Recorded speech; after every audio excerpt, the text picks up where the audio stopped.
Sacred Symbols is sponsored by DraftKings, the app where you can bet on sports and win big. Download the app now and use the code SACRED to sign up. That's SACRED. New customers can take home $200 in bonus bets instantly just for betting $5. That's code SACRED, only on DraftKings Sportsbook, an official sports betting partner of the NFL. The crown is yours. Gambling problem? Call 1-800-GAMBLER or visit 1-800-GAMBLER.net. In New York, call 877-8-HOPE-NY or text HOPE-NY. That's 467-369. In Connecticut, help is available for problem gambling. Call 888-789-7777 or visit ccpg.org. Please play responsibly. On behalf of Boot Hill Casino and Resort of Kansas, 21 plus age varied by jurisdiction, void in Ontario. See dkng.com/football for eligibility, terms, and responsible gaming resources.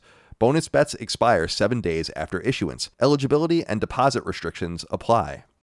Sacred Symbols is brought to you by HelloFresh. HelloFresh has a fresh fall lineup of delicious dinners and more to choose from. Take your pick from 40 weekly recipes that suit your lifestyle, from veggie to family friendly to fit and wholesome. Go to HelloFresh.com/50sacred and use code 50sacred for 50% off plus 15% off the next 2 months. Go to HelloFresh.com/sacred and use code 50sacred for 50% off plus 15% off the next 2 months. Sacred Symbols, a PlayStation podcast, is brought to you by, well, you. If you want to learn how to support our show, go to patreon.com/laststandmedia.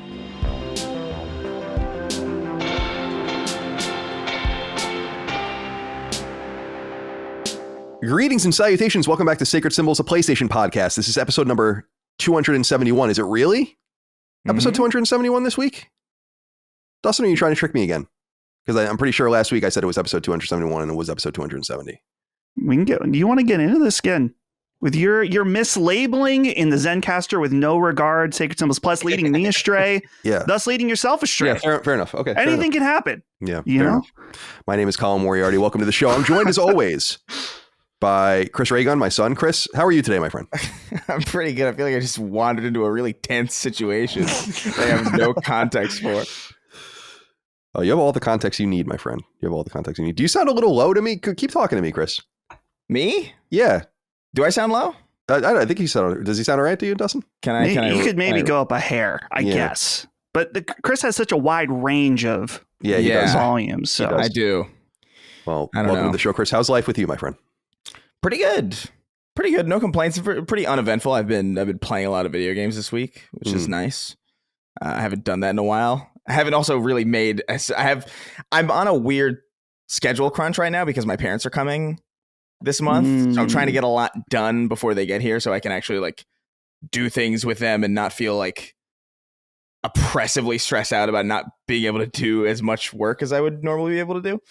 But that's really it. God, I would hate when people would come visit me.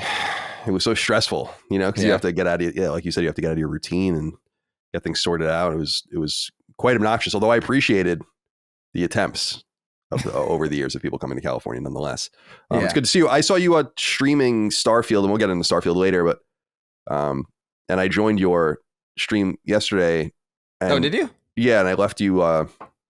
Whenever I see you stream, I try to get on there like once a month or so just to give you my Prime thing, because you get, if you have Amazon Prime and you connect it to Twitch, you get like a free subscription every month to someone. Yeah. So it's like free money basically. So I just went and gave it to you, but I wrote a comment, you must have missed it, where I said, what if we sent you to the moon?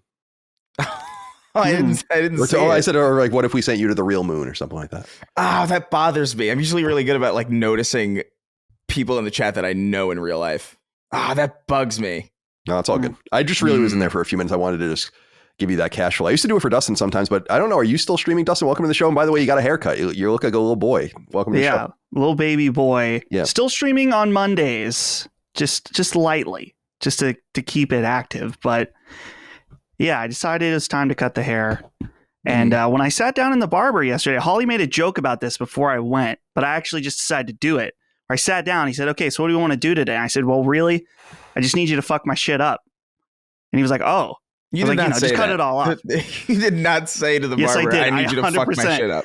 These are, dude, I've said, the guys I go to, they're younger dudes. They're cool. They've got like, fun, like Star Wars signed posters on the wall, stuff like that. These are cool dudes. I wouldn't say it to like 80-year-old Italian grandpa. You know, hey, fuck my shit up. No, it was. He didn't. I don't know if the guy thought it was very funny, but yeah, I didn't want to have long hair when I'm in Japan. That was actually the number one thing that I was thinking about. How hot it's like 90 degrees there still. It's humid. Walking around all day, being outside. Thought it's time to go. Wow, so that was the motivation. That's interesting. Yeah, pretty much. Yeah, okay, fair enough. Oh, man, I noticed that on my. I'm sorry, go ahead. No, I was gonna say because now I'm the long-haired one. That kind of bothers me. We'll never know though because you have a hat on, so we don't know at least right now what your hair looks like. I have a hat on specifically because it's like completely unruly. Oh, it's like a mess. I wish my hair could grow like that, man. I'm jealous of you guys. My hair fucking sucks. No, man, you got good hair. I have good hair. It just grows weird. Yeah, it's very. It's as I've said, man. I have a fusion of what I would consider like Mediterranean hair with black person hair. Like it's that Sicilian, North African. I don't know, something like my brother and I both have. You just can't do shit with your hair. It sucks because over life, people are always like, oh, why don't you do this and why don't you do that? I'm like, you don't know what the fuck you're talking about. You can't even. If my hair grew out, it's just a puff. It's like a Q-tip. It's nuts. Like there's no combing it. There's no styling it. There's nothing you do. Yeah, because it's just thick as all fuck. I don't know where that comes from. Meanwhile, my dad is balding. My dad looks like Benjamin Franklin. You know, but I think you get it from your mom's father, right? Isn't that what they say? And my dad, I've heard that.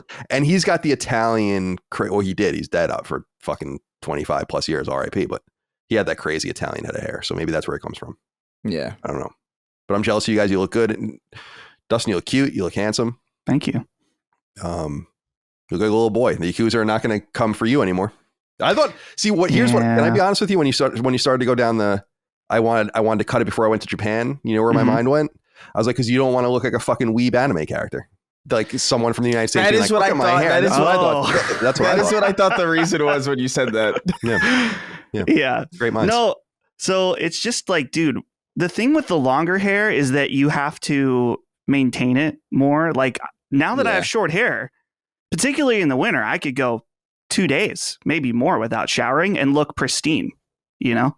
And I know Colin is against this lifestyle of the less showering, but when you have long hair, at least for me, I'm a greasy boy, can't cut it. I gotta wash it regularly. That's Goblin-esque. You got to shower at least once a day in the West.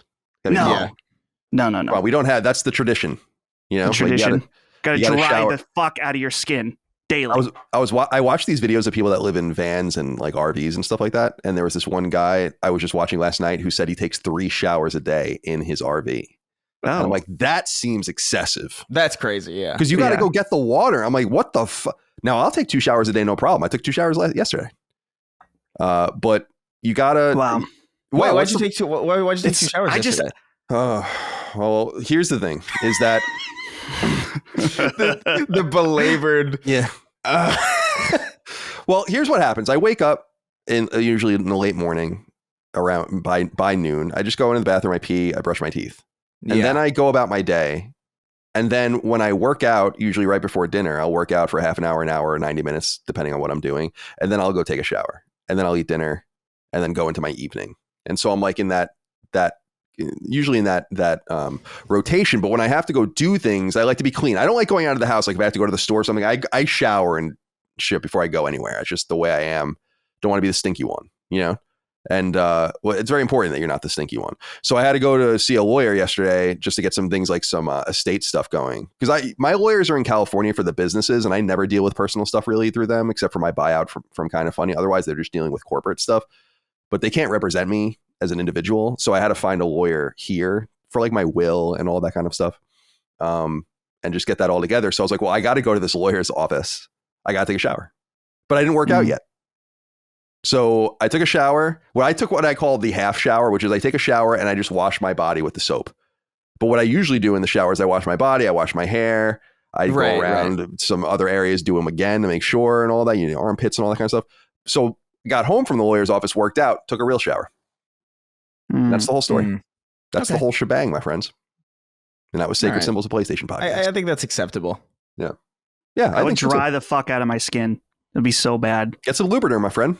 Make you into a fucking human slip and slide. You're removing the oils and then just putting different oils back on. You know? Yeah. Especially if you're showering twice a day. That's why you got to lube yourself up. But what are we keep it natural? Yeah. Are we just supposed to be caked in shit though, Dustin? Like, what are we like? What are our options? Dustin's like a French revolutionary or something. Yeah. We're just gonna be caked in mud and grease and plastic from all the rain. Yeah, I know like damn well that Colin is not leaving his house. You're going. I guess you're walking around. Maybe if you mow the lawn, yeah, of course. But yeah, I walk around the neighborhood. I sometimes I have a task to go. But you're right. Here's a good example of that. We woke up this morning. I go into the master bathroom. I flush the toilet. It starts making crazy air like noises. I'm like, oh my god, what's going on? So then the faucets are all fucked up. Right. And we're like, oh my god. And exactly what I said to Mike. I was like, this is why I was so used to living in apartments for so long, because that would have happened and I would have been like, oh, well, and then I would have went to work and told the maintenance person, be like, something's fucked up. But here's the thing. I never leave the house, especially through the front door. We usually go through the garage or whatever. Text my neighbors across the street, ask her, hey, what's going on? You guys having problems? She's like, yeah, they changed the water meters. Check your door.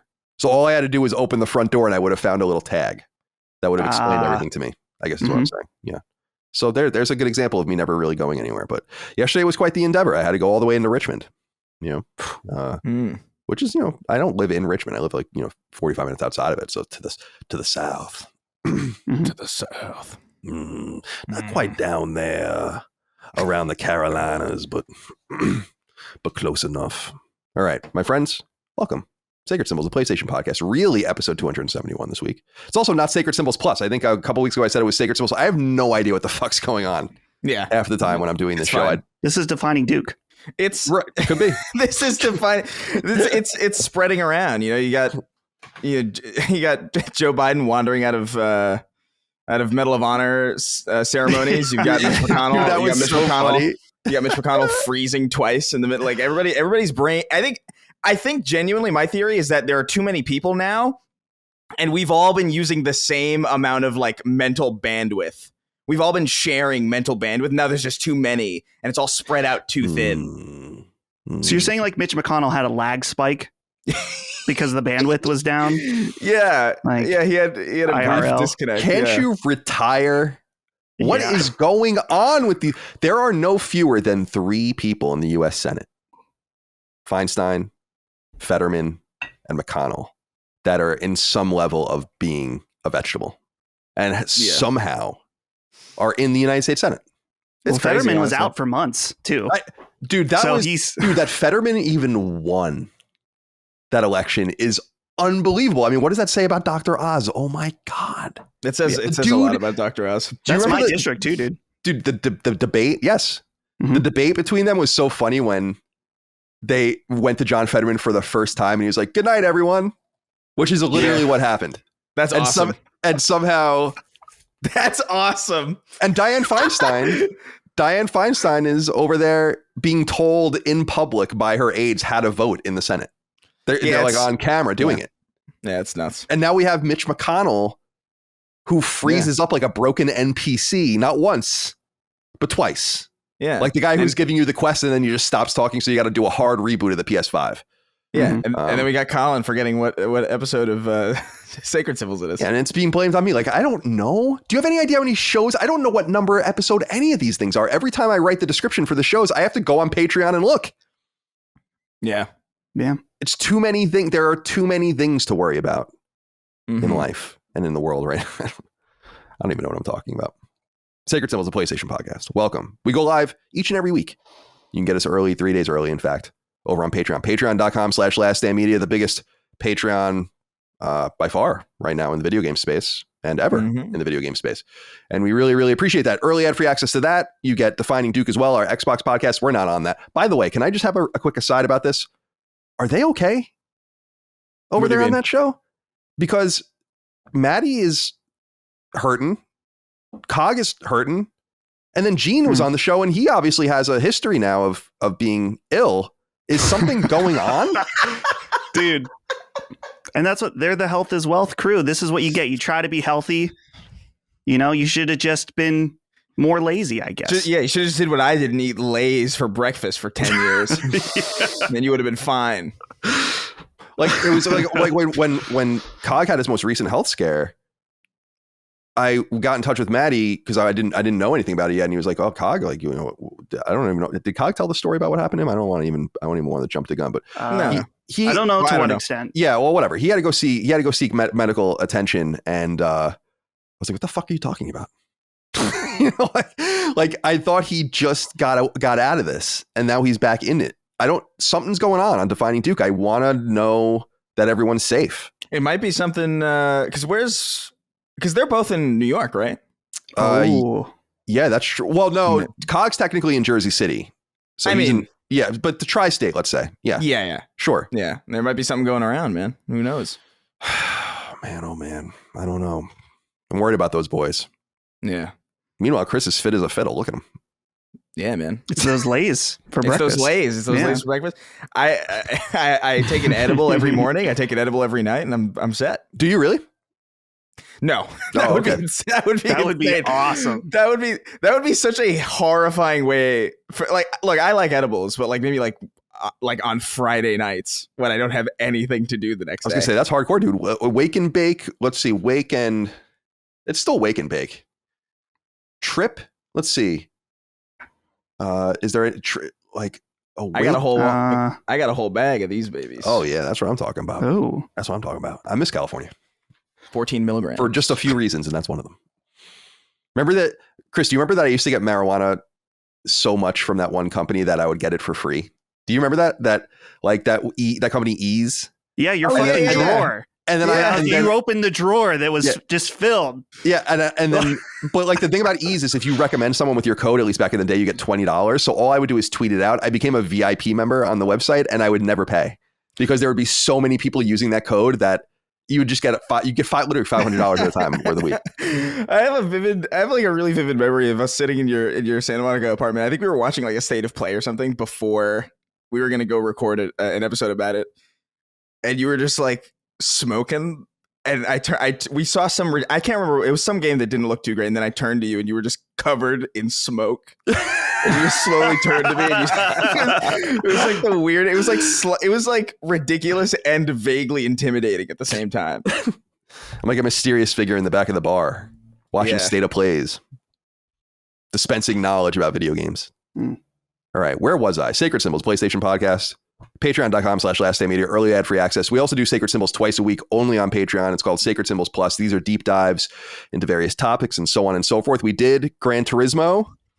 I went to the theater and I saw Gran Turismo on the big screen, and it was pretty good. I thought it was pretty good, actually. And so you guys can go listen to our review. Dagan's on that one as well, and Dustin's on that, and Mike is on that one.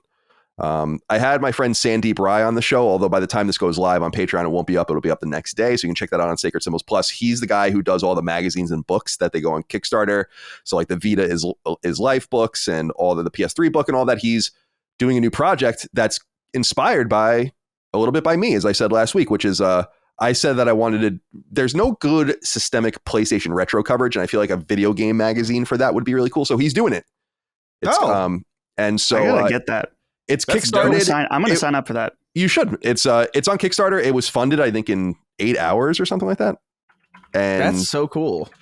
Yeah. So he's doing that once a quarter, and I'm very, very happy for him and wishing him the very best with that. So he was on. He'll talk about that. A really popular episode, an episode unusually well received in some way, was the Hot Take Olympics. So you definitely want to go check that out. That was more than 2 hours of us just saying egregious things and seeing how everyone felt, Twisted Metal coverage, and so on and so forth. Cool Beans LF wrote in and said, "Hey CDC, I know you guys are planning to play Sea of Stars, and I was wondering if you all may do a spoiler cast and review discussion. I'm loving the game so far, about 15 hours in, and have been craving more content about the game to listen to." Yes, that is the idea. I'll talk more about Sea of Stars later. Micah is also playing it, and I think Dustin's playing it, and we'll see how he does. But at the very least, Micah and I will try to do something about it. So yeah, please look forward to that.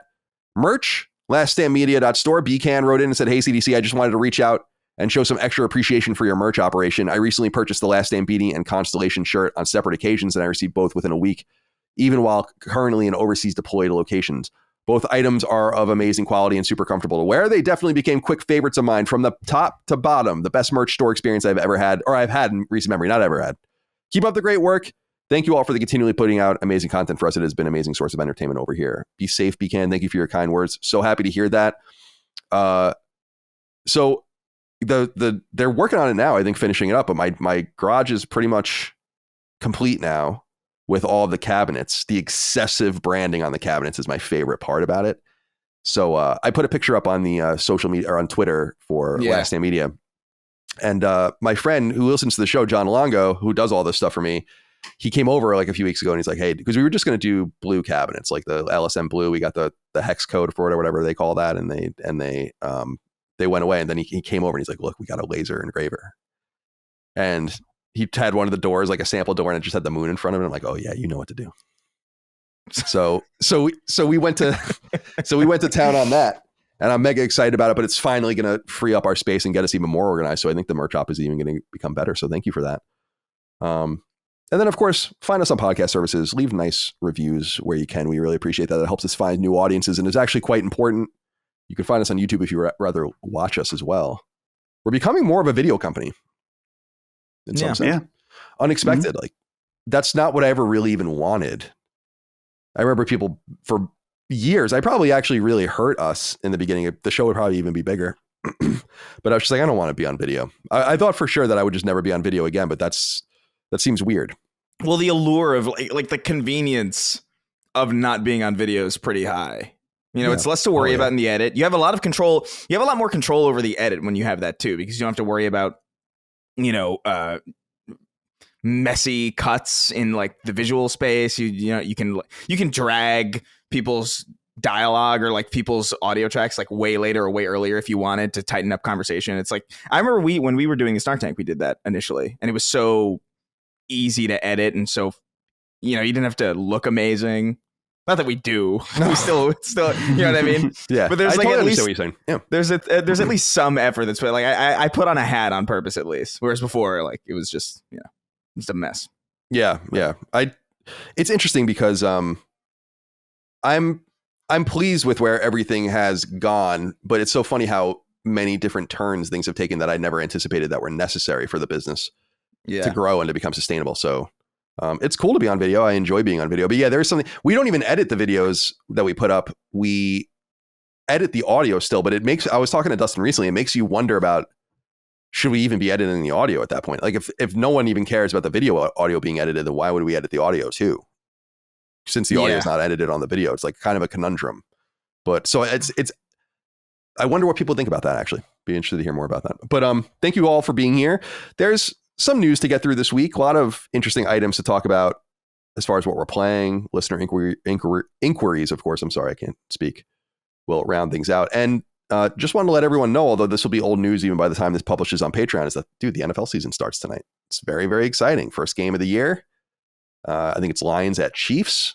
So I'm so excited. Like I have finally the season's begun or about to begin. It changes my whole life for the better and makes it worth living just for a little while until Aaron Rodgers tears his ACL in week 4, ruins the entire season. All right. Let's get into a few things here from the audience, stretch our legs. Andrew Betteridge says, hey, CDC, I've noticed the term agita being mentioned across a few LSM episodes recently. I think it's time again to explain to the ignorant listeners what the hell this word even means. Agita, literally Agita, is basically a word that's only used by Italian and Jewish people in the tri-state area.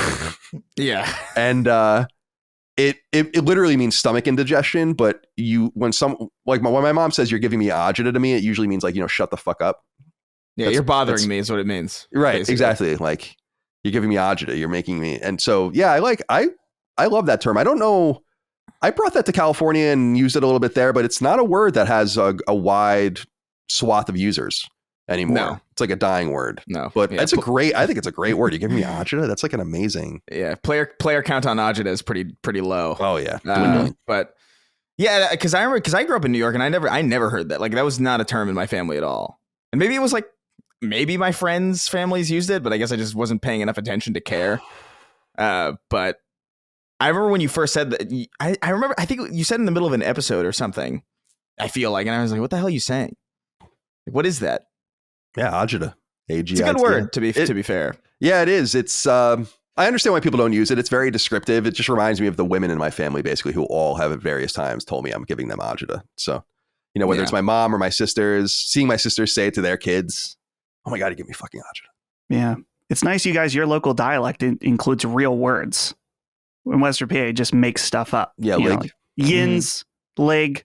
Well, that leg is based on a word. Yeah, that's true. Yeah. You read up the... Yeah, it's loosely based. Read up the living room.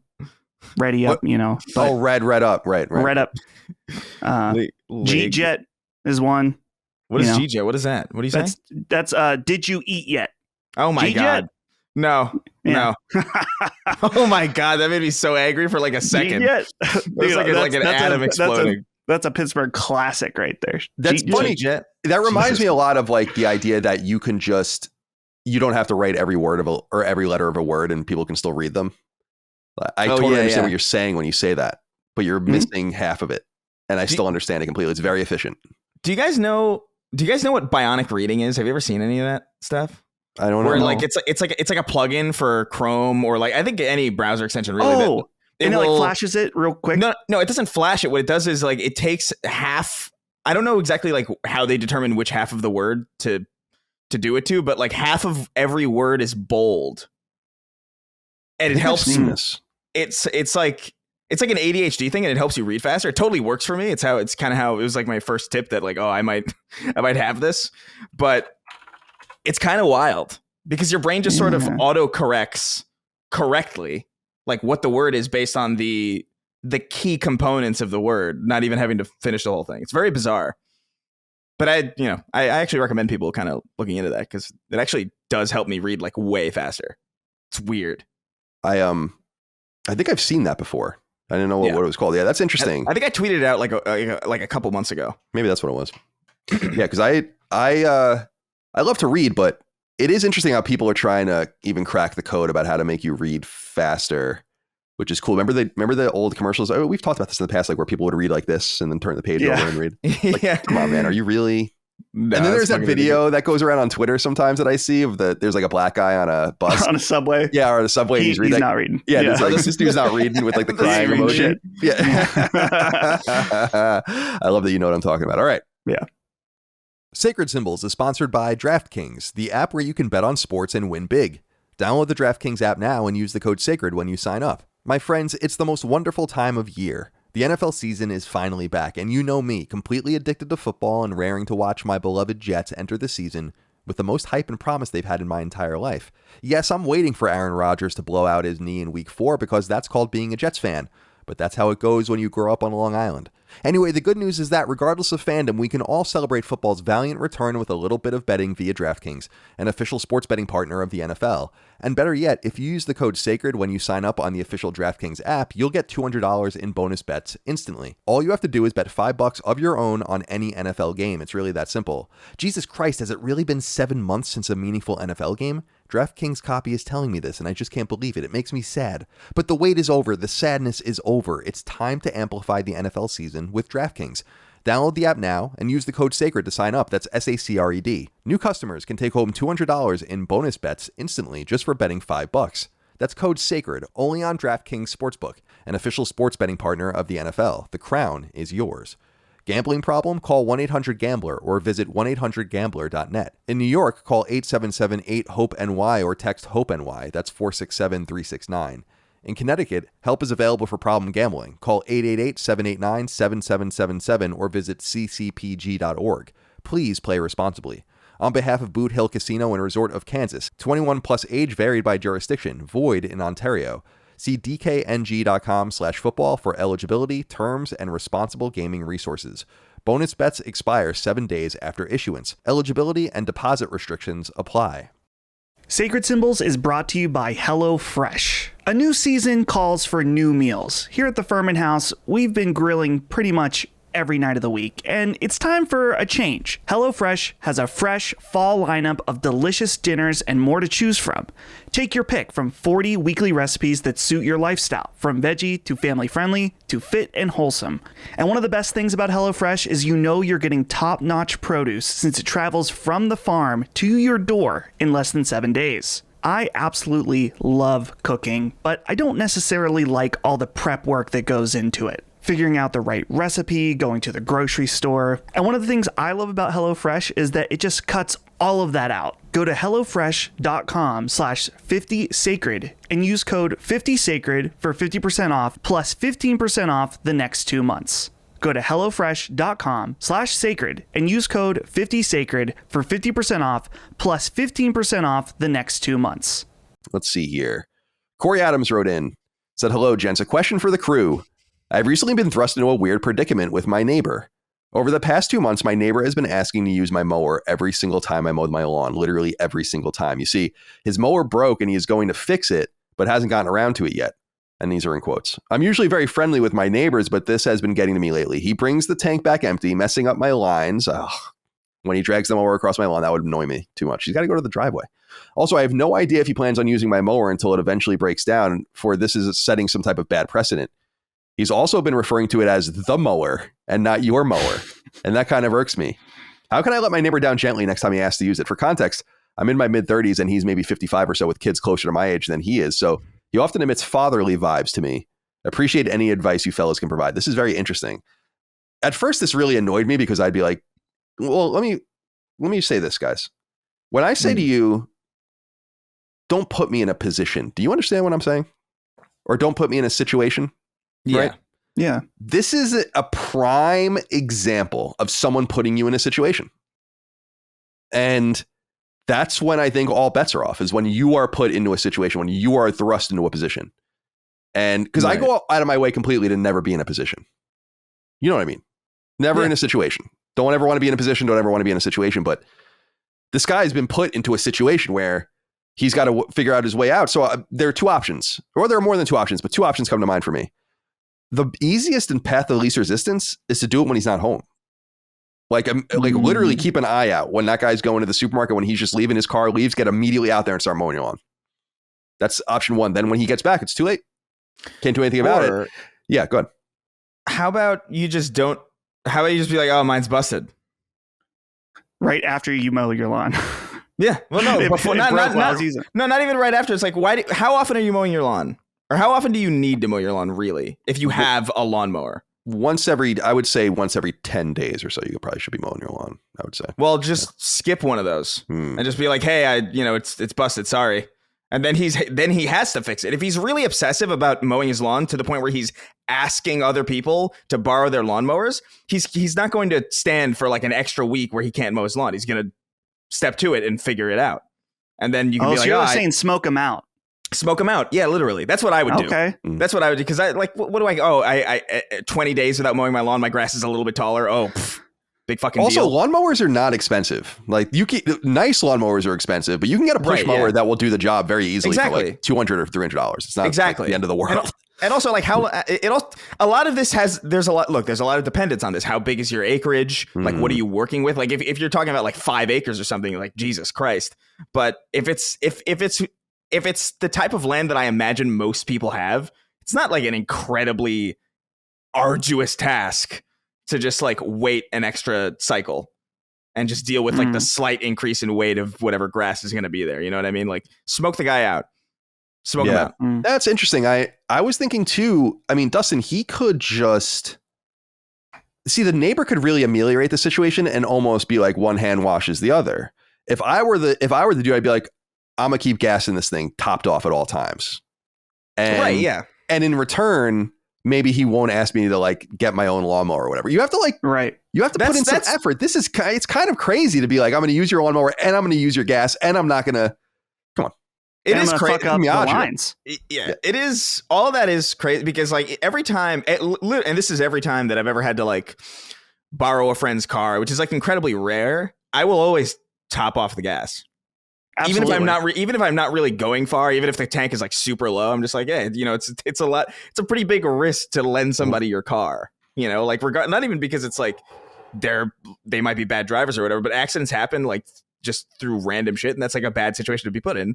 So to show gratitude for that favor. Gratitude. That's right. It's basic etiquette, I think. Yes, I would think so too. So I mean, the other thing is you could just be stern and be like, when are you going to fix your lawn? I mean, again, you have been put into the position. You have been put into the situation. This is This is what I talk about when someone knocks on my door to sell me something. And my door says no solicitations. You've put me in a situation now. Yeah. This isn't a neutral situation. You've put me in a situation. You got to do something about this, Corey, because this is going to be eating away at you. You guys will find this funny. It's kind of the same. It's a lawnmower thing with the neighbor. My brother-in-law always tells funny stories about how he mows his lawn and his neighbor will never let him have the nicer lawn like that looks better. So he immediately goes out and mows it. Like whenever Derek mows the lawn, the neighbor mows the lawn, just so that to like keep him honest, I guess, in some way. Can we also just be let's give a moment of thanks that these are the bad situations that life throws at us. Yeah, we could be having to dodge acid attacks. Sure, but instead we're worried. We're worried about the social implications of borrowing lawnmowers. Yeah, it's pretty solid trade. That's fair enough. Yeah. I agree. I'm not one to really be like first world problems and that kind of stuff. I think it's like I was born into this situation. I don't know. I mean, it's what it is. Yeah. No, of course. But at the same time, I think you're absolutely right. It is funny. It's trivial. It's almost Seinfeld-esque. This is absolutely like, if Seinfeld was in like the suburbs or something, this would absolutely be a thing. Yeah. Maybe Corey just needs to start maybe lightly, maybe in a joking way. I don't know how close he is with this neighbor guy, but clearly he's close enough that this guy keeps asking him for things. Be like, come on, man, when are you gonna get that fixed? It's been months. Like, kind of do it in a lighthearted way first before you sternly say, no, you cannot use my lawnmower. You know what I mean? Like, kind of introduce the idea like, hey, it's been a while. You've been using this. A stern way a good way to be stern without necessarily crossing that line into stern territory that the other person could theoretically be upset by. You're like, hey, can you get the gas this time? Because there would be no recourse. There would be he would have no leg to stand on by saying no to that. Like he would have to do it, and in doing so he would implicitly have to understand like, oh yeah, I should probably just get my mower fixed. Because that's a situation for him now. You know what I mean? That's like a rotating gas bill for something he doesn't even own. Yeah. I mean, there's a lot of ways around it. This is about honesty too, right? And about equitable relationships because he wants to keep the peace with his neighbor. He likes his neighbor. He wants to keep the peace with him. But why would you want to keep the peace with someone or be friends with someone who would disregard you in such a way such that if you confronted him about it, he would act or be mad that he did something as if he didn't? So it's almost like maybe you don't want to be friends with this guy. Yeah, but you don't want to be enemies with somebody who lives close to you either. You know definitely, what I mean? Definitely not. But that, I guess that's the point I'm making, is if that makes him an enemy, then fuck him anyway. I mean, what? Well, yeah, but yeah. Look, I don't know. I think it only goes so far. I think that only goes so far, in my opinion. Take my advice. Smoke him out. Skip a week. I promise it will work. All right. These people are crazy. Corey, update us. They're asking people to borrow their lawnmowers and not paying for the gas in it. They're lunatics. Yeah.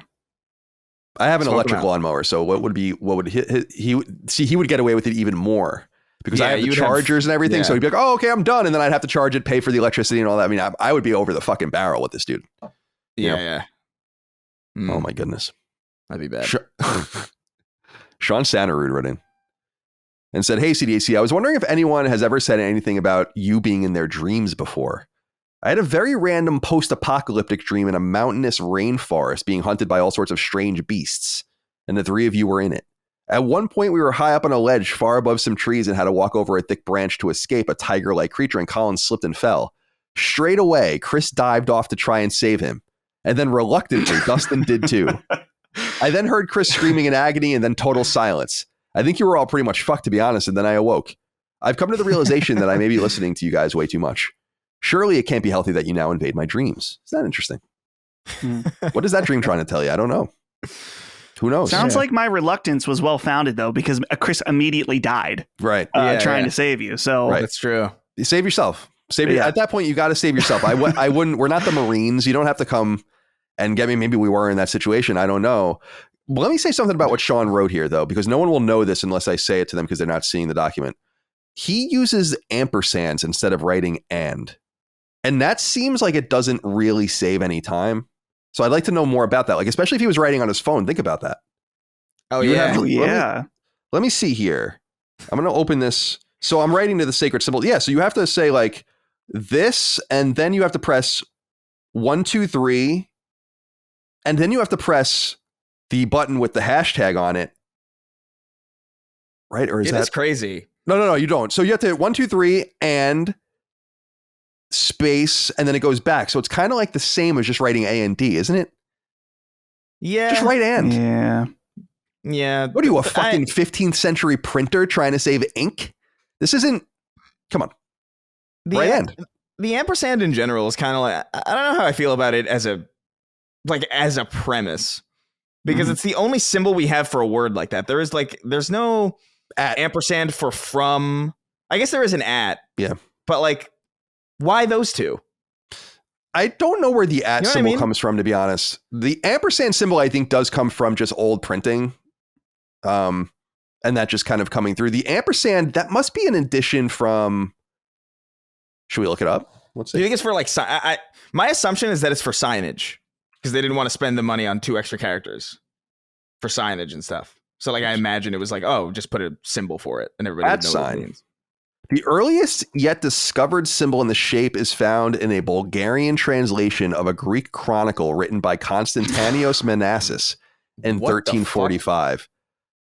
Held today in the Vatican Apostle Library, it features the at symbol in place of the capital letter alpha as an initial in the word amen. Okay. All right. That's way not what I expected. Yeah. But me neither. Right, Greeks.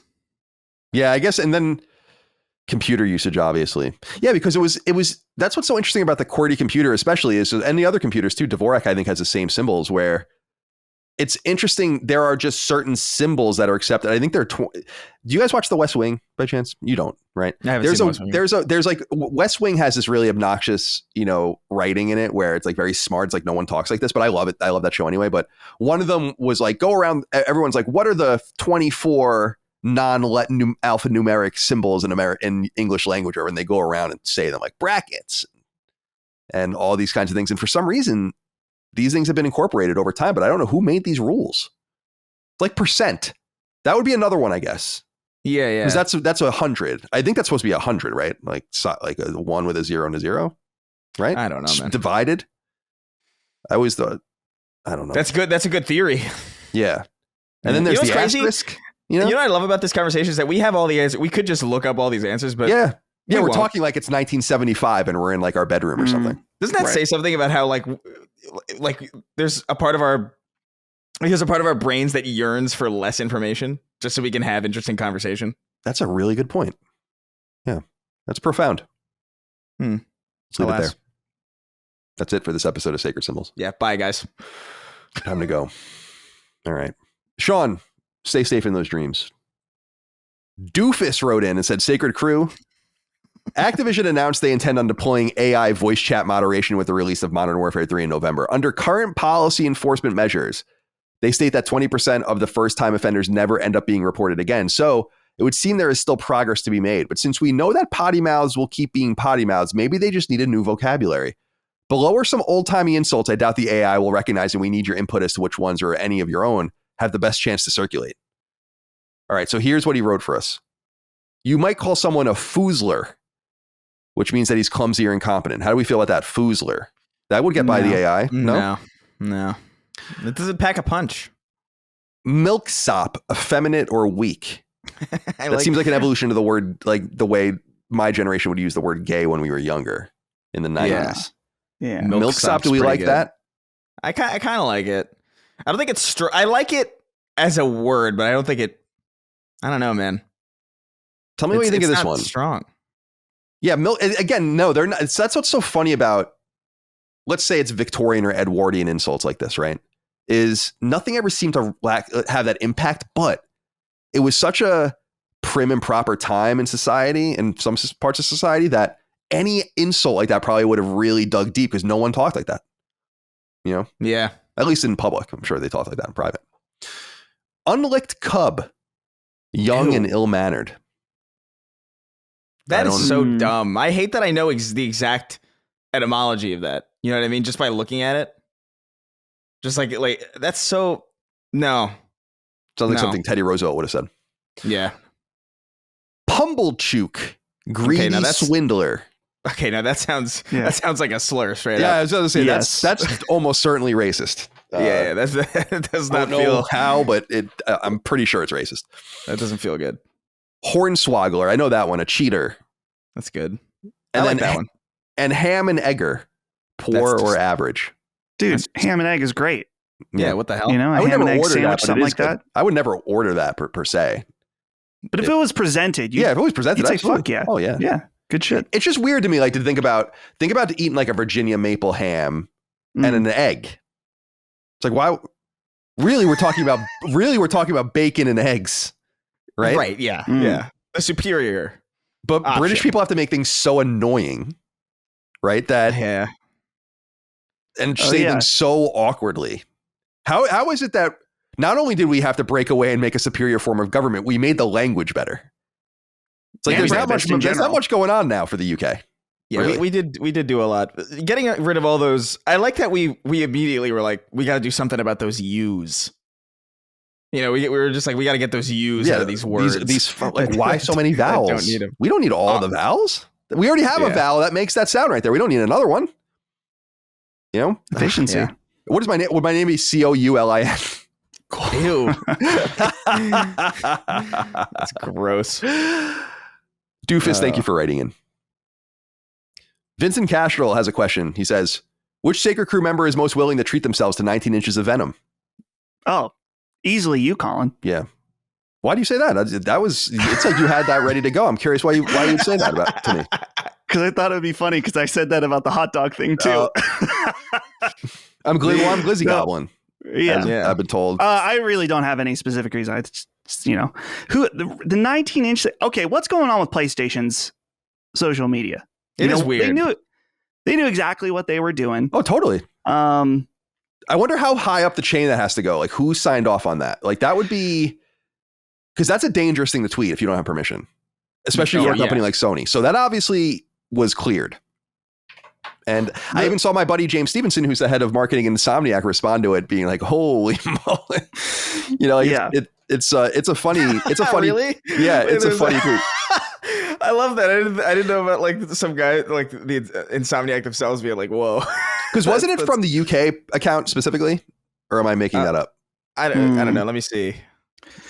The real answer is probably Chris, though. Is the real likely person to treat himself to 19 inches of venom. I mean, you can treat yourself, put it right beside your your decapitated Master Chief back there. Yeah, they can be friends. That's his motorsport. That's his fucking motocross helmet that he picks up and goes and fucking shreds the gnar.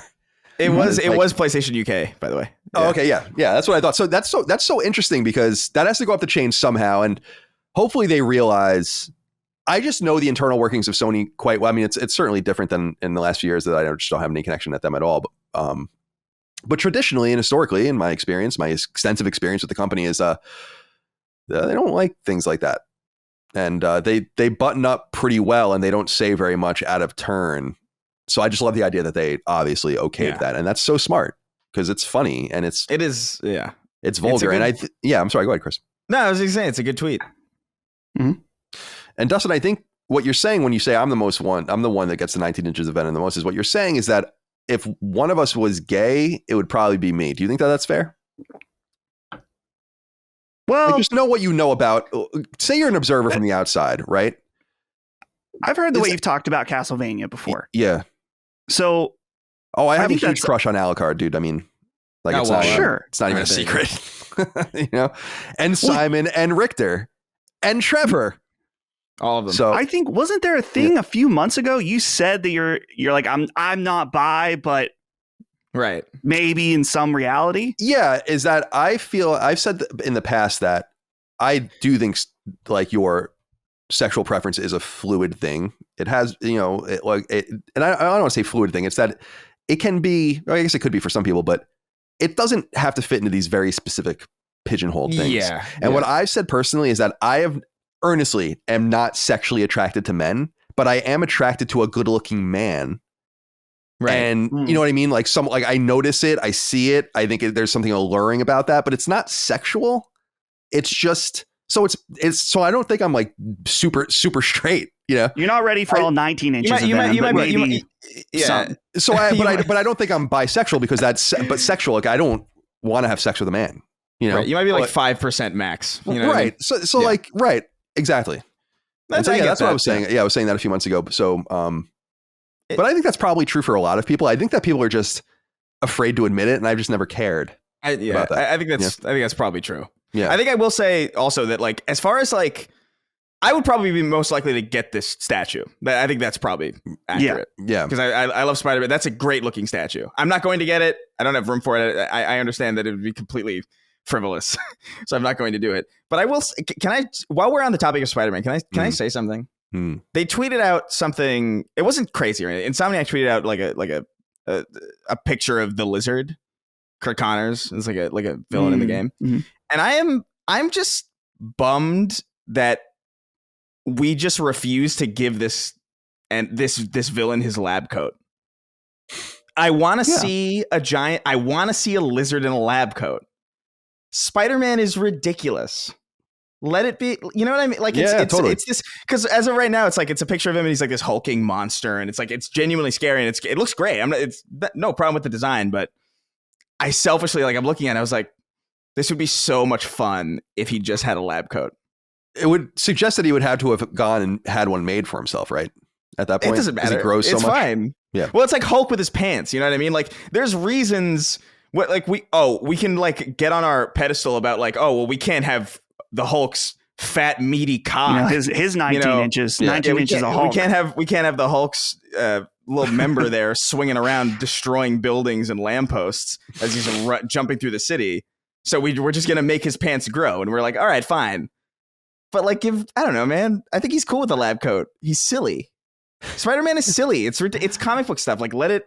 I don't know. Yeah, no, I totally understand what you're saying. Really, really nitpicky, like minor dumb complaint. I'm sure the game's gonna be great, and he's gonna be a great character. But like, selfishly, I just want that lab coat. Well, I always just think about who's tailoring all this stuff anyway for these villains, and some of these guys look great. Who's doing this stuff? There's got to be someone. Dr. Octopus with his trench coat with like the exact holes for his arms to come out the back. That's very specialized. I mean, he had to probably get measured for hours to get that thing properly made, and that's a very interesting thing to say. I also totally agree that they should embrace the silliness of all of it. I'm very interested to see how the game is. I'm sure it's going to be awesome. I'm totally on a blackout for it. Yeah, me too. But very excited. That will be, what is that? October 21st? October 20th.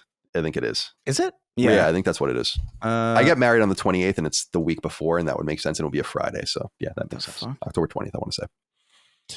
Insomniac. We're excited. We'll be talking a little bit about Insomniac later, actually. All right, let's get into some smaller news items here. Start with a correction. Peter Grice wrote in and said, "Hello, gentlemen. Just checking in on Dustin's well-being after last week's episode because I think he may have had a mild stroke. For the entirety of the PS Plus conversation, he referred to the essential tier as extra. I don't believe he called it essential once, sometimes even referring to both tiers as extra and extra in the same sentence." Anyway, hope he's okay. I don't know why I didn't tune into that, but I could have saved you, but I guess I just didn't. I guess maybe I didn't know that that's what you were trying to say. I don't know. It's funny that this question is written because like I noticed it, but I thought I was having I thought I might have been on the fritz. Yeah. And I didn't want to draw attention to it because it would have been embarrassing. Yeah, I thought I might have had my Mitch moment. Right. Yeah. I saw quite a few comments about this where I don't even remember this happening at all. So the three of us did not pick up on this. Dustin blacked out. You black out during the show. Yeah. I'm going to say having them be essential and extra to ease, you got to do something else. Bad branding. You could have done a little bit better branding, but hey, that's, I should know better. So it's their fault for having two E's. Yeah, exactly. So I think people hopefully understood what I meant in general though, but I followed exactly what you were saying. Like I think it was easy, understandable what you were communicating clearly, but also like I thought I might have been dying. Yeah. All right, my friends. A few pieces of smaller news items, then we'll get into what we're playing. We have much to discuss there as well. Let's start with this news that broke right before we started recording today, which is that E3, which is essentially dead, and as far as I'm concerned. It's been confirmed that the ESA will not bring back E3 for 2024, but is planning to bring it back for 2025. However, they are apparently, due to a mutual decision, parting ways with the organization that was helping them plan these more recent E3s and failed to get it off the ground, ReedPop. And they say in a quote to Games Industry.biz, we appreciate ReedPop's partnership over the past 14 months and support their ongoing efforts to bring industry and fans together through their various events, end quote. And E3 will hopefully return in 2025. I just don't see how this happens. My thing here, and actually there's something that we got from the audience that I think will help us talk about part of this. Dylan Wedniski wrote in and said, hey, Sacred Men, with E3 and ReedPop parting ways, will this be the final nail in the coffin for E3? Jeff Keighley already pushed out the announcement of the Summer Game Fest for June 2024. Is there any chance we see E3 ever coming back to prominence? Appreciate all you guys do. I just don't see how. Here's the thing, Chris. And I know how you feel about E3, so I want to get your take on it for sure. Is that how? Let's just look at the raw numbers, right? And E3 went away ostensibly after 2019, and the games industry is bigger than ever, making more money than ever, with more penetration than ever, right? Mm-hmm. And E3's absence doesn't matter to any of that. In fact, I think publishers and developers see that and realize that they can just message everything themselves. Like Sony just does better and better the more E3 is gone. So there might not be like a causation there, but you can't ignore that the arcs are going the same direction, regardless of the show's existence. And I do think Jeff Keighley has done a nice job of stepping in, not only with E3, but with Gamescom, and TGS is going to do its own thing in these other shows. But I think E3 will have a chance in the future as a nostalgic thing that might have a chance of coming back, but you have to have the people buy in. There will be no E3 if the industry doesn't buy in, and I don't see why they'd buy in. So I want to see what you have to say about that. Yeah, no, I mean, I think it's pretty much gone at this point. Like, I love E3. I have so many good memories of hosting viewing parties for many, many years, especially that stretch of time when Xbox and Sony went on the same day. Those were like really nice days because you'd start in the morning, you'd watch the Xbox show, and then you'd play a bunch of co-op games in the living room and eat a bunch of pizza and drink. And then at night, we'd cap it all off with the Sony presentation. It was great. It's a great excuse for like a social gathering. It was awesome. I loved it. And I feel lucky to have been there for that. But it's clear that they've just fumbled the bag for so many years in a row now that any relevance that they had is kind of gone now. Like there's probably like an entire swath of new gamers over the last couple of years since 2019. I mean, it's been a while, who have been into the games industry, who've been paying attention to it, and E3 hasn't been a factor for them at all. So I feel like the brand name is kind of fucked and not really powerful. I don't think its purpose is as clear cut as it used to be now with all these like specific dedicated directs. I do think there was a superiority to the fact that it all kind of happened at once. I do prefer that still ultimately, but I don't think that's something that translates to the greater majority of people who care or pay attention. I think the overwhelming majority of consumers just care to get information whenever they get information. And even more people than that don't care about that information at all and just kind of buy games on whims or based on what they hear from other people that they know who might be interested in it. So I don't know. I like E3. I have a lot of fondness for it, but at this point I would rather see them go away than see them continue to struggle trying to get this thing off the ground when it's clearly outlived its purpose and has been replaced by much more controlled and much more direct presentations. I'm gonna miss those, Mr. Caffeines like you would not believe. There's gonna be an entire generation of people who has just no clue what that was like. And that's sad because like I think that there's something really, I don't know, there's something special about that, but that might be something born of not the infancy of the medium, but maybe the adolescence of it. And maybe we're just past it now. And I'm fine with that. Yeah.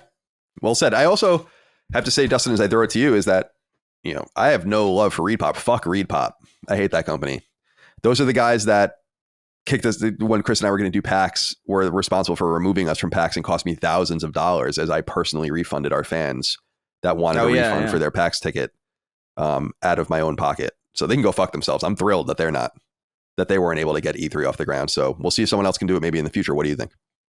Yeah, well, that's the thing bringing up ReadPop and PAX is just that now that we have this direct communication, as opposed to when E3 was first started, the internet existed, but not like it does today. And the way that we buy and sell games is so different that E3 was designed as a trade show and then became a bit of a hybrid show. And then, it was already kind of on the way out. And now coming back, it mainly would exist, I think, for consumers. And we already have that with PAX. So why would industry people or, different companies in the industry spend all this money to do E3 when they're already doing two similar events, potentially with PAX West and PAX East? So I think that if E3 was to really try to come back, they need to re-envision E3 in a way that wasn't like their original re-envision where they had like the different zones and it was based around influencers and stuff. I feel like there maybe could be room for an E3 that isn't focused around announcements, is focused on consumers, that maybe the other thing too is just taking place not in Los Angeles, like completely changing up. Maybe it takes place in Texas or something like that.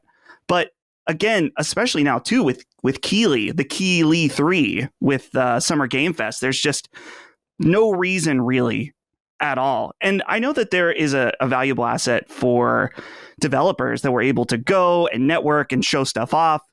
But that kind of stuff happens at PAX too now. There's a lot of deals going down at these different things. And so, and with that too, it's easier for publishers to get in contact with smaller developers. It's easier for people to show off their stuff other than being at a booth at a specific venue. So I'm with Chris in that I'm sad to see it go. Many great memories of E3, but it'll be more than 5 years between E3s as in 2025. So I can't imagine this really being a success unless, like I said, it's a complete reinvention of an idea that makes it feel like it's worth having, as opposed to just trying to make what you were doing before survive.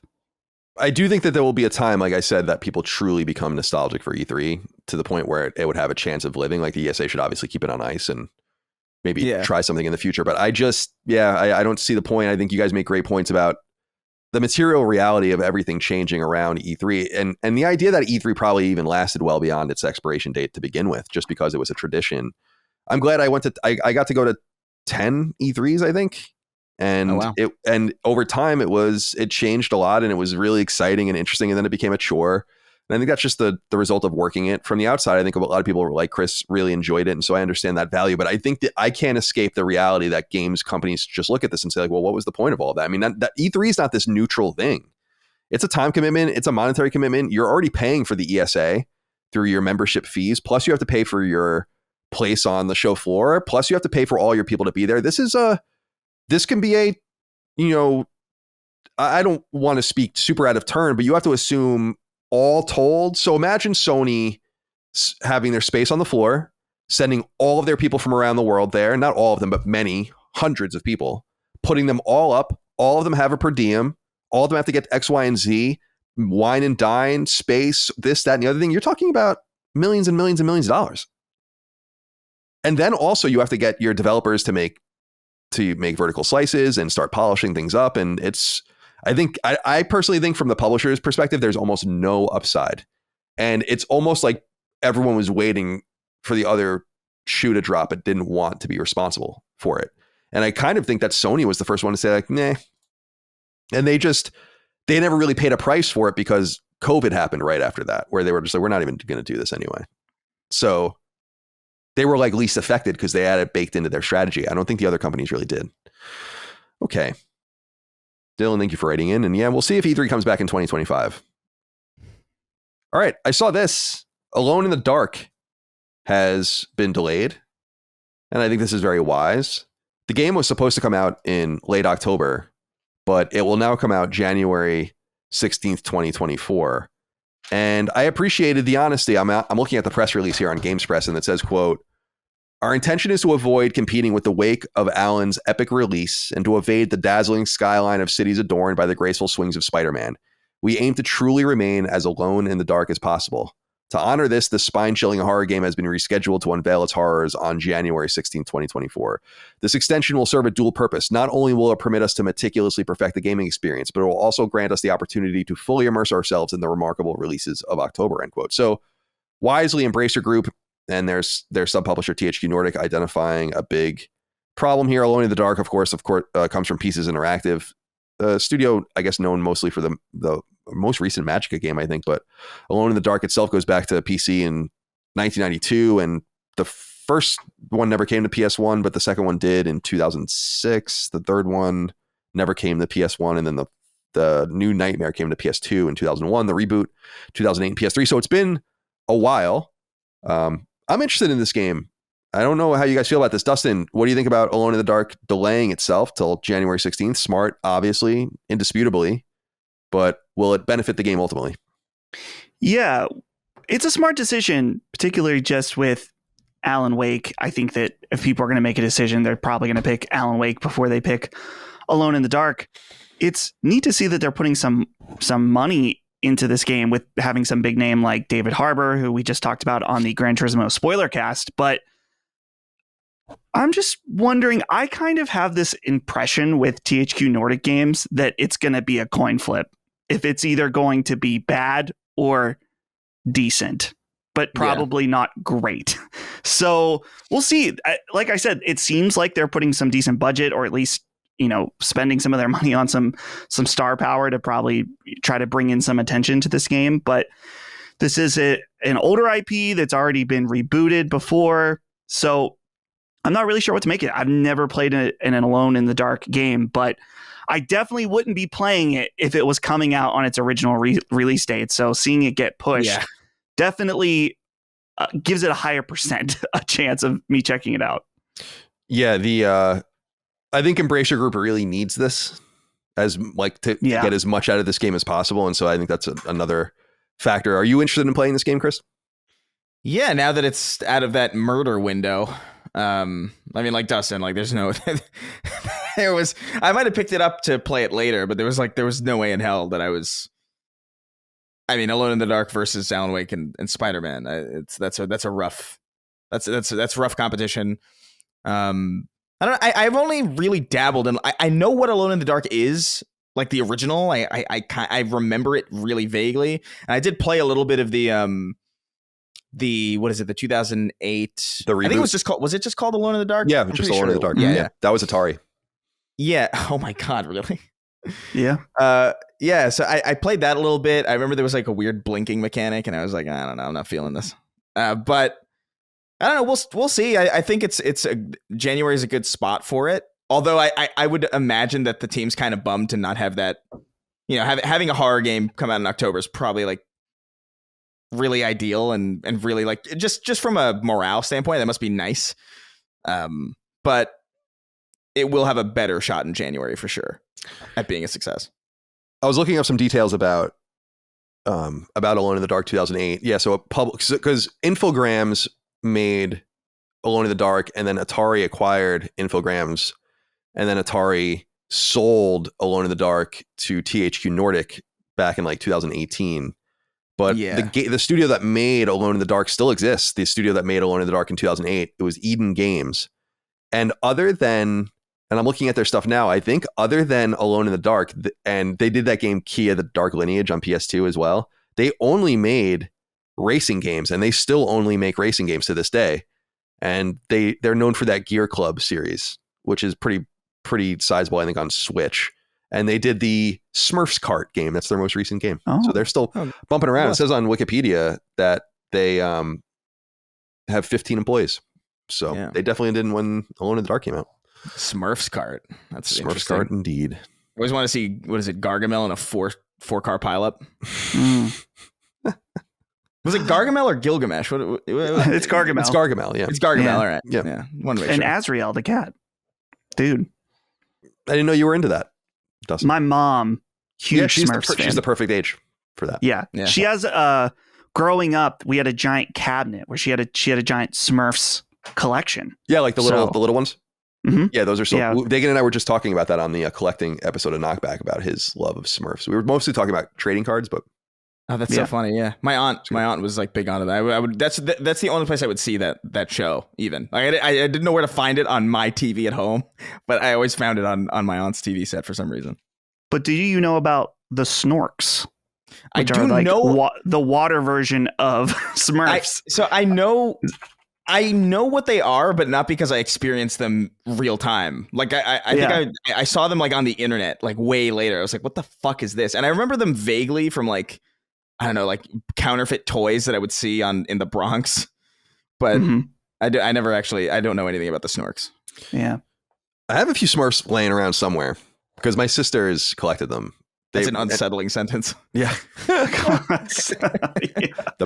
bodies of a few Smurfs just laying dormant corpse. Like the frog. They get caught in your little frog thing. Yeah. Yeah. Dude, this was gross. I went out to clear the pool filter. I do every day. There's usually nothing in it. Or like there's like, some wood chips or a leaf or something. There's a fucking dead bird in it. Oh. I was like, ah, damn it. But we chlorinated the shit out of the pool, so it's fine. Was it like an eagle? I don't know what it was, but I just, dude, a bald eagle. The bald eagle gets stuck in the pool filter, stuck in the wind turbines of Colin Moriarty's pool filter. But we have like this little like tract of concrete behind our house that allows the water to run or whatever, the culvert, I guess you would call it. And I just take it and I just dump the body back there for some animal to eat it. Usually the weirdest things we catch are like little snakes that get caught in it. Mm-hmm. But they got to use the frog log, man. The bird had to use the frog. Got to get the bird log now. Get them out of there. Vonerin wrote into us asking about the delay of Alone in the Dark. And he says, hey, Sacred Crew, Alone in the Dark has been delayed to January 2024 due to the overcrowded 2023. Wise move. 2023 has been jam-packed with so many stellar titles. As always, games get overlooked due to games dictating the zeitgeist. Colin, you've been praising Immortals of Avium and that no one's playing it. What good or great games so far are the biggest losers of 2023? Personally, I feel Armored Core 6 got lost between Starfield and Baldur's Gate 3. Apart from Dustin, I don't hear anyone really talking about this game, one that came from the developer of Elden Ring. Armored Core 6 has done well, but there's no denying it's sitting third, Starfield and PG3. I mean, in my opinion, and I'll talk about Immortals of Avium more when we get to what we're playing, Immortals of Avium is the big loser of this year. I cannot even believe like how this game just came and went as if it didn't exist at all. It's like, what? And then the way people talk about it, it's like, you don't know what you're saying because you didn't play it. A lot of reviewers did, though, and they didn't like it very much. Well, I think that's part of it. They have no taste. Okay. Yeah. Right. Dustin, what game do you think lost as losing 2023 due to kind of missing out on the zeitgeist? Do you agree with him that Armored Core 6, which we'll talk about later, is the winner there? I don't know about. I feel like Armored Core 6 knows that it's kind of unapologetically geared towards a certain type of player, and it is very unapologetically a Armored Core game through and through. They did not make it some kind of open world thing. They just kept it very mission based, very much about customizing the mech. And so I guess it is true that it has been relatively quiet, people talking about this game, but I saw that it still had the second highest player count at launch for a From Software game, only second to Elden Ring, of course. So it's by no means a commercial failure from what it sounds like. I was trying to look, I'm just looking and seeing if there's games that I forgot about. The one that comes to mind isn't true because I was thinking the game that got away from me this year was Star Wars Jedi Survivor, but there's no way that game's not forgotten about at all. It's just had a bad launch. And now apparently it's a lot better. They just God forbid they just held 60 FPS. Imagine if they held it and released it in September. Yeah. Whoa. EA, the company that was just bragging, by the way, about how Respawn, the acquisition of Respawn was one of the canniest and luckiest acquisitions in the history of the video game industry. That's what they said. Because they got them for under $500 million. Yeah. So it's crazy. Don't give them any time. Though it is crazy. Fucking lame. I played a little bit of Fallen Order, or not Fallen Order, Jedi Survivor, and I did like it, but it's the same thing as the first one. I just sort of fell off it. But all right, let's move on. Or do you have anything you want to say, Chris? Anything you want to add? Any losers here that you want to? No, I was looking through the list and I feel like everything here either met expectations and did well, failed spectacularly, or I just didn't play it. Like my thought of biggest losers of 2023 was like, oh, Redfall, but like that's not in the same category because that's not like that's not a good game that didn't get a fair shot. That's just like a bad game, you know? So yeah. No, I think Immortals of Avian probably fits the bill the best as far as like the most solid title this year to get shafted. Although I'm assuming that based on like what I've heard you say and what I've heard there's some other reviewers who have been pretty kind to it that I've seen. And so I think it's probably pretty good, but yeah, it's just a bad time for Immortals of Avium. Yeah. I wonder if there were like what the good time would be. Maybe it's a price point problem, although I don't think that's fair. If you play the game, it's both very long and built out and high quality. It's an Unreal game. And yeah, but yeah, that's what comes to mind for me. I do think Baldur's Gate 3 could have how do I put this? We'll talk about Starfield in a little while. And it seems like Baldur's Gate 3 is going to be the more substantial. It's obviously the more critically acclaimed game. It's going to be the bigger game that sells more copies and does all of that kind of stuff, has more players. But they got out of Starfield's way by releasing it early out of deference. I do wonder if that would have actually not hurt them and hurt Starfield. Like they almost maybe in reverse helped Starfield because it wasn't clear which game was going to be better in the pre-release environment. But if you could only buy one and Baldur's Gate and, Larian really wanted to fuck with Bethesda, those games could have been released within like right on top of each other and you would have to make a choice basically. And then one of those would have gotten lost in the zeitgeist for people because those games are so goddamn time consuming that you would never in a million years get to the other one in time to be part of the zeitgeist. So so what I'm saying is Larian almost did Bethesda a favor, I think, but that wasn't their intention. I don't know though, because I've heard a lot of people, not everyone. So I'm not saying this is the lead consensus, but people that were very excited for Starfield played Baldur's Gate and it hurt their experience in Starfield because they felt like Baldur's Gate 3 was such a stronger RPG in terms of those elements. So, and for a lot of people, I think even if Baldur's Gate 3 scored higher, they would have said, that's a CRPG. I don't want to play that. I'm going to play the game that's from the studio that I know, and I know what I'm getting into. Even if it scores lower, I probably won't like Baldur's Gate. The fact that it came out when it did, people like me, I wouldn't have checked it out if it came out same time as Starfield. No way. Even with the reviews, because I would have just said, yeah, it's not for me. So yeah, it's hard to say though. Yeah, it's interesting. That move to release the game early on PC was a very consequential move for everyone involved. Oh yeah, even on the outside, and including console holders, because the mega popularity and critical acclaim of that game in turn got it. They were working around Xbox's parity clause, and they got their exception for that and all that. I mean, a lot of things happened because the game was big, and it all happened because they released it early. All right. A few more pieces of news before we get into what we're playing. We can move through these somewhat quickly. Final Fantasy Pixel Remaster has surpassed 3 million copies sold. Love to see it for our boys at Square Enix and our gals at Square Enix. I want them to have big hit games that are in the A space or smaller download space because of what they said recently in their financial calls and in their documents, where they're saying the smaller games are simply dividing our time and we're not making money. We need to focus on fewer, bigger games. That's really bad news if you like the smaller games that they release. So to see something like this, while not necessarily traditionally small because it's Final Fantasy Pixel Remaster, nonetheless, it indicates that we could still get smaller games from bigger series, which is cool. So I would expect Chrono Trigger and Dragon Quest 3, I think, would make a lot. Well, Dragon Quest 3 is coming out and it makes a lot of sense, but rather Dragon Quest 1 and 2, getting those out. Dragon Quest 1 and 2, I think, were on PS4 as part of Dragon Quest 11 in Japan. I think part is if you pre-ordered it and they never came here. I think that's true. So it'd be cool to see more small games. But nonetheless, I was really excited to see that for them. And by the way, it includes sales going all the way back to the iOS versions of the game. So it's not like it's all on PS4 and Switch. It's also on PC.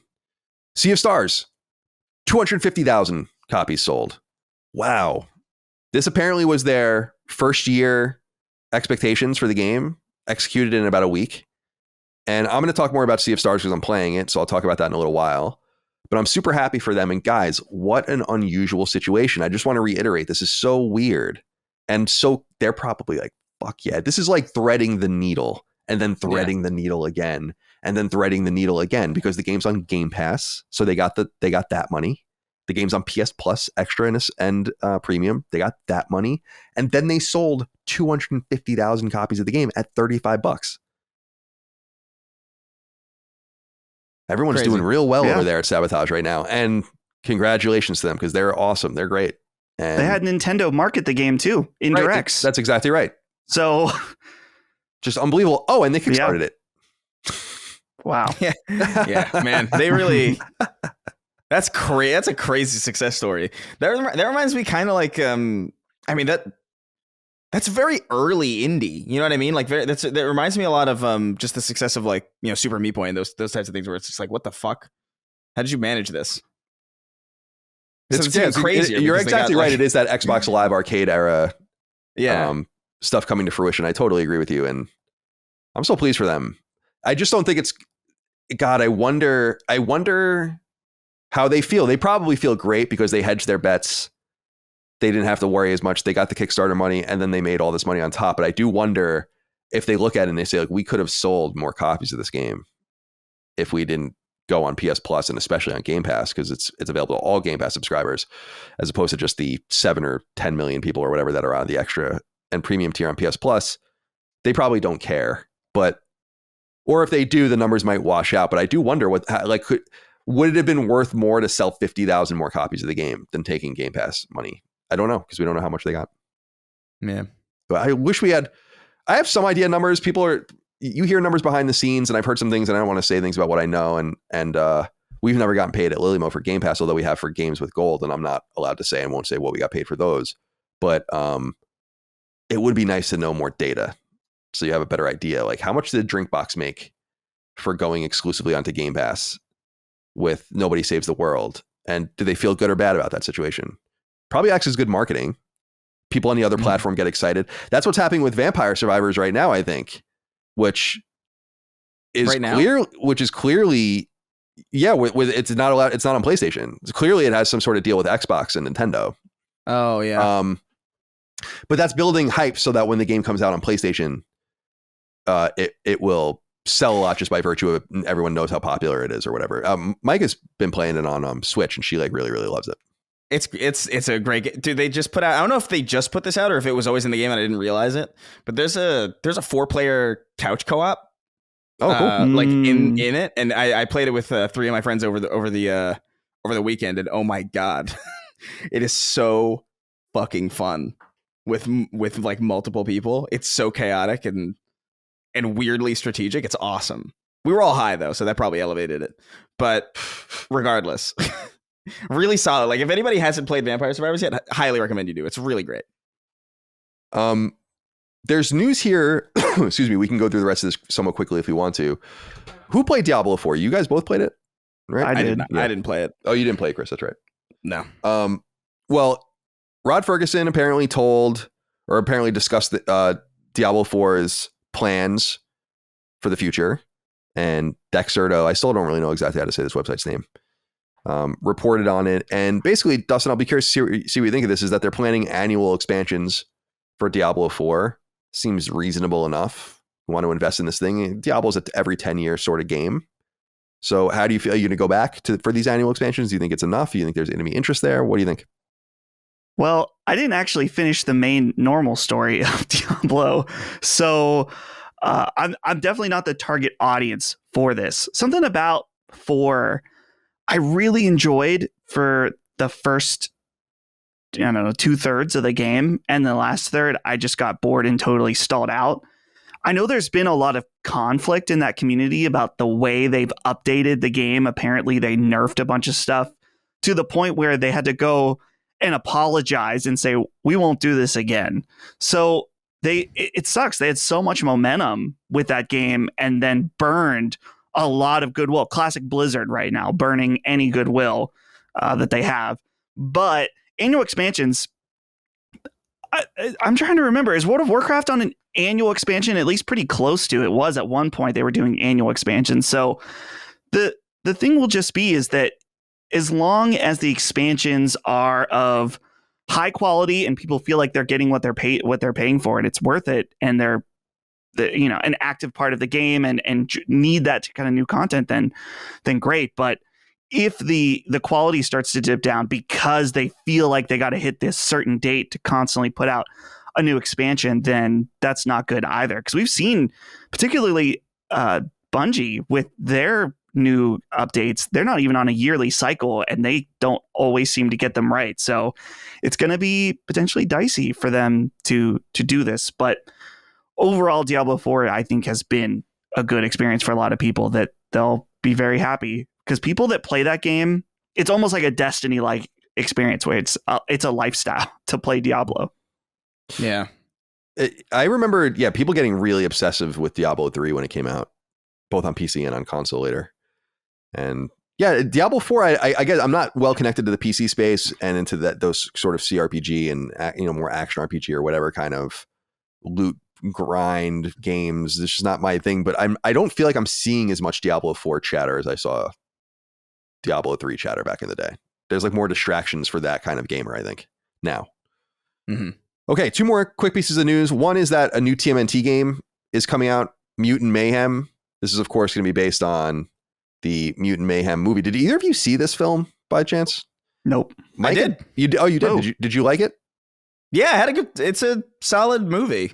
I would honestly recommend it. Yeah, I think it's on digital now, so you can watch it pretty easily. That's so fast. That's crazy now. Yeah, I know, right? 3 or 4 weeks and you can watch it at home. I remember it used to be like 8 months. I remember waiting 8 months for Spider-Man 2 to go on DVD. And I remember it was exactly 8 months because I was like, oh, fuck, this is going to take forever. Now it's like less than a month, I think.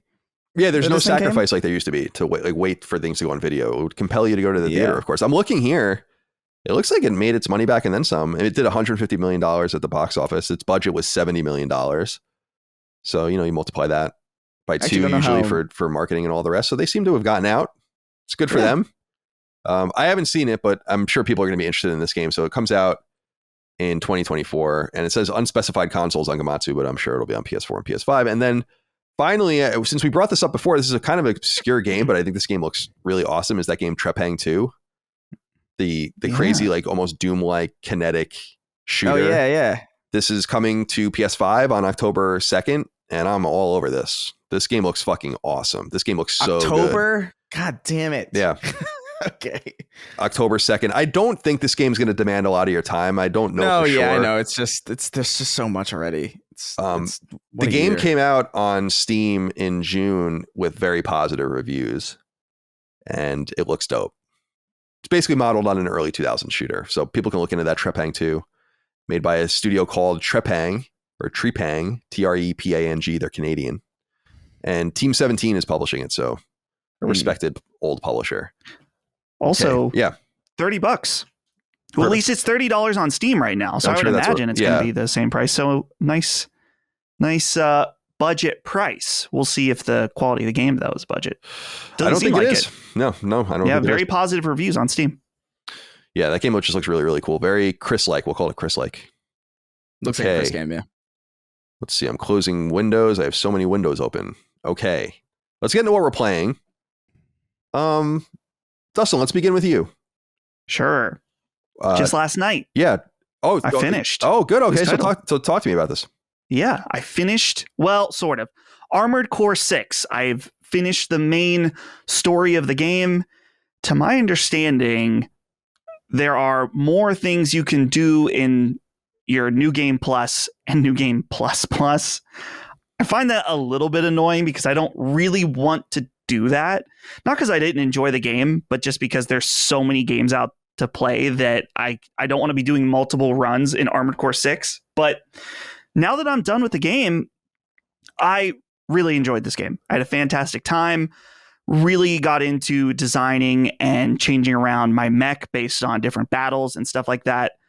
I can't say I was too connected with the story in this game at all. And I think that was one of the major complaints of reviews, is that basically all the dialogue in this game is just done through little like codec messages between you and other Armored Core characters, whatever. I don't know exactly. Some of them are in mechs, some of them are like handlers and stuff like that, which makes sense for the setting. It's a very bleak, depressed world where there's not going to just be people walking around and stuff like that. But there was a bit of a disconnect there.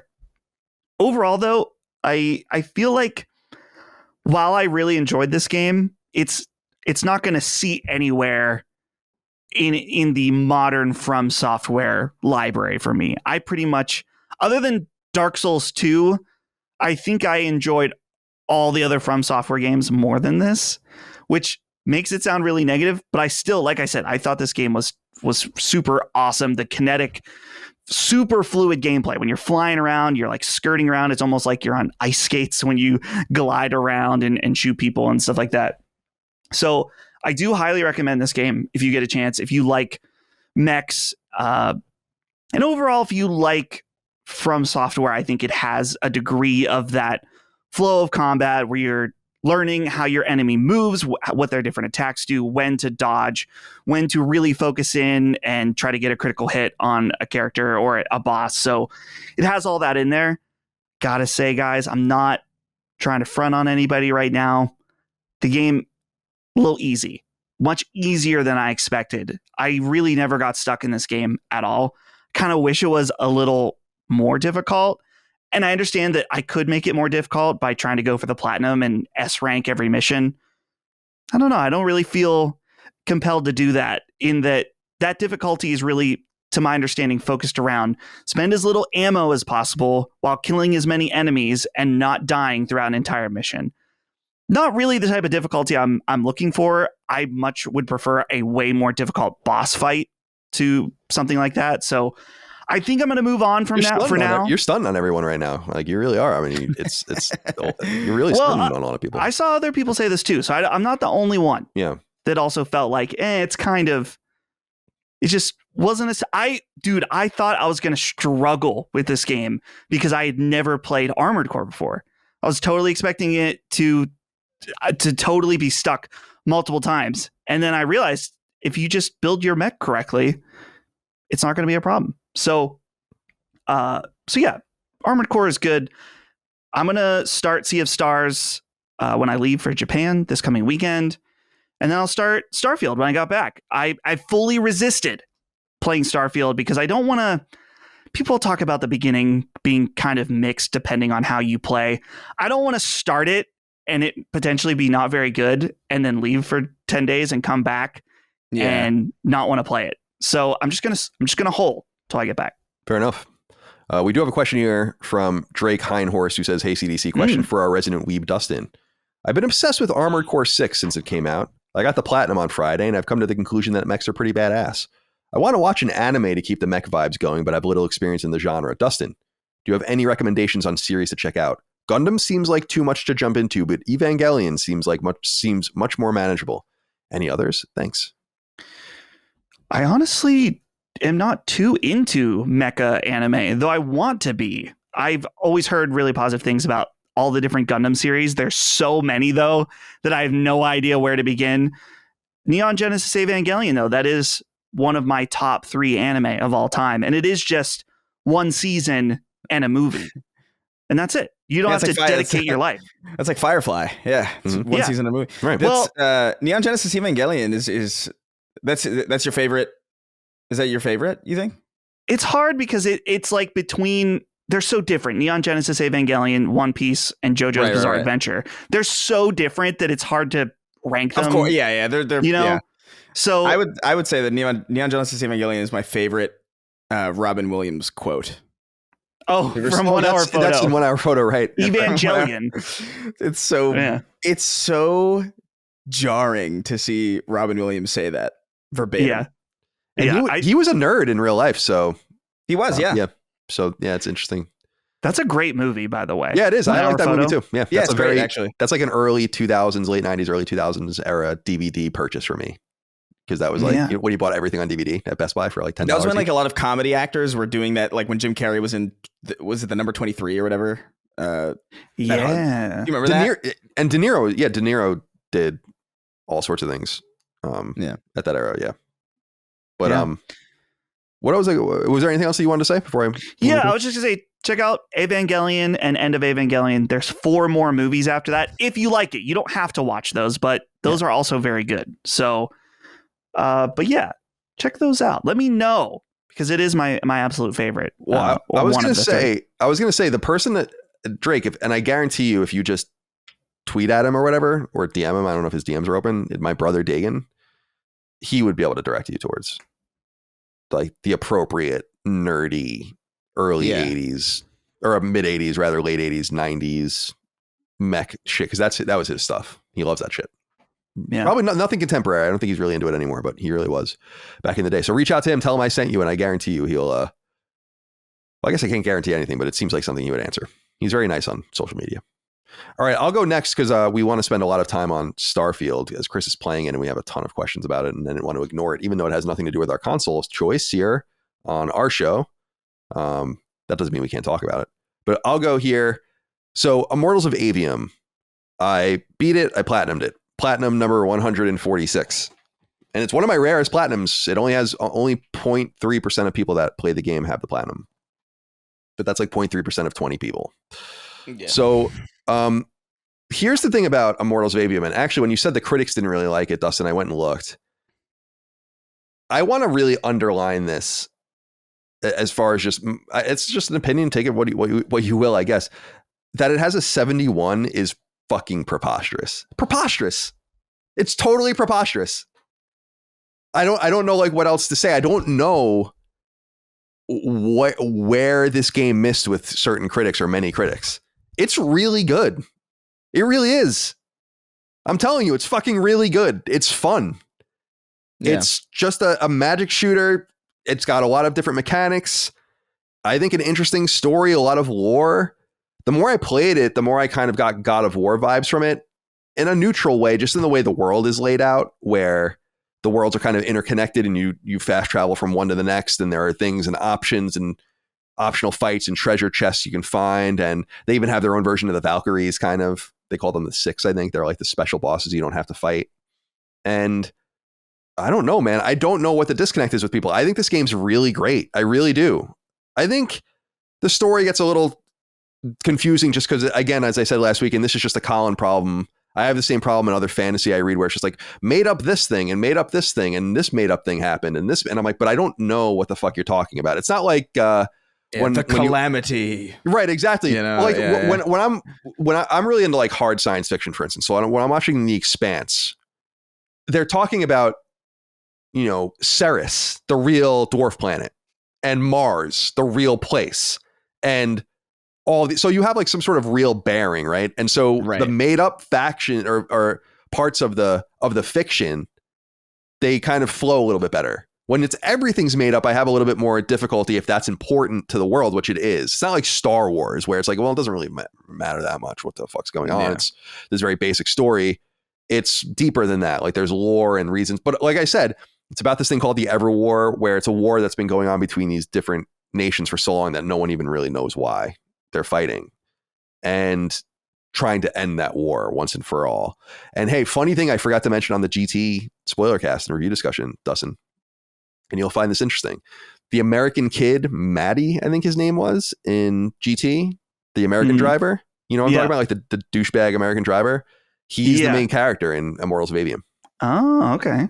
Yeah. And when I was reading that about him, because I was reading about the movie, I was like, oh shit. And then I could see it. It's him. They definitely, I think, must have did motion capture or performance capture. Sure.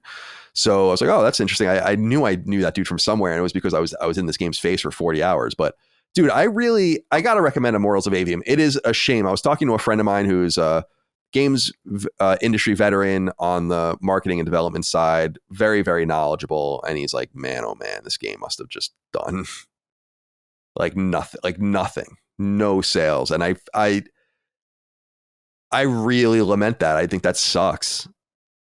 I don't know how everyone will feel about it, but it's just so shocking to me. If you're not into shooters, I guess you wouldn't like it. If you're into just different kinds of shooters that still feel very familiar with a really fun world, very floaty mechanics. You're able to jump and double jump and hook shot and use all these special skills. And it's like, a 71? The fuck are you talking about? This is why I hate review scores. We're going to get into that with Starfield. I hate them. That's such a disservice to the game based on what that indicates. Not that your score is right or wrong, but it's just like, what? A 71? And all these other games come out. Like, this is a game that deserves way more than that, way more credit. And I've seen certain people reach out, some people DM me or whatever, and they talk about the game as if they're talking about a totally different game than the one I played. Talking about it like it totally sucks, that it runs badly. I mean, it doesn't run badly. It does hiccup sometimes. As I understand it, it's an Unreal 5 game, right? Which is pretty crazy. That because Epic usually has their hands on, so this is like going off on its own. And I think it's great. So I want to give a shout out to Immortals of Aveum. I also want to give a shout out to, although I'm early in, I'm 5 hours in or so, Sea of Stars. So I bought it when it came out, and I'm playing it now. I'm gonna have to kind of take a hiatus beginning probably in the next day or two, because I have to play Halo 3 for Knockback, and I have to. I don't have to, but I want to play Alan Wake again in preparation for our review discussion on that next week. So I'm going to have to give Sea of Stars, or put Sea of Stars on the shelf for just a little while, but I am enjoying it. And Hunter Flaherty wrote in, son of Islanders goalie Wade Flaherty, and he says, "Hey guys, I just have one thing to say. Sea of Stars equals game of the year. Keep it up, boys. Can't wait to hear the spoiler cast on this beast. As I said earlier in the show, we will do one. I really dig this game. It's really interesting. I think its inspiration, there's like a visual inspiration from Breath of Fire, in my opinion, for this game, the old Capcom series. Although the gameplay, you want to say Chrono Trigger. I know that's like what a lot of people are saying. I think that's there, but I think it's more based on the way it looks than the way it plays. If you want to compare it to Chrono Trigger, it's interesting. We've gotten, I think, 2 role-playing games this year in Octopath 2 and in this that have, in their own way, I think successfully not reinvented the wheel, as it were, but really refreshed turn-based JRPG style combat. I thought Octopath Traveler 2, which I didn't beat, but I thought the combat in that was surprisingly deep. Like, you can't really just hit X like you could during a Final Fantasy game or old Final Fantasy games or Dragon Quest games and just get through. Like, it's not possible. And in this game, it's similar with the way, and actually this game's clever in the way. Do you know much about it, Dustin? Have you seen it? Because you're going to play it on the way to Japan, right? So I won't spoil anything for you, but someone just put out a like documentary making of video. And it wasn't No Clip. So I think that was our friends at the Escapist. Yeah, that's it. Yeah, I didn't get to watch all of that video, but I was watching some of it, and it did seem that they were pretty clear that there was no one direct inspiration. It wasn't just Chrono Trigger, because to my understanding, right, the combat has active elements sort of like Mario RPG, right? Where you've got to hit the button at the right time in order to do like more damage or to block or dodge or something like that. I love stuff like that. So I, for the most part, have been not totally dark on this game, because I was watching that video about the making of, but I didn't play the demo or anything like that. So I'm going in somewhat blind to this one. Yeah, I think you're really going to like it. And yeah, shout out to No Clip, or not No Clip, to Nick Calandra, and don't shout out to No Clip. I mean, shout out to No Clip. I know a lot of people like them. They're actually doing that pretty cool project of putting everything into HD, like old E3. That is pretty cool. That's pretty cool. Oh yeah. So, but otherwise, I wanted to shout out The Escapist and Nick Calandra for doing really good work. Friend of the show, Nick Calandra, for the Sea of Stars. I know he's really excited and happy about their video product recently, so good for them. And their ability to move on from some pretty questionable people on their staff in the past. Like, wasn't that guy Movie Bob on The Escapist like way back in the day? But also, who I think still floats around. But they had, what was that guy? There was that guy that used to work at Polygon that was with them for a while. That was weird too. I can't remember his name. Do you know what I'm talking about? I don't know. I have no idea. Oh, Russ Pitts. That was the guy I was thinking. Oh, yeah. And I don't know. I reached out to him once because he was like melting down online, and I wanted to interview him about what was going on here, but I never heard back from him. All right. So what I wanted to say about Sea of Stars before I part and we get into Starfield is I really love the different ways that combat is kept fresh. And there's a strange and really subtle balance that I've never quite seen in a JRPG before, or a JRPG style game. Because it's obviously it's not Japanese. I want to be clear about that.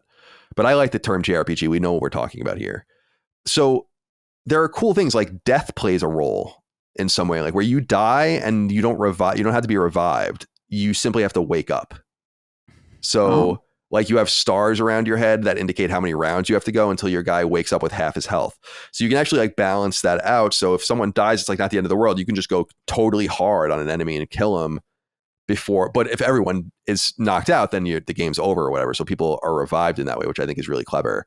The magic points system is cool because you have these powerful attacks that you use, but you have to generate magic points by attacking regularly. So you have to attack regularly, no matter what character you use, in order to generate those MP that you need to use the special attacks and then kind of keep that cycle going and balance all of that.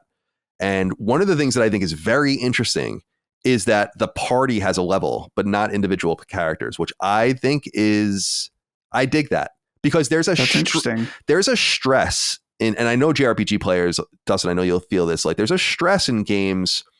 There's basically 3 types of games with interchangeable party members, right? There's the kind of game where everyone gets experience no matter what they're in the party or not, which is kind of a newer thing. That's not really the way it used to be. There's the type, like some Tales games did this, where your characters out of the party would get a percentage of your experience points, but not the full experience, to kind of keep them leveling up a little bit, but you have to use them. And then there are games like, say, Final Fantasy VI, where if you just don't use a character, they're just going to sit there and you can level up 30 times and they're going to be level 10 and you're going to be level 40. And this is kind of an ingenious way to say, like, don't even sweat that. Just experience the game and assume that the level is shared by the entire party. That removes a level of customization, which I get, but I kind of like that because I only have 3 playable characters right now, but you can just tell from using the menus that there's going to be more. And so you're going to have to make those kinds of choices, I assume. And to not have to think about that is very immersive, in my opinion. Very immersive. It, again, removes the customization, but when you eventually play a game like Final Fantasy VI, Dustin, you'll see when you're really literally balancing like 14 characters. And you got to just, and you got to make sure you're kind of leveling them all up and equipping them all and doing all this stuff. And it's a lot. The other cool thing that they do in this game, I think, is so they have that shared experience system, and they also have the shared power system where you can knock these power crystals out of enemies as you attack them, and then one of the characters can soak them in on his turn and have like extra attack power. There's just a lot of this is what happens when a studio that previously made a side-scrolling Metroidvania sits down and makes a very different kind of game, I think, and brings the design philosophies of a different genre and just the different ways you can approach things into something that people don't necessarily feel like needs much work unless you put it there. Think about Pokemon or Dragon Quest. Those are about as straightforward as it possibly gets. No one complains about that. They're hard. You have to balance things and use the right attacks and stuff, but it's just you go, I go, you go, I go, you go, I go, you go, I go, no matter what. Item use, attack, special attack. This is very different. And I think people are really, really going to like this game. And obviously people already are. And I'm really intrigued and I'm figuring out it's connected to the messenger, like I said. And I think you'll see very quickly how they connect it, although the depth of the connection or the meaning of the connection is still out there for me. But I'm definitely going to try to platinum this game. I just I have to balance it between football. I mean, Sundays, for instance, first of all, Saturday I'm going to see the Gym Blossoms, so that's gonna be awesome. Then Sunday I'm watching football all day, and then Monday the Jets play Monday night, and so I'm going to be basically a worried mess of a man all day as I'm getting hyped up. I'm literally to the point, by the way, where I'm listening to like Rich Eisen or people on the radio shows and being like, yeah, like getting real hyped as they're talking about things. Like, you know, Rich Eisen said, like, we have unfinished family business. And I'm like, that's right. That's right. That's right. Okay. Chris, let's go. Oh, wait, no, actually I have one more that I wanted to answer. Where is the virus? Wrote in, said, greetings, Sacred Crew. This question is mainly for Colin. I'm ashamed to admit I've never played a turn-based RPG in my 37 years of gaming, but decided to dive into Sea of Stars because of the overwhelmingly positive reviews. Wow, do I love this game. It's beautiful, it's charming, and I'm having a total blast just navigating the world with my crew while getting familiar with turn-based combat. This is a much more fun and accessible experience than I was anticipating, and it makes me wonder if I would end up loving so many of the classic games that Colin is always bringing up. What are some classics that are cut from the same cloth as Sea of Stars? Oh, man. Dude, if you've never played a turn-based role-playing game before, the world is your oyster, dude. I don't even know how to begin to answer this question. I would say the Pixel Remasters are probably a great place for you to begin if you want to go into the simplest route. But I'm so glad to hear that people are getting into turn-based games because of this, which means it's a nice accessible point. All right, now let's finally get into Starfield with Chris. Chris, take it away. I'm curious to see what you think of this. A lot of people have different inquiries. I think we'll check on some of them as we go, but I want to hear what you have to say. Yeah, man. I'm trying to. It's even just getting ready for this episode was kind of daunting because I've spent how much time have I? Let me check my clock real quick just to make sure I have this right. I've spent 45 hours in Starfield, which is a pretty long time, but I also feel like I'm only just now really starting to get deep into the systems that are really like interesting. I feel like the best way to describe it is like it's as deep and as wide. It's like exactly as deep and as wide as it needs to be, and no more. Because I was concerned that because this game was so big, it was like, a million planets, it was going to be like really like daunting, or like it would feel like a lot of Ubisoft games where it's like, oh hey, like here's a giant map and here's like a million dots on it. And I was really worried about that, but for some reason, I don't know how they managed it, but it feels so manageable, but it also feels like really expansive at the same time. And I know that it doesn't function the same way as Skyrim did. You can't necessarily go off sprinting in any given direction and run into like a million different points of interest because the game's not designed that way. But I feel like because every location is so centralized and focused with a little bit of exploration outside, it makes everything feel a lot more manageable. I wouldn't describe it as Outer Worlds exactly. It's far deeper than the Outer Worlds, but it's grabbed me. It is a Chris ass game as far as RPGs go. That 2001 A Space Odyssey meets Mass Effect is very, very engaging to me. And it's so there's oh my god, there's too many systems to really go into it, but I'm so focused on the shipbuilding part of it in a way that I didn't think I would be, like commandeering ships and like renaming them and painting them, and this is like a really simple feature, like a really simple thing. Like it works really well in like Red Dead Redemption 2 and Zelda, where you can like even just having a horse that you can name makes you like inexplicably attached to that animal. And it feels the same thing with the ships, and the ship combat is a lot deeper than I thought it would be, and it's a lot harder than I thought it would be. You really have to spec into it, and the game does start really slow. At first, I played for about like 6 hours, and I was like, I like this, but I don't love it yet. I remember feeling like, yeah, it's not grabbing me in the same way that Skyrim did in 2011 as quickly. But the further you get into it, it really does open up. And I think the strength of it really is in, I think, the quests. There's a lot of really, really good. I'll give one example just because I feel like it sells it the best, or like it portrays my experience the best. Where I had some point of interest to go to on this planet really, really far away, and I warp over there, and I see this really, really old looking ship, like kind of hanging in the orbit, and I go to hail it, and there's like no radio comms, nothing's working, and I get onto it, and it's this crew it's this generational ship where like people were living and dying and living and dying on the ship for generations in the hope that like the last generation would end up at this world that they claimed like hundreds of years ago, only to find that humanity around them has advanced so far ahead of them that the planet's already settled by other people, and like there's like all these corporate things going on it. And so there's this old generation of original Earth people on this really old ass looking NASA ship in this world of like crazy sci-fi ships that feels like they have this birthright claim to this planet, and they want me to go down and mediate for them. But when you go down, it's just a bunch of corporate like asshole, like it's like a resort city or like a resort planet where it's like, oh, this ship hovering over us that can't land is really fucking up tourism. And it's really fucking up everything. So if you want to like destroy their reactor, it's like a really old ship. So you could just kill them.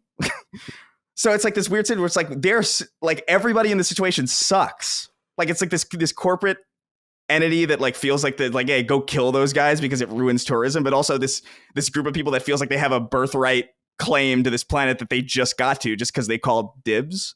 And there's like there's so much of that, and it's really engrossing, and I find myself lost in it in a really good way. There's like the procedurally generated planets they're kind of hit and miss, but they do like have these needle and haystacks moments, like where it's like every once in a while when you're just like mining for like some material that you need to finish like some project, you'll run into something that blows your fucking mind. It's not often at all. In fact, it's like it only happened to me once in 45 hours, but the fact that it happens that rarely or that it happens at all is like that carrot on the end of the stick that makes you like, it kind of makes you curious to touch down on various places, provided, you need to go there for resources or whatever. I don't know, man. As far as Bethesda games go, I'm only 45 hours in, which I know sounds ridiculous. But as of like right now, I don't know how it's going to end. I don't know how the payoff is going to go. But as of right now, this is like easily my favorite Bethesda single player RPG. And it might be because I'm not as into fantasy as I am into sci-fi, so Skyrim only can get so high, and Fallout's cool, but I feel like a lot of Fallout is really carried by the aesthetic of wandering through retro future areas with like 1950s music playing. Like that's like an unparalleled vibe to me.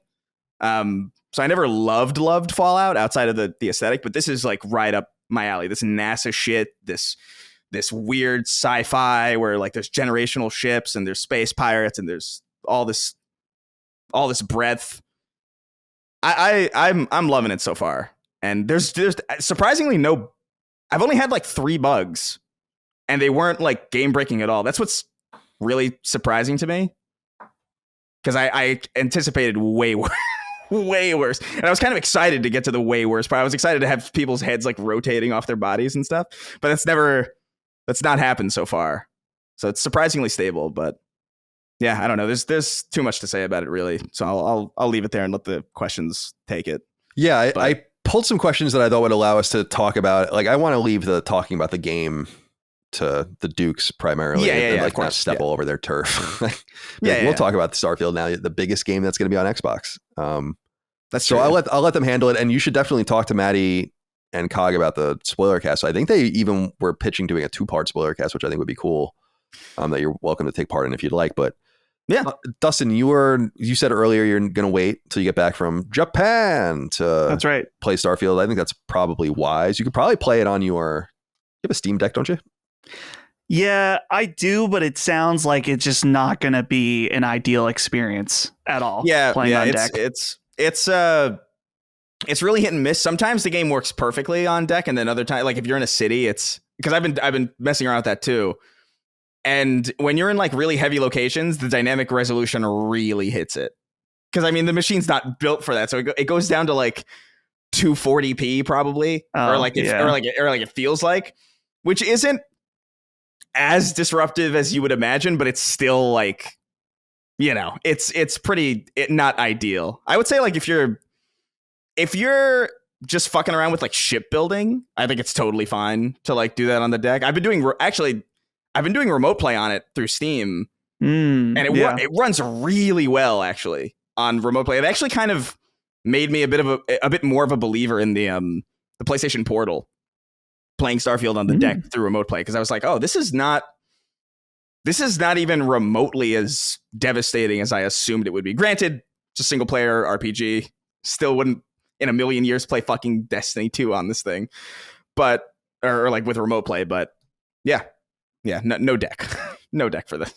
Well, I'm pleased you're enjoying it. I'm sure you're going to enjoy it too, Dustin. I personally will say, I've actually gone out of my way to watch gameplay of it and like see what it's all about. And it's it looks fun. I mean, it looks cool. It's just too, when I see people have been sharing their I guess status screen with all the quests they've done, the time they've played, and all the rest. I'm like, dude, I don't even know how you can spend so much time with this like one game and do so little in it, which is cool. I intellectually understand that, but I'm like, I can't. Yeah. It's the same reason why I just can't go back to Fallout 4. I can't go back to Skyrim. This is just a compounded version of that. But from the outside, I think it looks pretty much exactly what I thought it was going to be. And I think it looks fun. I think the gunplay actually looks pretty cool. The ship-to-ship stuff looks pretty cool.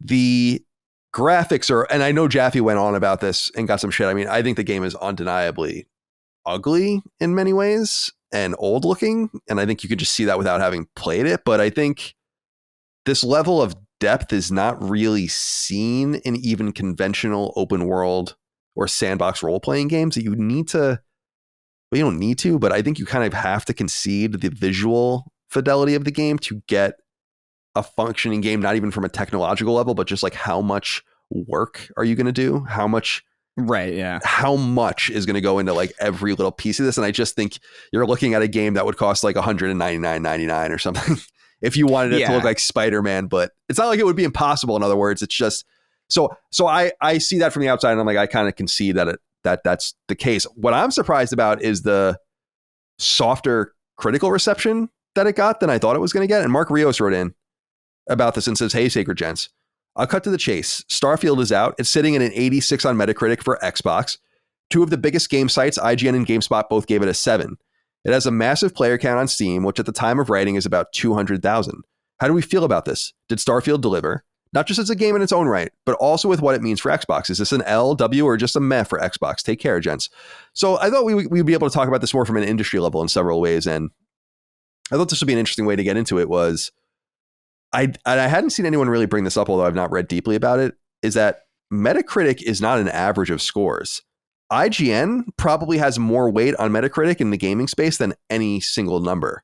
So it counts like 3 or 4 times. And a little site that you've never heard of might count a fraction of 1 in the Metacritic score. And that's, by the way, the Metacritic, and I know this from my time at IGN, that the Metacritic algorithm is secret. Like that's not known, but it's not an average. And I think that's really important. So when specific sites like IGN and GameSpot give the score that they gave it, that drags it much more down than even a 7 just as an average would.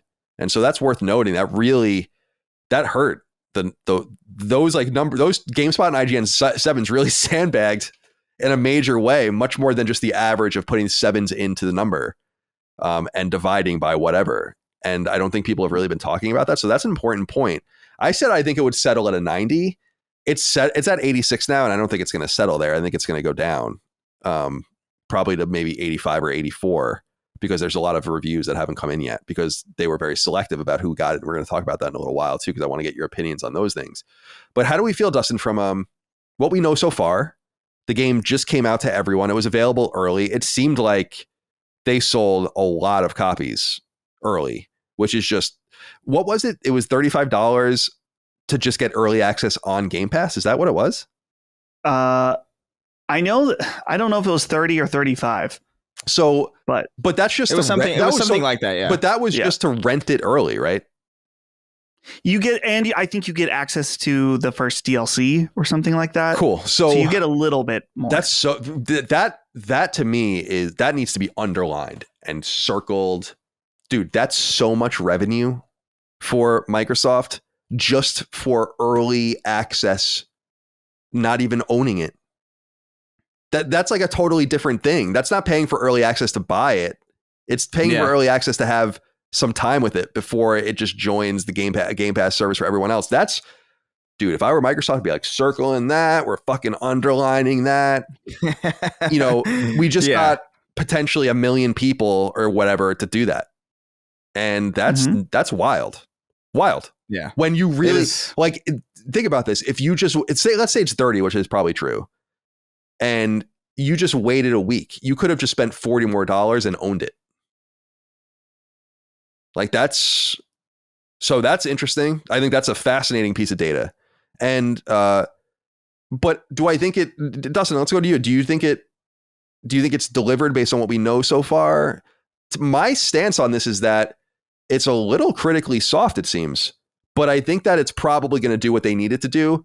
And in that case, it would be a W, but I don't think it's probably like an overwhelming W. And no one knew better than what this game was than internally at Microsoft and Bethesda. So they may have anticipated, and doesn't that kind of explain Phil Spencer maybe sandbagging a little bit on kind of funny by saying like, we could deliver an 11 out of 10 and it wouldn't matter.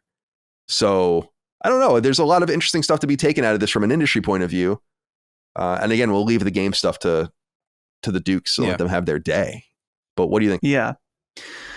It definitely reviewed lower than I expected. The night before reviews came out, I had also predicted it being a 90. And so currently as it stands right now, as you said, on Metacritic, we've got an 86, and then OpenCritic, where they don't weight certain sites higher, has an 88. So it does have a slightly higher score over there instead. But either way, whether it's 88 or 86, both of those are slightly lower than I expected. And I guess it's been interesting to see the feedback about this game and how it's working for some people. And it's not, I don't want to say not working for other people, but kind of a disappointment. And I think that comes down to just that all of the other Bethesda games are kind of, you can play in a multitude of different ways. You can do the beginning of Fallout 4 and then fuck off and not do any of the main story for a long time. And it's all about, you can just explore endlessly in this one map. And Chris, you've played the game. I haven't, so I don't want to speak out of turn. So you can please interrupt if you think that I'm off base here. But Starfield has a bit of a different formula of that core Bethesda RPG. And so that's going to work better for some people, or some people are going to say this isn't, it's missing some of that from Skyrim or Fallout, some of that endless. It's just when you have instanced exploration is different than open world exploration. Yeah, right. No, 100%. It's a different formula for sure, because it's not as seamless as an experience. I mean, obviously, like Skyrim has loading screens when you go into cities and certain taverns and stuff like that, and caves, but it's all unified under the same open map where you can walk from one end to the other, and you can still do that in this, but the locations themselves are intentionally kind of desolate with very, very, very large focal points of like key interest. And so the exploration is less about being in the same place and going to the mountain in the distance because you know over that mountain there will be another city that you need to go to, and more about, all right, I'm in this key location. I could go out and find like caves and weird places and stuff like that, and they're still there, but the real meat of the transition from Skyrim's, I'm going to go all the way across the map, is now in this game, I'm going to go to that planet, which you just can't seamlessly do because technologically speaking, for an RPG, that would be fucking insane. And so once you understand that a lot of the game is about kind of this Mass Effect style, kind of like fast travel, point A to point B, this locations are still expansive, but when you realize that the rhythm is warp here, land, explore, warp here, land, explore. And I figured that out pretty early, but I think it would take a lot of people maybe a lot longer, because a lot of people are probably just going to be like, I want to wander into the distance. And then they might not find as much as there would have been in like Skyrim, just on the nature of like how the game's built. Right. But yeah, I still think you can still play the game the way you like. I have a friend of mine playing in the living room. He's crashing with me for a little bit, and their story's way different, even though they're only a couple hours in. I was like, that's crazy that I didn't see any of this, because I left the planet immediately and they just stayed where they were, you know, and there's like this entire story there so you can still go out and do other things, but it's not in the same way of like, I'm going to wander east now, and then my experience is going to be different. It's more like, I'm going to go to that planet. And that's my compass direction. So yeah, it's definitely different. Yeah. I think that seeing people's reaction to these scores has been one of the most interesting and also cringy things that I have ever seen as an observer. Crazy in this industry. Just seeing people with on both sides of this, like the insane amount of copium that some people have of this game isn't game of the generation. How dare someone have an opinion that they don't like that this game? They said it's good but not amazing. How dare they? Yeah. And then others people too. They're like, oh, see, this game is it's not a 90. I guess it sucks. This game's terrible. Oh my God. Yeah, you can't. It's not No Man's Sky meets. You can't fly into the atmosphere, which would destroy so much of what an RPG is. Sorry. Like it's. Did you see that mod too of people modding in the PlayStation Start screen? Yeah, I'm convinced that's a troll. That is hilarious though. That's real at all. Even as a joke or not, like I don't know, man. There's like a derangement syndrome around this game. Definitely, for sure. Definitely. We're gonna get more into that. I think. Yeah. There's there's multiple perspectives to look at this from. He asked from Xbox perspective, is it like an L or W or a meh from Xbox in their gamers perspective? It's definitely not an L. I mean, are you kidding me? This game is going to sell millions of copies. It had 1 million concurrent players, which I think is very good. I wonder about how impressive that number is, considering it's across multiple platforms. And this is like basically your biggest game ever for the platform, arguably, especially at the reach they have now. But I think that's great. That's basically the nature of how a brand like Xbox will have to analyze their data but even then, I am sure that they've sold millions of copies of the game or will sell millions of copies of the game just without Game Pass. I'm sure Game Pass is benefiting greatly from it as people check it out and try it out. And I think that it's a W. I mean, it's a win. I don't know how else you could see. I don't think it's as strong or as definitive a win. But I think that that's not a surprise to Microsoft because they knew what they had for a long time, which was a great game. I thought that people would have been a little hotter on it than they are. Like I say, I think that it's going to settle down to the mid 80s, like 85 or even lower once more scores start rolling in for the game. And so from that critical perception, I understand people saying like, well, that's a little soft for what is your biggest game. Basically, like that's like you've blown your load. This is the game. I mean, that's an important thing to note is that the games will critically probably be really good from Xbox and maybe even better than this, the games that have been announced, but no game's going to have this level of pop. This is it. So it is important to analyze, at least of what we know now. So this is important to analyze that from that perspective.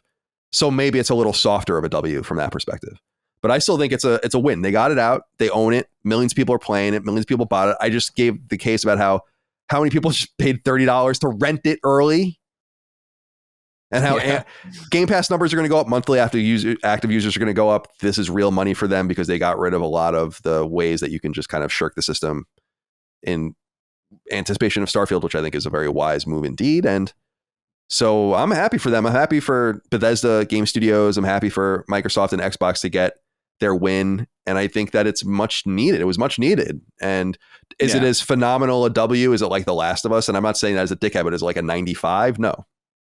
But it's going to have probably between PC, Xbox, etc., PlayStation-like user count of players. Yeah. And and that's great. It feels to me like a very Death Stranding type thing where like because it is so desolate a lot of time, and I think intentionally so in certain places. And I do feel like a lot of people are just not going to jive with that. Like Death Stranding is one of my favorite games probably in the entire PlayStation library, but that was like a really softly like I think on OpenCritic it's got like 83, 79, and in my opinion it's way better than an 83. And I feel like a lot of people are probably going to say, I feel like based on how much I've played of this and how much I enjoy it, I do think this is going to be one of those games that people look back on and be like, that was a good ass fucking game. That was like a really like instant classic. There's like a lot of good shit in here. So we'll see.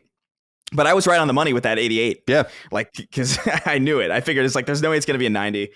I just don't foresee that. I just knew what I knew more than anything, and I just knew it was that it had to be great. That's what I was so weird about, like people being like, I'm like, that would be calamitous. This is nowhere near even being a neutral outcome, where they're like, oh, we just got it out and we survived and like we move on. It's not even that. Yeah. It's just not as big of a W as they probably. And again, I think Microsoft and Bethesda knew what they had. I'd be interested to know what it mock reviewed. And then, and then what the perception was on the outside. I just knew that the woe about like, oh, it's going to fucking bomb. I'm like, there's just no way, dude. There's just no way that that's going to happen. It just can't. It's arguably their most important game ever. I mean that. So just from a, like, we can do it. We can survive. We can have our own big pop exclusives that make PlayStation fans want to play it. They don't have many of those. And they have the biggest one right now. There's just no denying that. Will Spider-Man 2 take its place as the most wanted game that you have to play on this bespoke piece of hardware come in the fall? Probably. But Starfield is going to have a longer tail and a much longer, like you said, period of existence where people are going to look back and be just like Skyrim, just like Fallout. This game's going to be played for years and years and years. And that's not something you can say for very many games, especially in the single player space. So I think what they did is great, but there's no doubt that it broke people's brains. And Andrew Barth, like many people, wrote in and said, hello, gentlemen. Have any of you come across the recent controversy circulating social media regarding Starfield, including the selection of pronouns in the character creation menu? My question is, do you believe that the absolute outrage erupting from what appears to be very vocal minorities about this game is genuine? Do people really get so viscerally upset over such a simple thing as a tiny option in a menu that takes 2 seconds to select? Or do you feel it is just being blown out of proportion to gather views and clicks from those that disagree and want to fire back, thereby increasing engagement? Last Dance content continues to be excellent as ever. And Colin, congratulations on your soon-to-be wedding. Much love. Thank you, Andrew, for writing in. Watching people, this is, let me back up. This is a great example of why I don't even bother on social media, because it has been subsumed by the worst elements that know so little about games, care so little about the conversation about games that they'll do anything to tank, I guess, the games they don't like or boost the games they do like without a shred of objectivity. And that's its whole thing. And then you have these different problems that circulate around the game. And I found the thing about the pronouns to be so strange, not fucking because pronouns. So that guy. Yeah, that guy. Not because. So here's the thing. Here's what I'll say about that is that I don't think that guy's totally off the target in a generalized way, right? That there's politicization and all these different things in video games that we might not want, right? Like, okay, that's a broad argument, but you're taking it out on the target that is merely asking you in an immersive role-playing game if you're a man or a woman. That seems to be. So when I see something like that, I'm like, what? Why would you be like, shouldn't it be asking you this? Like, I guess that was my whole level of confusion. Maybe I'm totally off base on that, but I'm like, if you're making a character, a man and a woman, and then you're like, well, what do you want to be referred to as? And what it's like, right. Yeah, it's a role-playing game. Yeah. That was kind of, so it's not to say like there's not stupid shit in games sometimes. Of course there is. But why are you, from my perspective, Chris, it's like, why are we aiming at the immersive role-playing game that's simply asking you how you want to be referred to in the game, which is a level of customization that would be acceptable in that. That's why I was just so perplexed by that, dude. I just didn't get it. It's derangement. I think because that guy has like a channel with like a sizable like 300K or something, and that's it's the realm of content where it's. Do you remember back in like 2015, where like BuzzFeed and all these articles, like all these places were putting out video content almost weekly about how sexist everything was and how how problematic everything was. It seems to me like this is the just direct inverse of that, where you will play a game and actively look for things that could potentially be potentially be drawn into this broad category of wokeness, and then to scream about it and complain about it as if it's really something that is detrimental to the experience. Something like pronouns to me, it's like in an immersive like RPG where you're asked to have as much control over who you are as possible. It makes so little sense to complain about this. It's more granular customization, which is never a bad thing in a role-playing game. It's crazy. It reminds me a little bit of the gender-neutral bathrooms on the Ishimura in Dead Space remake or whatever, where it's like, yeah, like there's nothing. Can I say that? I'm going to say this right now. Gender-neutral bathrooms are a remarkably neutral fucking thing. Your house has gender-neutral bathrooms. A lot of buildings have them. This is like a really common thing, and it will most likely be a common thing leading into the future. So like but you see that and you're immediately like, oh, this reminds me of this woke thing, and now it paralyzes you into this weird Vietnam flashback and rage, like PTSD scream match where he was triggered in that moment. It was he got triggered. It was fucking embarrassing. But I think there's like a financial motivation to find these things where they are not, and to complain about them, and then to put content out complaining about them to be perceived as, I don't know, like a culture warrior or someone of vast import. And I remember I was talking to Derek about this because we were talking about like an altercation that we had at VidCon a long time ago when we were making content that was making fun of, like, you know, BuzzFeed and all these places calling everything sexist. And we were kind of having a laugh with them. And this lady came up to us and she was like, thank you for all you guys do. You have no, you know, it was just like, you're an important, it was like this really bizarre, like, thank you for your service. Yeah, it really was. And I'm like, dude, like, we're laughing at things because they're funny, you know, and they're fun to poke fun at. It's not serious, but we pushed away from that because we understood how insane that accolade was. But I think a lot of people really enjoy that. And a lot of people were like, ooh, I'm important. I'm a culture warrior, you said? I'm like Braveheart out here. That's pretty sick. And I think a lot of people just kind of get caught up drinking their own Kool-Aid at a certain point, because it really is fucking crazy that you would see pronouns in this video game and freak out the way you did. And I remember, like, that's part of the stream that I was doing yesterday that Colin stopped in on and that I didn't notice he was there. But we were kind of going through the game, and I was just sort of talking to a lot of NPCs and trying to find things that I could like rip a woke interpretation out of. And there was this one guy who was like, yeah, this system, this farm here is built on renewable energy. And I'm like, there it is. That's one. Someone saying something about that for sure. There was another person about how, like, they were a clone of somebody else, but they were like, oh, there was this mountain that was named after like a Norse legend. And it's like, in Norse mythology, this character is male and female. And it was just like, oh, there it is. There's more of it.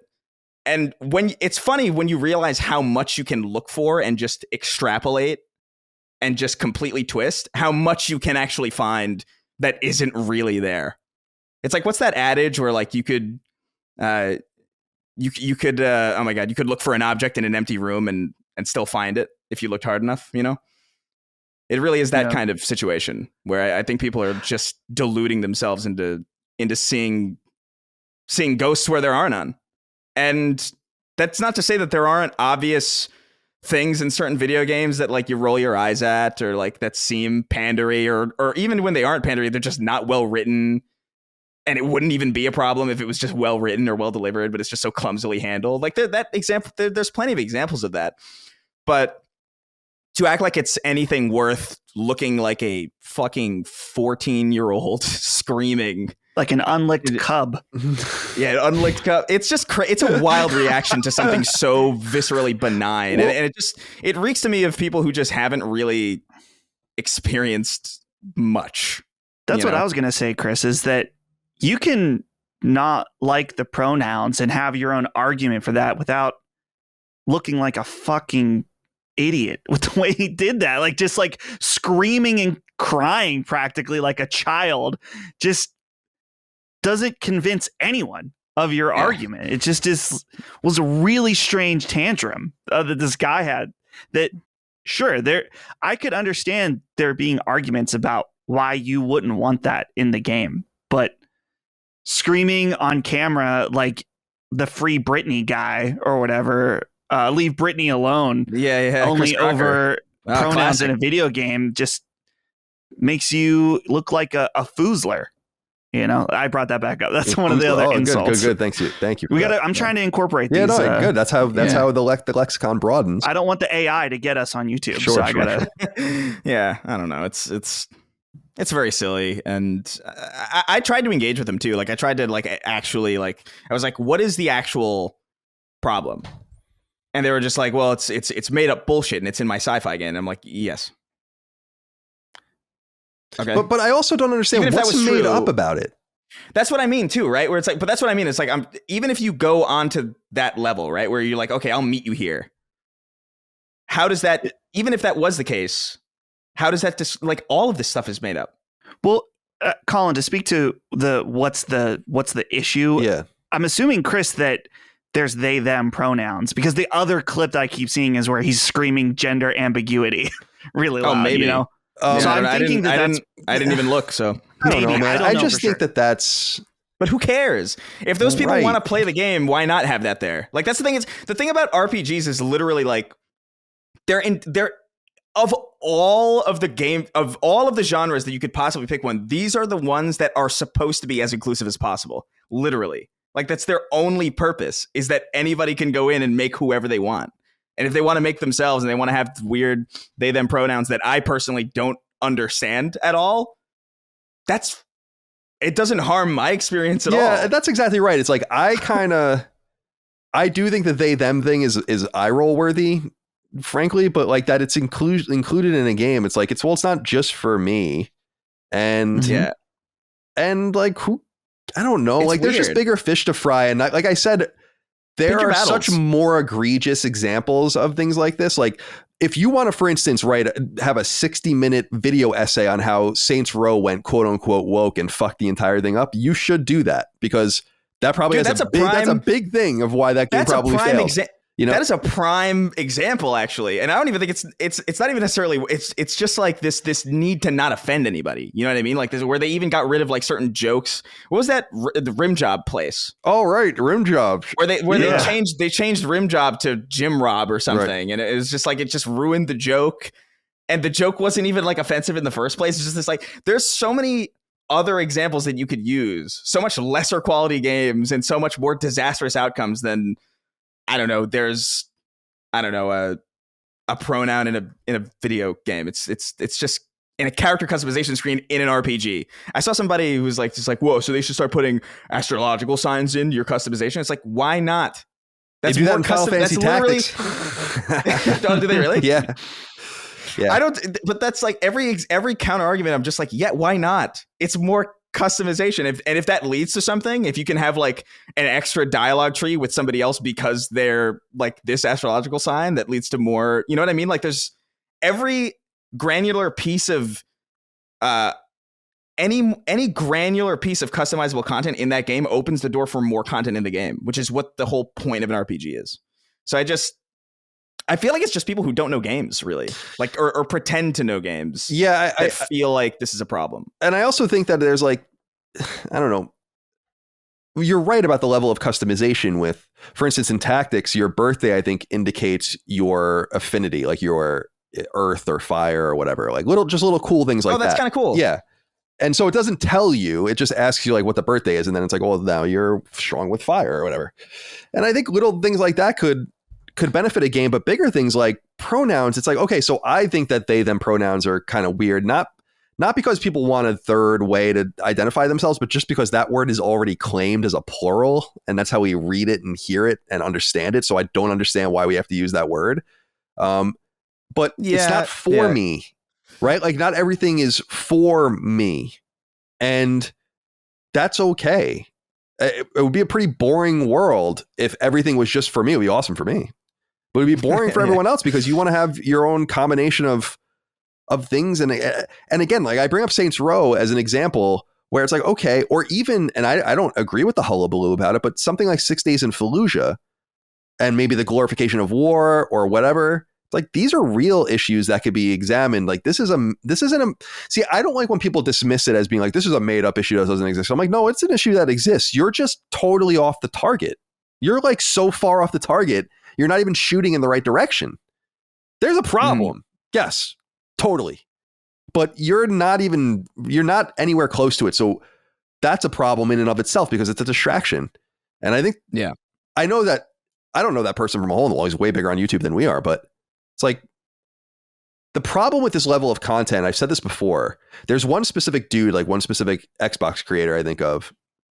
I won't name him, but it's like he only makes content about other people and and about problems and dunking on other people, whatever. But people find that they're going to have that expectation about you because they don't give a shit about what you say about games. They only care about what you say about other people or the issue of the day. And that's a very perilous place to build yourself up on because that expectation will never erode. They're never going to care what you think about the base product. They just want the drama. And you either have to embrace that and want that and own that or not.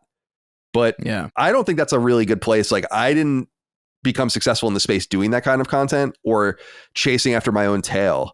And so I think people take me more seriously or people like us more seriously when we do identify or try to point out a problem that we think is happening politically or socially or whatever within the game space, because you don't have something so silly like this. It's again, not to say that the argument over gender and pronouns and everything is silly in and of itself. It's not. It's about language. It's about reality. It's about biology. It's about all these different things, psychology, whatever, things that I'm not really trained to speak about. But this isn't one of the fronts in that fight. And I think that's the important thing to note. And I think this game seems to have, so looping into what I was saying earlier, this game seems to have broken people in a profound way. And again, we're gleaming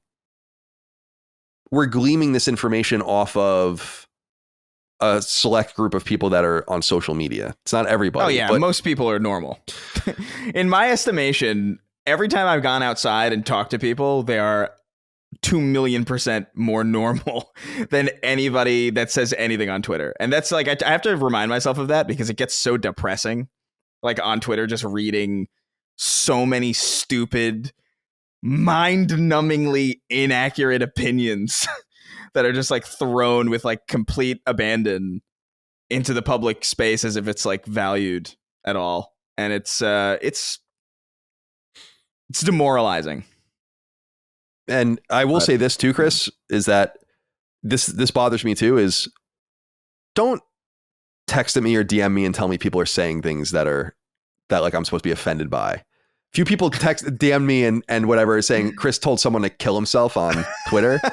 And I'm like, I saw that. And I'm like, what do you want me to do about that? I don't understand why you're telling me this. You know, I said specifically, I believe you should kill yourself with a gun, which is just I can't believe you didn't get banned for that. I've been trying to get banned on Twitter for a while, which is why I've been tweeting stuff like that because I want to know when, because I don't like it, but it's there, so I feel like I have to use it because it's like an asset to have, but I also just hate it, and I don't find any value in it. It makes my internet experience so much worse having it. So every now and again, I'll just tweet this. It's just such a ridiculous thing to say, and so and by the way, it was live for a while. It was live for it got taken down. It got taken, but they didn't ban me either. They were just like, "Hey, just delete this, and you're fine." Just don't say that. Just don't say that. I was like, God damn it. Where's my ban? Yeah. Fine. I wonder what I would like. I have to revert back to the RSS days or something for if I were to get rid of Twitter. Like I specifically use Twitter just as a news feed to see what's going on in the world in the specific combination of things that I care about, sports and whatever, politics, whatever. And that's how I get my news. I don't even read my own feed, or like I read like the For You and I read the things I follow. And I wonder what I would replace that with if I wasn't on Twitter. That's my only problem. Like, it's not really a communications device for me anymore, so I'm comfortable getting rid of it from that perspective.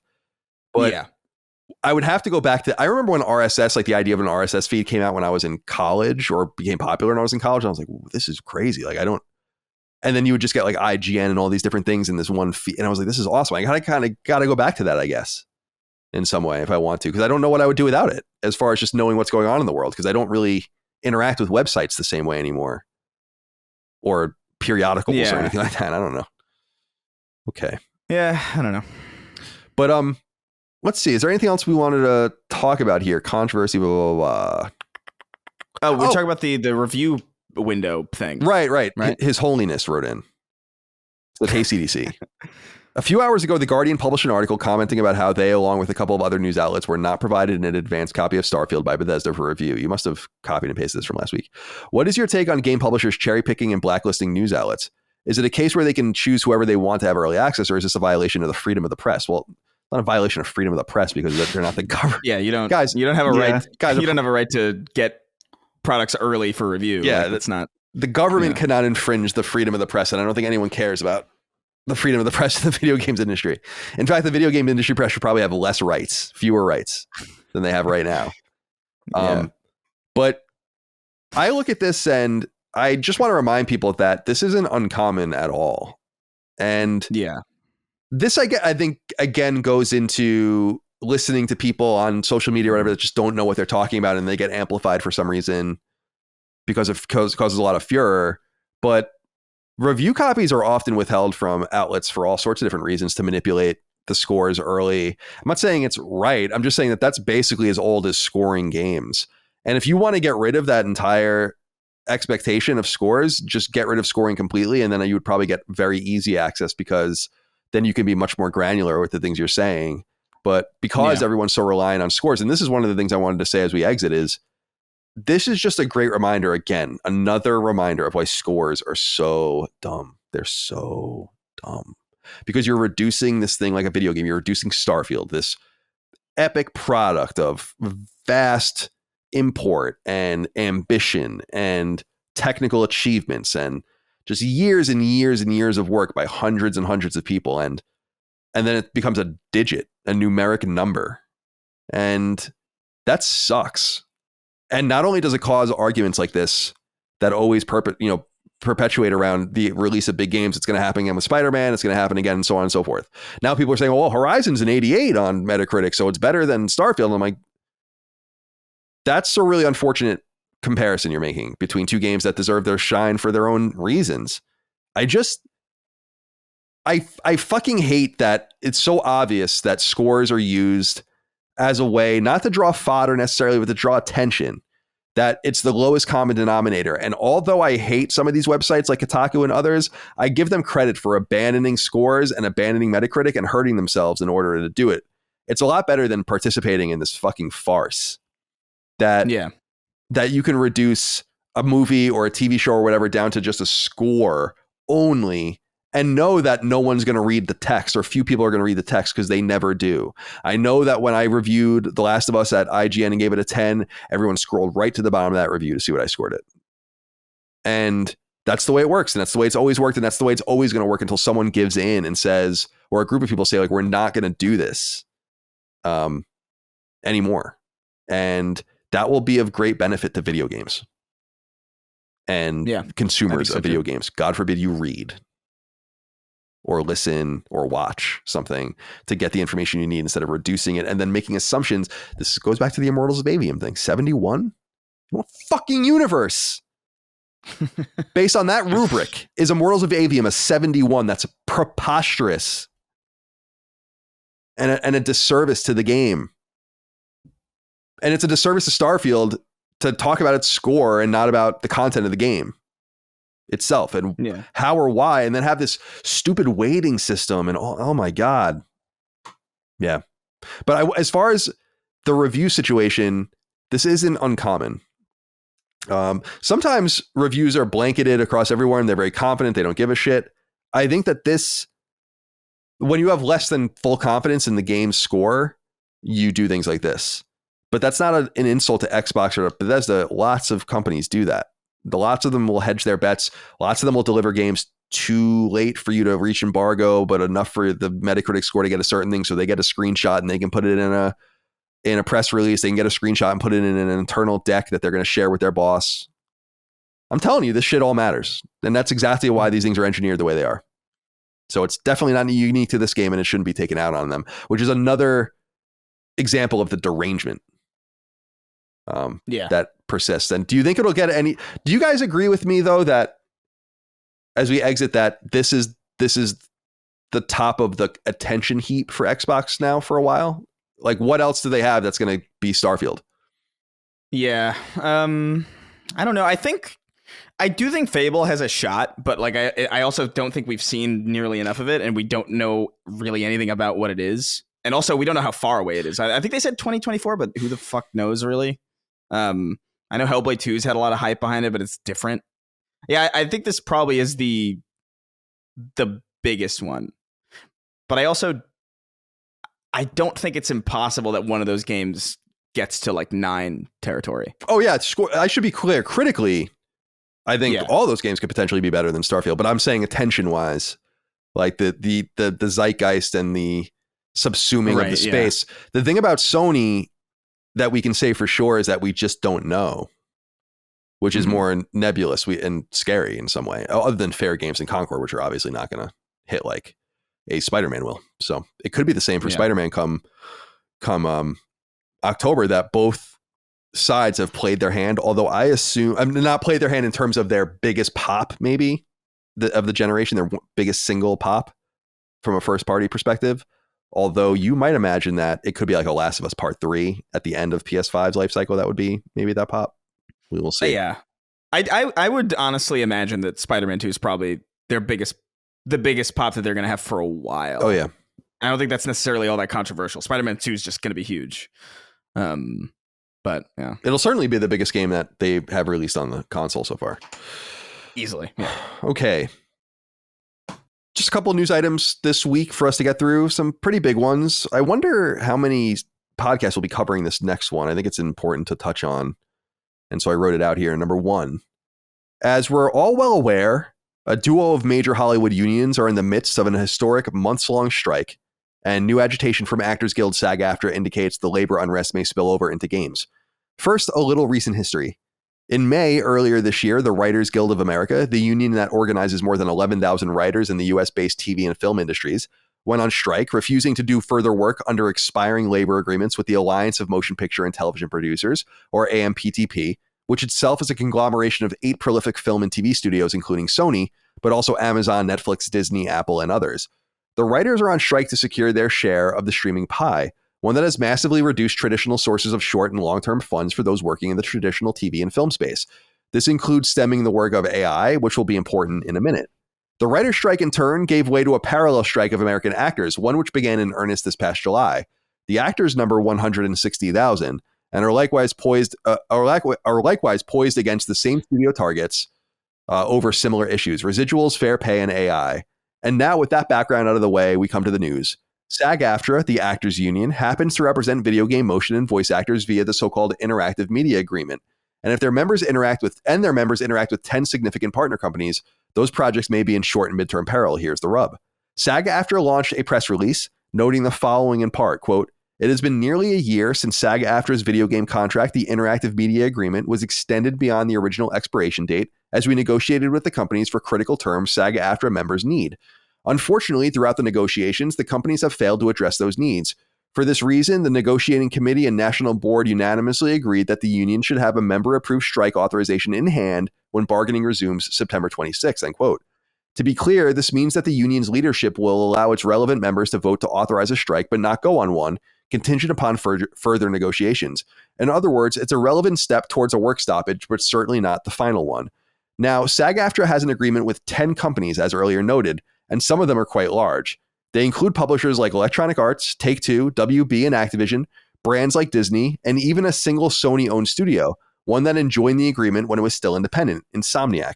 SAG-AFTRA's president, Fran Drescher, Mr. Sheffield, said in part, quote, "Here we go again. Now our interactive agreement is at a stalemate too. Once again, we are facing employer greed and disrespect. Once again, artificial intelligence is putting our members in jeopardy of reducing their opportunity to work. And once again, the SAG-AFTRA is standing up to tyranny on behalf of its members." The union's chief negotiator, Duncan Crabtree, Ireland, noted in part, quote, "The voice and performance capture artists who bring video game characters to life deserve a contract that reflects the value they bring to the multi-billion-dollar gaming industry. Voice and performance capture AI are already among the most advanced uses of AI. The threat is here and it is real. Without contractual protections, the employers are asking performers to unknowingly participate in the extinction of their artistry and livelihoods," end quote. SAG-AFTRA is a relatively new union, but a very powerful one.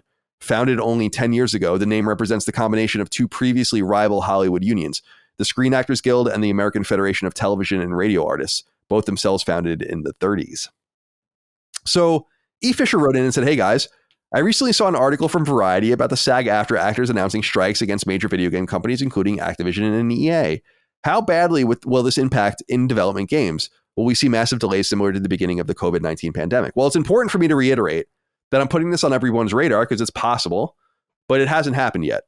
And will it affect games? Probably not the games that are closest to release, but games regularly do pick up voice capture, pick up performance capture deep into development. And so I imagine that this would infringe on the ability for them to do that. Importantly, and this is being seen in Hollywood right now, this would also mean that the voice actors could not promote the products, which is a big deal. And one of the reasons that I think Dune 2 was delayed, or the second Dune movie, based on the second half of the first book. So that's important to note. It's important to note that they're not voting to go on strike. They're voting to authorize a strike. And so that's one step towards the final step as Mr. Sheffield, Fran Drescher, gets things going, and hopefully they have an agreement in place. And it's also important to note that Insomniac's enjoying this, but Sony's other studios don't seem to be, other publishers don't seem to be as well. But Chris, I wanted to ask you about this from a perspective of, it's funny, I was watching the first episode of the new Black Mirror season. Have you guys seen this one yet? Oh, no. I won't get into what it's about, or like spoil it for anyone. I totally forgot that there was a new season. I was going to watch it, and then I was like, and I just fell off. I was like, oh shit.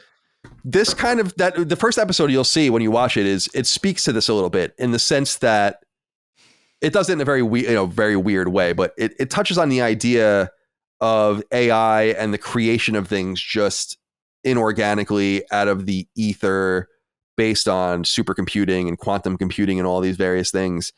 And I'm disturbed by a group of, like, a pretty vocal group of people online and that write think pieces and stuff that don't understand the real complex extinction route that the creative arts are on right now.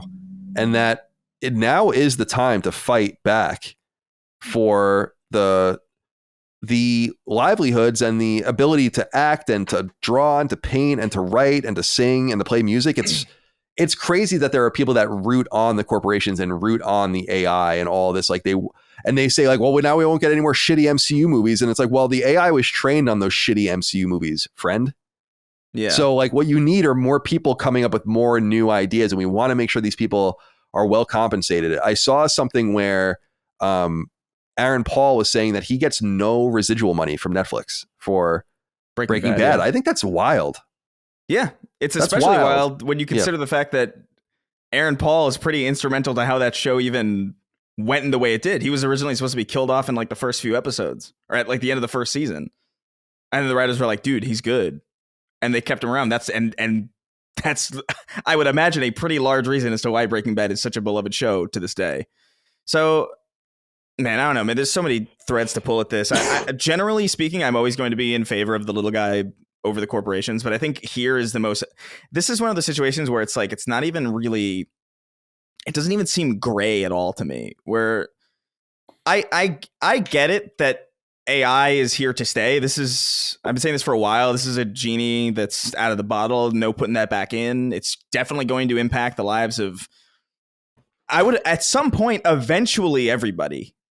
Because if you think, dude, I don't know what job security people think they have, but if machines can do all of the fun stuff, it's only a matter by the time like your accounting job's gone, your assistant job is gone, all this stuff is on the table. This is not some weird thing that's only affecting entertainment or that is only ever going to affect millionaire actors. This is a canary in the coal mine for the rest of every industry going forward as time moves forward. And as AI continuously gets more and more advanced and capable. And maybe that's a reality that we have to reckon with. Maybe that's a reality that we're just going to have to accept at a certain point. But the reality is that right now we do not have any kind of system or infrastructure in place to deal with that massive displacement. It's just not there. And so if actors and writers are fighting for a chance to, get something from their hard work before it's inevitably fucked over forever, I don't begrudge them at all. It's crazy that Aaron Paul doesn't get residuals. And it's even crazier that those contracts were never updated to account for streaming services and the fact that residuals don't work in the same way. And it's crazy that like every year, seemingly for the last several years, these companies report like massive gains in profits. And it's like, yeah, it must be easy when you no longer have to pay the people making your content for the work that they made. Must be very easy to give yourself a crazy good bonus when you're not paying the people who make your stuff. And especially when it's content that continues to generate revenue for people who had nothing to fucking do with it. You know what I mean? There are executives right now who are making money off of Breaking Bad who had fucking nothing to do with Breaking Bad at all. And the fact that the people who did have everything to do with it don't see a cent of it is crazy. It's just like objectively unjust. And it's very weird to see people kind of treat it as if it's like, it's only millionaire actors and all these millionaire writers. But that's a real conception of people. Like, people really believe that. And maybe there is some tact that some bigger actors can use to employ that makes it a little bit less easy to dismiss, because maybe a lot of people's perceptions of these actors are that they're well off, and maybe they are, but it's more of a principle thing for the rest of everybody else who isn't as well off. And I don't know, man. It's frustrating. There's so many really just bafflingly uneducated opinions about this that clearly don't know how any of these industries work. They act like it's like a new thing. Like, we're like, why should you get money from stuff that you made already? Or it's like, that's how the industry has always worked until recently. I don't know, man. It's crazy. Yeah, I think I just rambled there, so sorry about that. No, it's all good. I think that there's some like I don't think jealousy is the right word, but there's like some sort of like annoyance that people have that there are some people in the world, like big actors or whatever, that just make a lot of money doing something that seems trivial and fun and meaningless. Right. But and that might be so. But why do people want to undercut other people from getting their fair share of whatever that they feel like that they've earned? Because if the money exists, then who should have it? The creatives or the businessmen? And certainly the businessmen play a role. They raise funds and they're organized and they get these corporate entities off the ground and they take the financial risks and all the rest and the ops and I get that. But the people that are making your movies are the most important part. Right. That's obvious. That's something that even a place like when I worked at IGN, that was a thing that they totally lost track of, because there's this idea in management and in creative spaces, non-creative management has this idea that the creative can just be replaced like that. In some cases it can, but in many cases it can't. If you think the writing is bad now in Hollywood, I would love to see what you think of the unmitigated mess that unregulated Hollywood would bring. If you think the acting is bad now, then let's get the scabs on board and see how that all works out. It will work very similarly to the sports. It's like when the NFL played with scabs in the 80s and it was a joke. Yeah. And I just think that I don't understand why people have this begrudging notion towards the creative space that they shouldn't make money or have rights to make residuals or do all these kinds of things. And because they're the most important cog. And I don't know. I just get this feeling of that's the word. It's not jealousy. It's resentment. Like from the way some people talk about it. That people are successful doing fun things. So in retaliation to that, they want AI to take all of the fun things so nobody can do anything fun. And that the only jobs that you can have are working in the mines. It really feels that way, that we just like, why are we allowed to make money doing fun things? We should only make money growing cows out of the ground or fucking whatever, It's that's crazy. Totally right. It's broken why people would feel that way.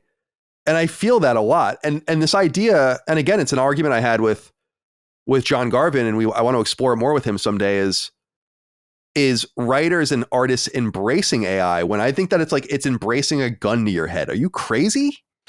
I get the idea of Well, let me just finish this real quick, and then because I want to hear from you on this for sure. But just to get the point out, like you said, it's going to happen, and there's going to be places, but like accommodating the real artist and the real musician and the real actor and the real voice actor and all the rest is going to be very, very important.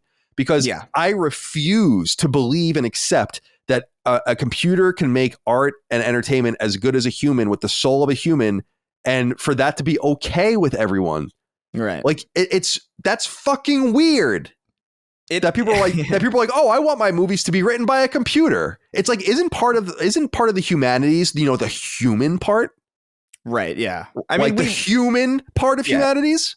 We feel that way because, and it's not to say that you're wrong. I agree, but I also feel like it's a contextual situation where like our entire lives, this has never been a problem. I can see a reality where, I don't know, in 100 years where this is more commonplace, young kids aren't going to understand what's so weird about like, oh, what's the big deal? A computer made this.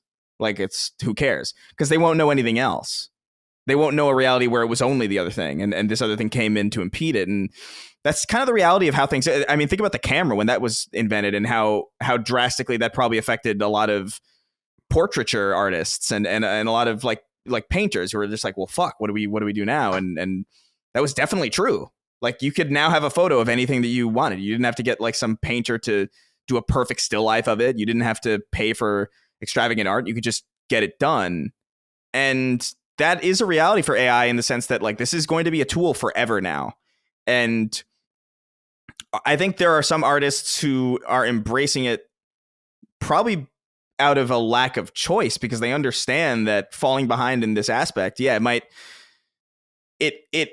might be embracing the gun to your head, but it's better that you know how to use the gun, I guess, as opposed to people who are just kind of like stringently kind of throwing it aside and not paying attention to it. They're going to be way far behind. The reality is like this is a really strong tool that is going to be in the tool set of everybody working in every major industry at some point, probably very soon.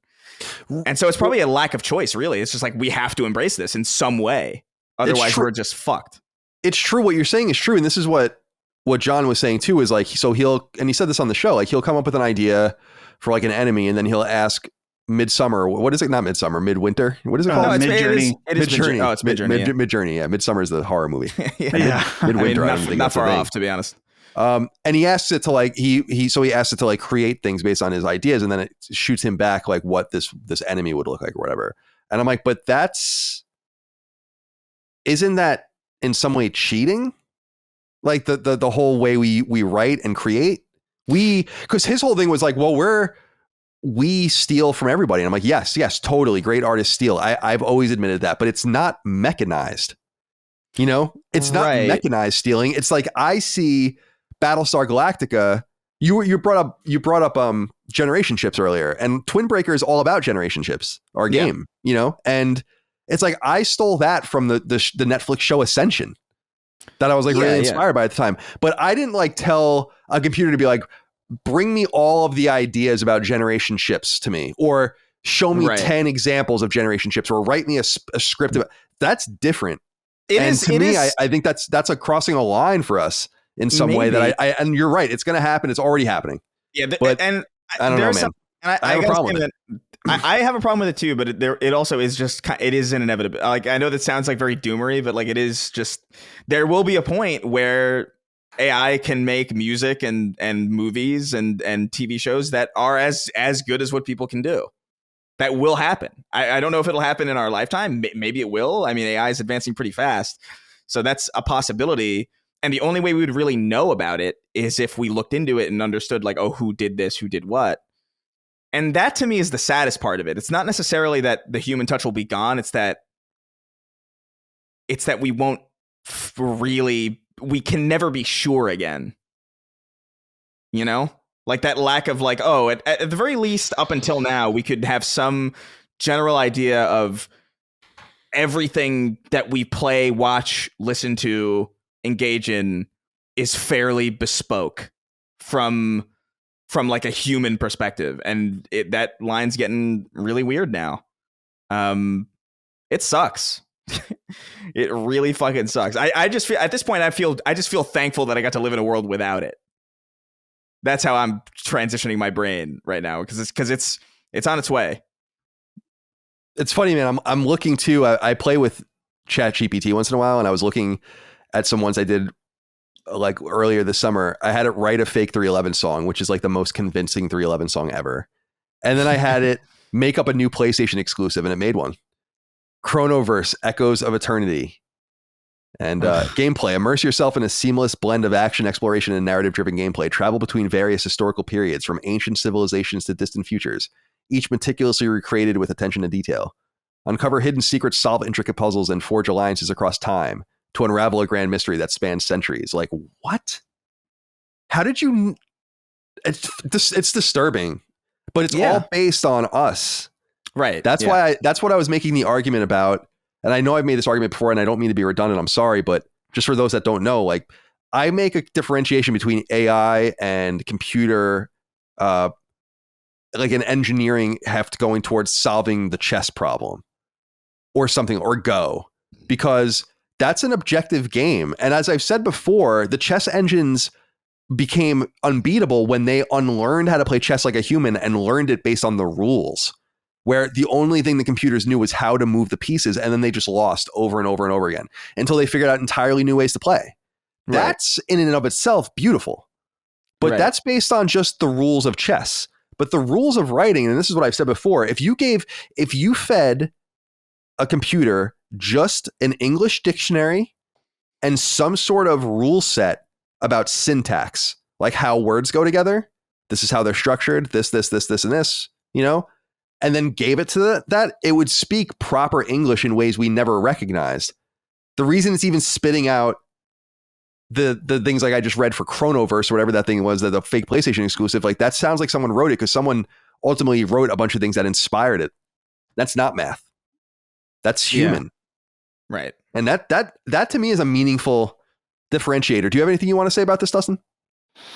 In terms of AI, I think I'm with Chris in that I've just resigned that this will eventually happen. Particularly, I saw those YouTube videos where it can spit out.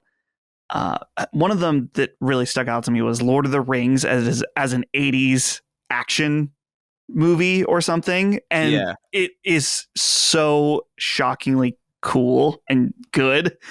And I think about the progress that just happened in this little amount of time that I thought surely you'll be able to say, turn Lord of the Rings into a Studio Ghibli style animated movie, and it'll just spit it out.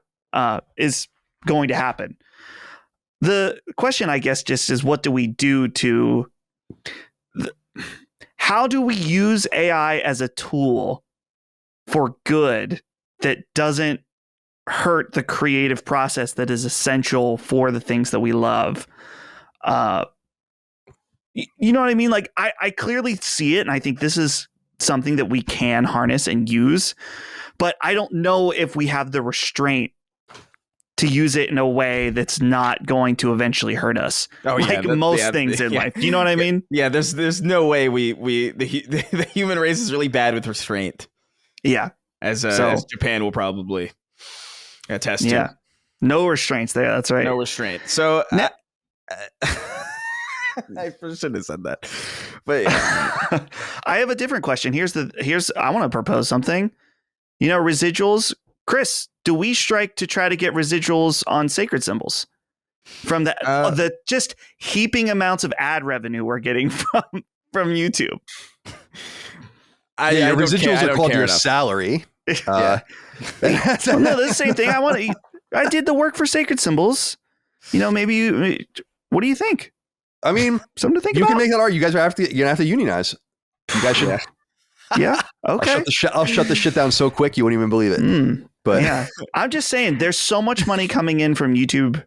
A more analogous kind of, or not necessarily more analogous, because somebody brought it up to me. Or I was talking with Shu a little bit about it. Where it's like, this would be like if after a year's worth of, or like after some weird amount of time, like you just couldn't earn YouTube. You couldn't earn ad revenue on old videos, but YouTube could still make money on them and promote them. You know what I mean? Which is fucking insane. Yeah. And when you put it like that, it's obviously insane. And it's this really the same situation, if not worse, because our old videos aren't being sold for millions upon millions of dollars between people who have nothing to fucking do with it. It's crazy. This whole fucking thing is bad. But I also, to be fair, just to myself, in my own defense, I do try to spread the wealth by giving everyone bonuses. So you do get that. Like, there's something right for you, something extra at the end of the year, a little some sort of residual. But I would say, I would argue in our position, especially for you, Dustin, because you're salaried, that your residual is simply being paid every month. Well, you could, to be clear, I'm totally joking about the residual. I know you are, but I'm busting balls back. But you could make the argument that the actors were paid their salary. That's actually the argument of the movie company. No, I totally understand that, but I do think it's different to the point that our product is ephemeral, right? And movies and TV shows are also ephemeral in some way, but not really the same way. Yeah. We're not. It's like we're doing a daily AM radio show. It's a little different, I think. Yeah. And if we were in the space of doing even something more like, and I think that this is even stretching it, but something like We Love, like Summoning Salt, like that, to me, you can make like the people that work on that would have a greater drive based on long-term traffic, the seldom release of something, and all the rest of having a residual payment based on that.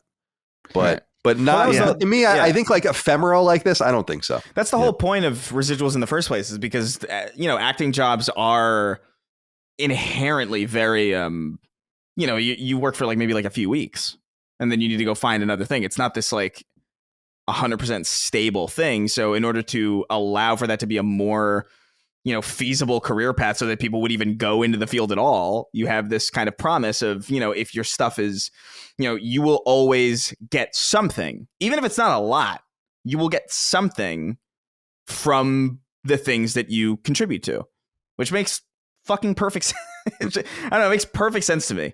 And it seemed to make perfect sense to the entire industry until they realized that they could just kind of slip everything into this streaming loophole, and then like, well, we didn't make money on this exactly. It's just content for the service, and that's not the same thing as viewers. It's all fucked. It's really so slimy, man. I didn't we have to acknowledge, and again, I'm not talking about Game Pass here, so don't be up my ass. I'm talking about subscription streaming for movies and TV shows, specifically TV shows. I think we kind of have to look at it as, I think we've realized this for a while, actually, maybe for the last 5 years, is like, kind of be careful what you ask for from a money standpoint, where you just have a bunch of these things now that you need. But also, I personally didn't see any of the labor issues and pay issues coming, because Netflix and Amazon and others have been really successful at making it seem like all of their shows do well, when really just a select few shows do very well, and kind of everyone rides on those shows. And that they're afraid to admit what I think is obvious, which is that less is more. If Netflix went back to we only do a few new things a month, that's what we do. Right. But they're never, and we have a huge back catalog of things, which is where the residuals come from. Right. Yeah. And which is different. Like, if we stopped making shows, we would have no residuals, because the show would die. There would be no, so that's, I think, the big difference. And that's why I think it's important I want these companies to really break open the books. They're horrified for people to know how some of these shows do. They really are. They're like, they will not let anyone know how a lot of these shows do. And we know how they feel about some of them by blinking them out of existence without a second thought for tax write-off purposes. So even ones that are good, by the way, and have a lot of attention. I remember, what was it? That Inside Job cartoon that got like kind of thrown out. That was not a bad adult animated show at all. And just got completely blinked out in like less than 2. To me, I would much rather have fewer shows that paid their people more competently than have this big fucking swath of useless shit that the people who made it aren't even getting anything from it. That's crazy to me. To not only are you insulting the viewer by shoveling shit at them, you're insulting the people who built your content by not even giving them what they like, what they're earning. Because the reality is, a lot of these shows probably aren't doing super well, but they they have audiences. You know, like I think about NCIS and stuff. Like I can't stand. Like I don't think NCIS is well written. I don't like it. It's a very, but it's also like that's not a show for me. My parents love NCIS. They've seen fucking much of it. My stepdad loves NCIS too. He loves the procedurals. You know? Right, but that's what I mean. It's like there's value in even the stuff that we don't personally watch. And even if let's say like shows like that are on Netflix that get like maybe like 10,000 viewers max, right? Even if those people were getting like checks for $30 a month, that's material. That's something. And so when they work on something else and they get that 30 and then they get this 40 from here and then they get this 100 or maybe they get a $2,000 from like a show that, you know, that it does super well.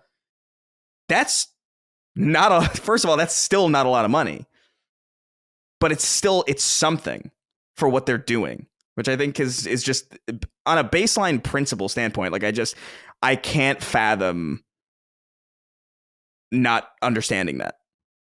It really just is beyond my comprehension. And for the people that argue like, well, because I think there are, this topic is difficult in my opinion, because there are good arguments against it too. And it's one of the things you brought up, like the job's done. But and people be like, okay, so you does the person who builds the bridge get paid when people use the bridge forever? And it's like, no. And that's an interesting point. And maybe unionize and do something about it, I guess. I mean, the reality is that Hollywood, and this is, I think, an important part of the Hollywood union specifically, is actors were so manipulated and mistreated early in Hollywood and just trapped in contracts and shit like that and fucked around that they gave them no choice but to unionize. And that union naturally became very powerful over time. Both of them to the point where they combined into one, as I said, with SAG-AFTRA. And so with the powers that be kind of manipulating them from the very beginning, imagine what they're going to do to them with all the tools at their disposal now. It's just, I don't know why people would want that for the creative class. It's weird. The people that make us laugh and think and escape. I don't know. Yeah. There's a devil's advocate argument as well. Not saying I agree with this, because honestly, I don't really know. But actors don't take on any of the risk of the project either. Like they don't have to, if the movie totally bombs, they don't have to pay reverse residuals and help pay for the movie. You know what I mean? Right. That's why I think I agree with you, but that's why I think residuals should be based on profit, and there should just be all these structures in place so that doesn't happen. And it doesn't mean that the people that put up the money don't make more. You know? Yeah. I think the problem is that there's a lot of middlemen and a lot of very greedy executives. Yeah. Oh yeah. Go ahead, that's the entire insurance industry. But yeah, it's just all, I don't know. To me, I mean, the bridge thing is interesting because I don't, to me, a bridge, it's obviously useful, but it's also expending money. Like it costs money to keep a bridge operational. It costs no money to keep a show existing. Like it exists, you know, after it's done. It might cost some server maintenance, but it dwarfs the amount of like money that goes into upkeeping a bridge and like doing consistent work on that. And by the way, that's kind of part of it, where it's like, okay, this bridge exists for however long. There's going to be certain periods of maintenance that theoretically is paid for. Theoretically, potentially by, I don't know, maybe different companies, maybe whatever. But that bridge is a cost sink in a way that movies and TV aren't after they're completed, is what I would say. Yeah, I think that's a totally fair answer. I think it's a complex situation, but I guess what it illustrates is that maybe everyone should be getting a little bit more for themselves if they can. We shouldn't begrudge these people for trying to get more for themselves. I think they play an important role, not only in the economy of places like California and all of that, but beyond that, just the role of entertaining us in every single way. I would want these people to be well taken care of and hope that they get what they feel like they deserve. Yeah. And I think games, I've softened a lot on games unionization over time, just because my whole thing with it was, and this is what I think makes it impossible, is it's so international. It's like, I don't know how you would really do it, because SAG-AFTRA is for America, like the United States. That's it. If you can make movies in Europe, you can make movies in Asia, you can make, like, it doesn't matter as long as you're not being a scab by being a card carrying member of SAG-AFTRA, but it doesn't affect the global industry. But games are just too international. I don't even know how that would work. It's not to say that there isn't an international movie and TV scene. Of course there is. And we're going to be seeing a lot more of those in the coming couple of years to fill in the gap when production's not happening. Now, in addition to reality TV. See, this is the thing that I actually brought it up. I got rid of it here. I wanted to recommend this story. I emailed it to Dagan. It was a CNBC story you guys can read if you want out there, called Disney's Wildest Ride. Iger Chapek, who is the old CEO, and the making of an epic succession mess. It took me about an hour to read it. This piece is huge, but it is so fucking interesting. It is so interesting if you're interested in the machinations of mega corporations. But one of the big things that they focus on in this is Disney Plus, and how Disney became very over-reliant on Disney Plus and assumed that this thing was going to print money. And now that they're still losing, even with its 100 million plus subscriber base, something like almost $1 billion a quarter on it. And this is all happening at every subscription service at a time where they can't get new content out because they just won't make a deal with the people that make the content. It's a very unfortunate time for all this to be happening. I think that there's going to be a lot of belt tightening at these places. And hopefully what ends up happening is they should have more appointment viewing and big event viewing. I sign on to Netflix, which is the only one I always have. And I'm always like, where does this shit come from? Who is this? Like, where am I even supposed to learn about that this exists? It's just strange to me. There's just too much shit and not enough. And we talk about the commodification of video games, or I do. And there's no greater example of the commodification of entertainment than blinking something out of existence. Yeah. To the point where it is literally illegal, because you just wrote it down, to have any sort of profit on it. It can't be seen.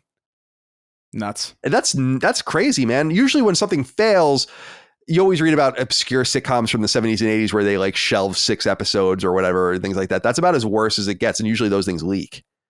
But now we're talking about a situation where something like, I'm not saying this is high quality, but like something like Willow can really only be seen in pirated form forever now. Unless someone goes in and pays that bill, or Disney pays that bill and brings it back and basically undoes that, you know? We've been talking about it a lot. I think I would just say, like, I see a lot of the take that I see a lot is like actors or the people who make the content shouldn't feel so entitled to so much. And I would extend the argument in the other direction, that I would say, why then do the executives who really play no major role in creating this content feel entitled to labor at an unreasonably low cost at an unfair contractual obligations? It's both entitlement, but at least one side needs the money to survive and the other side is probably fine. Well, the other side is engineering it to make the pain as maximal as possible for the people that can't take it, which is that's what I mean. Yeah. That's like Oliver Twist level. Did you see them cutting? So I saw this I couldn't believe this when I saw it. I can't believe I didn't mention it to you, but like I think in outside of Warner Brothers or it might have been outside of Disney, I'm not sure, there were strikers outside, and it's Los Angeles, so it's hot. They cut down the fucking trees. Yeah, I saw that, and they got like a small fine for it or something. Yeah, wow. because they can afford it, because they got the money to just do illegal shit and then pay to have it wiped like it's a fucking RPG. It's fucking crazy. But yeah, it's just, I don't know, man. There's a layer of cruelty underneath it that just like it doesn't sit well with me. Well, just because I think that capitalism really is broken, like in a fundamental way, in the sense that there's enough for everyone to eat. Careful, Colin. That's woke. You can't criticize the system as it is. It's not fair. I guess it just bothers me, Chris, and you know how I feel about this, where I still think the rich can be very rich. And I do think that like CEOs and executives should make a lot of money. I've said before, those positions are very difficult to be in. CEO, CFO, CCO, like these are COO, horrifying. Like I wouldn't, dude, even I put in a link here in our chat if you guys want to check it out when we're done, the link to the CNBC story. It sounds horrifying to work at one of these companies. Like, so, and the decisions you're making are like insane. And you have a board of directors and the stockholders, but that's the breakdown, is that these companies constantly have to extract surplus value. And that surplus value goes to those that lay the money down but not do the work.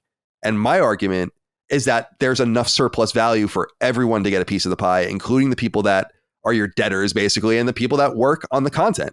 Right. That everyone should be paid more. That's exactly how I feel about it too.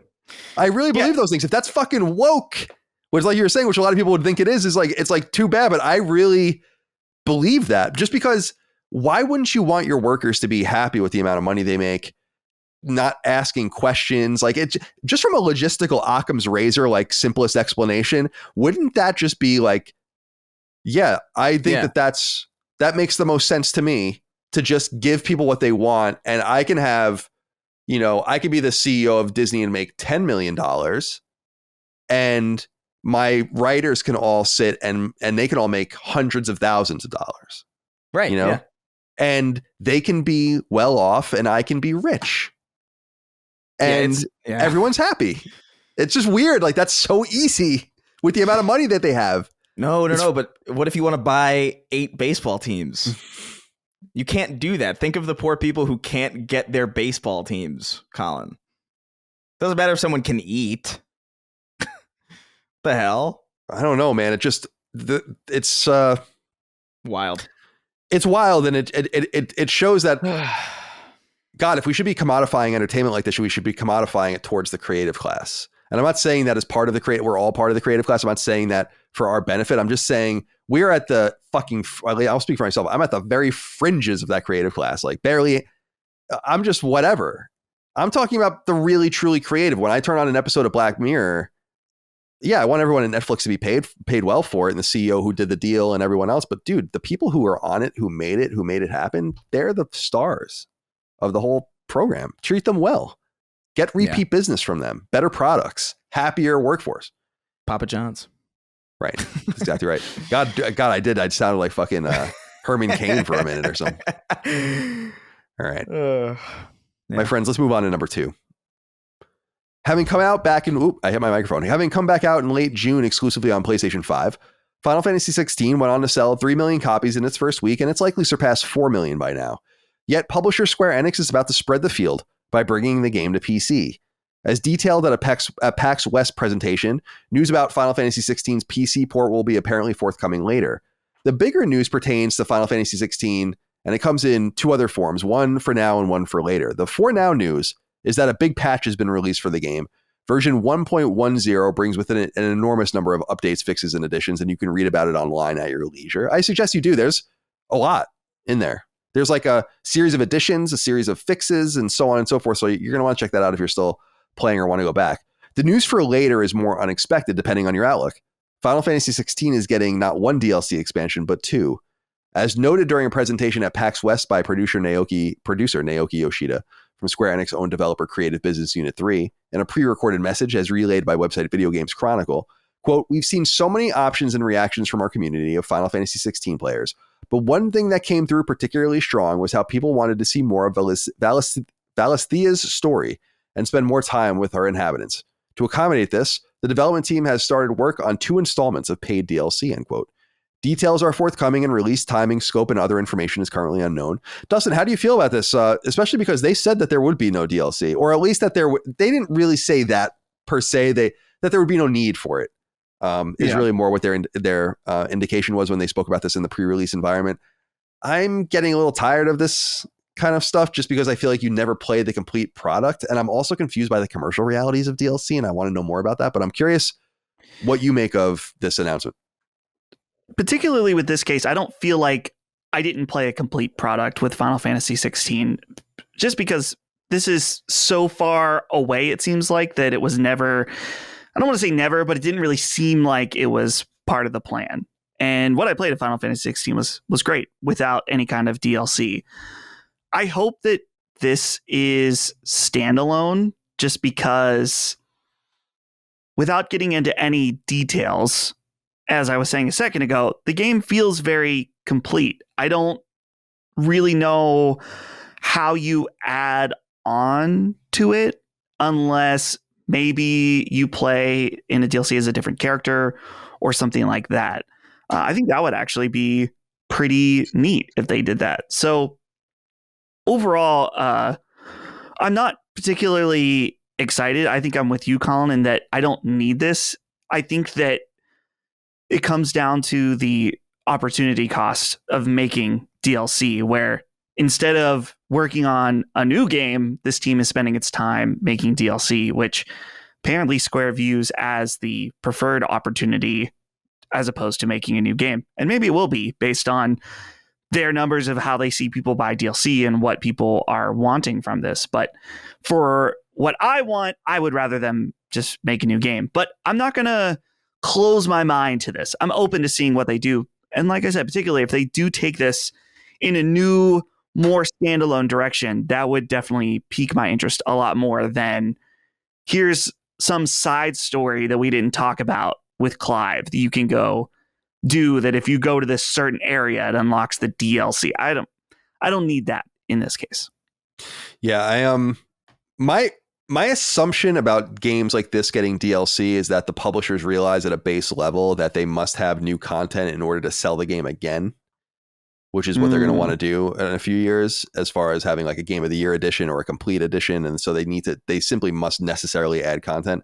I think that's part of the base calculus of it. It's frustrating to me because that is so commercial, but makes sense. I think the easier way to get your game out there is to just procedurally lower the price as time goes on, which is something else they can do as well. But maybe they see Final Fantasy 16 having a longer tail with more attraction. Once the DLC comes out, they'll get a whole new burst of people. Plus the PC release, which I think is great.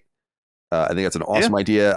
I laugh thinking about the summons and what people can do to all the different things, like funny things in that game or whatever. I don't know what the hell people are going to do to mess around in that game, but it's going to be really great to see on PC.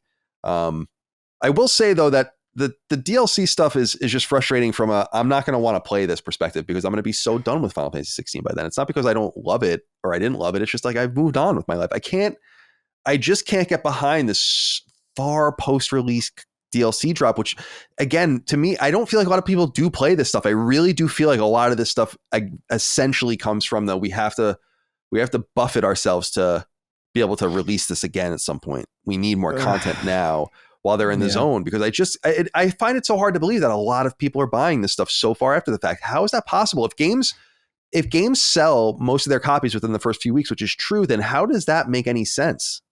Unless there's just some ulterior motive. So I don't know. Did you want to say something, Chris? It sounds like you were going to. Well, I think for me, whenever I hear about DLC, it always, especially for a game like this, it always feels like, I don't know, maybe this won't make sense, but like it feels like getting a text from an ex almost, where it's like, hey, thinking about you. You know, I got new content. Like it's just, it comes across as like, bro, like I haven't thought about this in so long. I'm doing this other thing. I don't got the time or patience to go reinvest in this. Like it's not even because it's bad. It's just like you said, it's just like I did it. You know, even if there is some new stuff in there, it can only be so new if it's built on the bones of what I already played. Like I'd much prefer an entire sequel where I know that everything that is new is truly new, in the sense that like, oh, this isn't even based in the same stratosphere of what was before. It's a new, either an updated engine or like new mechanics or new design or like entirely different, you know, base gameplay. Who knows, right? But I don't know. To me, this, I'm not interested. I think that there's also something to be said maybe about the balance of keeping everyone kind of gainfully employed at some of these studios, in the sense of you have your pre-production going on for your DLC while the game is being finished. So the writers and everyone are organizing all those things and doing motion capture or performance capture, whatever, and getting everything structured so that when the game comes out and it's patched, those people can move on to making the DLC, while then those people go on to pre-producing the next game and kind of paving the way. I assume there's some logic to that too, but which is shrewd and I guess necessary in these situations. But yeah, nonetheless, I can't say I'm excited about this at all. I am happy about the PC release because it would be great for Final Fantasy 16 to have more attention. I still think people include, I don't know what anyone expected out of this game more than the 3 or 4 million copies it sold. It's like, dude, that's a lot of copies. It's only on PS5. What are you expecting from this thing? But nonetheless, Square Enix is never happy with anything. So there's that. Anything else to say about this before we go? No, Dustin, you done? All right. No, good to go. Yeah. All right. Let's go into closing comments here from our audience listener inquiries from from six. I'm sorry. I'm like messing this all up right now. Why am I messing it up? I'm going to try it again. It's the bandwidth thing It's Chris the was bandwidth, talking man. about. I told you. Yeah. 6 listener inquiries, questions, comments, concerns, thoughts, and ideas from the audience over on Patreon. I actually had, so this is one of those weird weeks where I try to just copy and paste as I go into the document, and then I kind of move things around, delete things or whatever, add things as I go. We had quite a few good questions this week, and originally I was going to have more than 6. I was going to have like 8 or 10 because there was so little news. But then I was like, I'll write out the SAG after thing. I'll write out the Final Fantasy 16 thing. Those will be interesting to do. So we didn't need quite as much input, but good work this last week on the thread. Of course, over on Patreon, patreon.com/laststandmedia. One of the perks you get for supporting us over there, not only early ad-free access and access to Sacred Symbols Plus, but is the ability to get access to the thread each week that we put up where you submit your inquiries. I go through it. I try to include them in the show. We start with Kuhn, who says, hey boys, lots of talk these days about Starfield, of course. One of the big gripes I'm seeing is in regards to inventory management. And this one got me thinking, how are you guys with hoarding in games? This is predominantly a survival horror kind of conundrum, but it carries over to RPGs and other genres too. I'm currently experiencing it in Baldur's Gate 3. I just never want to use my good items. It always feels like I'll really need them right around the corner. And then before I know it, the game's over and my pockets are still stuffed. And I've dealt with that dreaded over-encumbered warning too many times to count. Does this trigger any horrible memories for you three? I will say, when I first played Fallout 3, because when I played it in 2008, I had never played a game like that before, ever in my entire life. And I was picking everything up in the vault that I could find. I was like, yeah, I'll take all this shit. I don't know why it's all out there. And then like 5 minutes in, I'm like, I couldn't move. And I'm like, why can't I move? And then I figured out this mechanic of encumbrance. And I'm like, oh, so then I just drop everything and realize very quickly that's not how you're supposed to play, because I wanted to sell.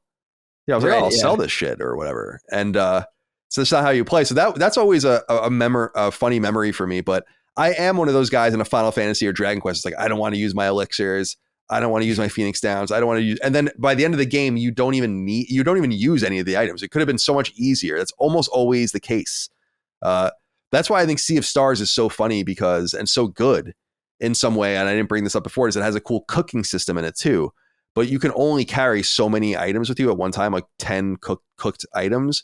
So it forces you to constantly cook and use them, like just use them and then make more. And you have plenty of items to do that. It's very cool. So encouraging you to use those items, a very role-playing game kind of situation. How are you finding this in Starfield, Chris? And are you a victim of hoarding in role-playing games? I am. Because I do have that impulse to just pick everything up. But I also understand, like, especially in a Bethesda game, like I understand like a cup isn't worth the inventory management. I understand that this heavy thing might be good for building like an outpost here, but also like I don't need it right now, and I have the materials to make it. So like I'll try to be more. I'll try to keep myself a little bit less. I try to be careful with the stuff that I pick up, and especially in Starfield, which is what's so nice about it, is that you always have a companion that you can load stuff onto, or you have your ship's cargo hold, which in and of itself is so cool. Just like having a cargo hold that you can just fill with these like essential minerals, and then you have like in your cockpit, you have like a captain's locker that you can put stuff in. There's a lot of stuff that you can. There's a lot of ways you can get around it, but yeah, like this might sound like vaguely controversial. I don't know. Maybe it's not that controversial, but I kind of like the system of encumbrance. I think it does something, especially like when I'm in the middle of like some firefight in some place in Starfield, or this was true in Fallout and Skyrim as well. If I'm in some kind of fight and I see this thing that's of great importance or that I understand is like really valuable and heavy, but like I just reach my encumbrance, and like it's engaging. It forces you to be like, oh fuck, what can I do? Which is like the whole point of a role-playing game is to figure out what to do. And even if it's as simple as like, I'm going to drop all this shit that I don't need that might have been useful later, it's still a choice that you're kind of given. So as annoying as it can be sometimes, it's like one of those things where the annoyance does, I think, contribute to like an immersive factor in it that it doesn't bother me really in any real way. Where are you on this, Dustin? Do you share our proclivity for or my proclivity for hoarding away, especially in these JRPGs we play, where I'll finish a game, you'll have a cure-all style item that heals your entire party HP MP status, and you'll have maybe only one or two in the entire game, and I'll just never use them. Like even at the very end, I'll be like, I can't use it. I just can't use this. It's something I suffer from. Yeah, I find that I have a tendency to do this, particularly with different items that will give you temporary buffs. I often just don't even think about them in using them. For Baldur's Gate, this is something that's happened recently where you can do different spells on command with scrolls, and you can find these scrolls all over the place. And I just have so many damn scrolls in all of my different party members in their inventory. I just have all these scrolls. I never think to use them in combat, but I'm always picking those up. So luckily, Baldur's Gate is pretty forgiving in terms of being like it takes a lot to get over encumbered. I did happen to me a few times because I was carrying around some explosive barrels that I used to just blow up a boss. Yeah. I realized I was going to fight him, and I thought, well, if I'm going to surprise him, why don't I just blow him up by surrounding him with explosive barrels? And it totally worked. It was great.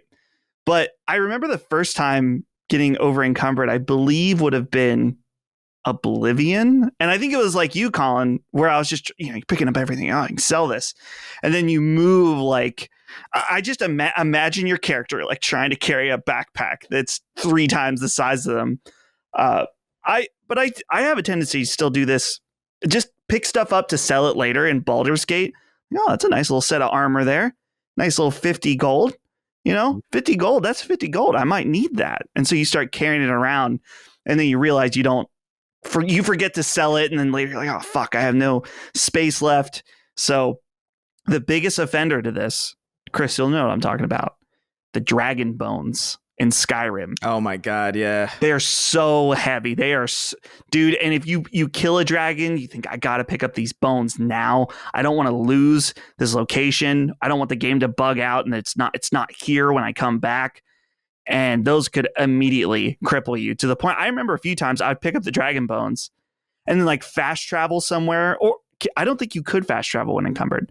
I just remember one time walking. You can in Fallout. Yeah. In Fallout, you can. In Skyrim, I don't think you can, but I also think it's instanced, or like everything is instant. So like what I would do, I remember doing, I don't know if this works, or maybe I'm misremembering this. I remember doing this in some Bethesda game, and I'm pretty sure it was Skyrim, where like I would find the dragon bones and I would drop all my shit, fast travel, sell it, and then fast travel back. Yeah. And then I would just go and grab all my shit. Yeah. So yeah, those dragon bones a little heavy, but I want to play Skyrim at some point, man. I really do. I'm so intimidated by the size of these games. It's just honestly, it's too much. I can't take 19 inches of Venom. I just can't. I can't do it. I honestly feel like because I don't know, man. You can really mainline Starfield like really like you really don't have to do really any of the. I don't think my OCD would let me play a game like that. I don't think I've ever done that in my entire life. But if you're talking about Skyrim, then like I would say like I feel like you would be a lot more receptive to Starfield just because you love that kind of science. It's exactly your kind of science fiction, I think, too. Yeah, like, it looks cool. I mean, I watched it. I've spoiled it for myself already, but yeah. Still, I don't care about that. I still play games. I know the end of it. Doesn't matter. People spoiled the shit out of The Last of Us Part 2. Thanks, everyone. Especially that one guy who I eventually threatened to sue, and he stopped. Did you really? Yeah. Totally. I didn't know that. Because I was like, it was hurting the business. Yeah. And I was like, but this is got to be some sort of harassment or something. Like there's got to be something. And I talked to my lawyer and like, yeah. And he scared the shit out of the guy. So nice. All right. Let's talk to Dirty and Verdi. He says, what's up, gentlemen? And he says gentlemen with a singular. So it's just one of us. Yesterday, I watched an interesting video on YouTube by Polygon titled Why Tears of the Kingdom's Physics Are So Mind-Blowing. It's a good 15-minute watch or 14-minute watch. With a mention of an article by everyone's favorite Washington Post writer, Gene Park. But what stuck out to me was the most was a 2-minute segment by Shayna Moon from 1117 to 1319 talking about contract workers in games and how it could be a long-term negative for the industry. What are your thoughts on this?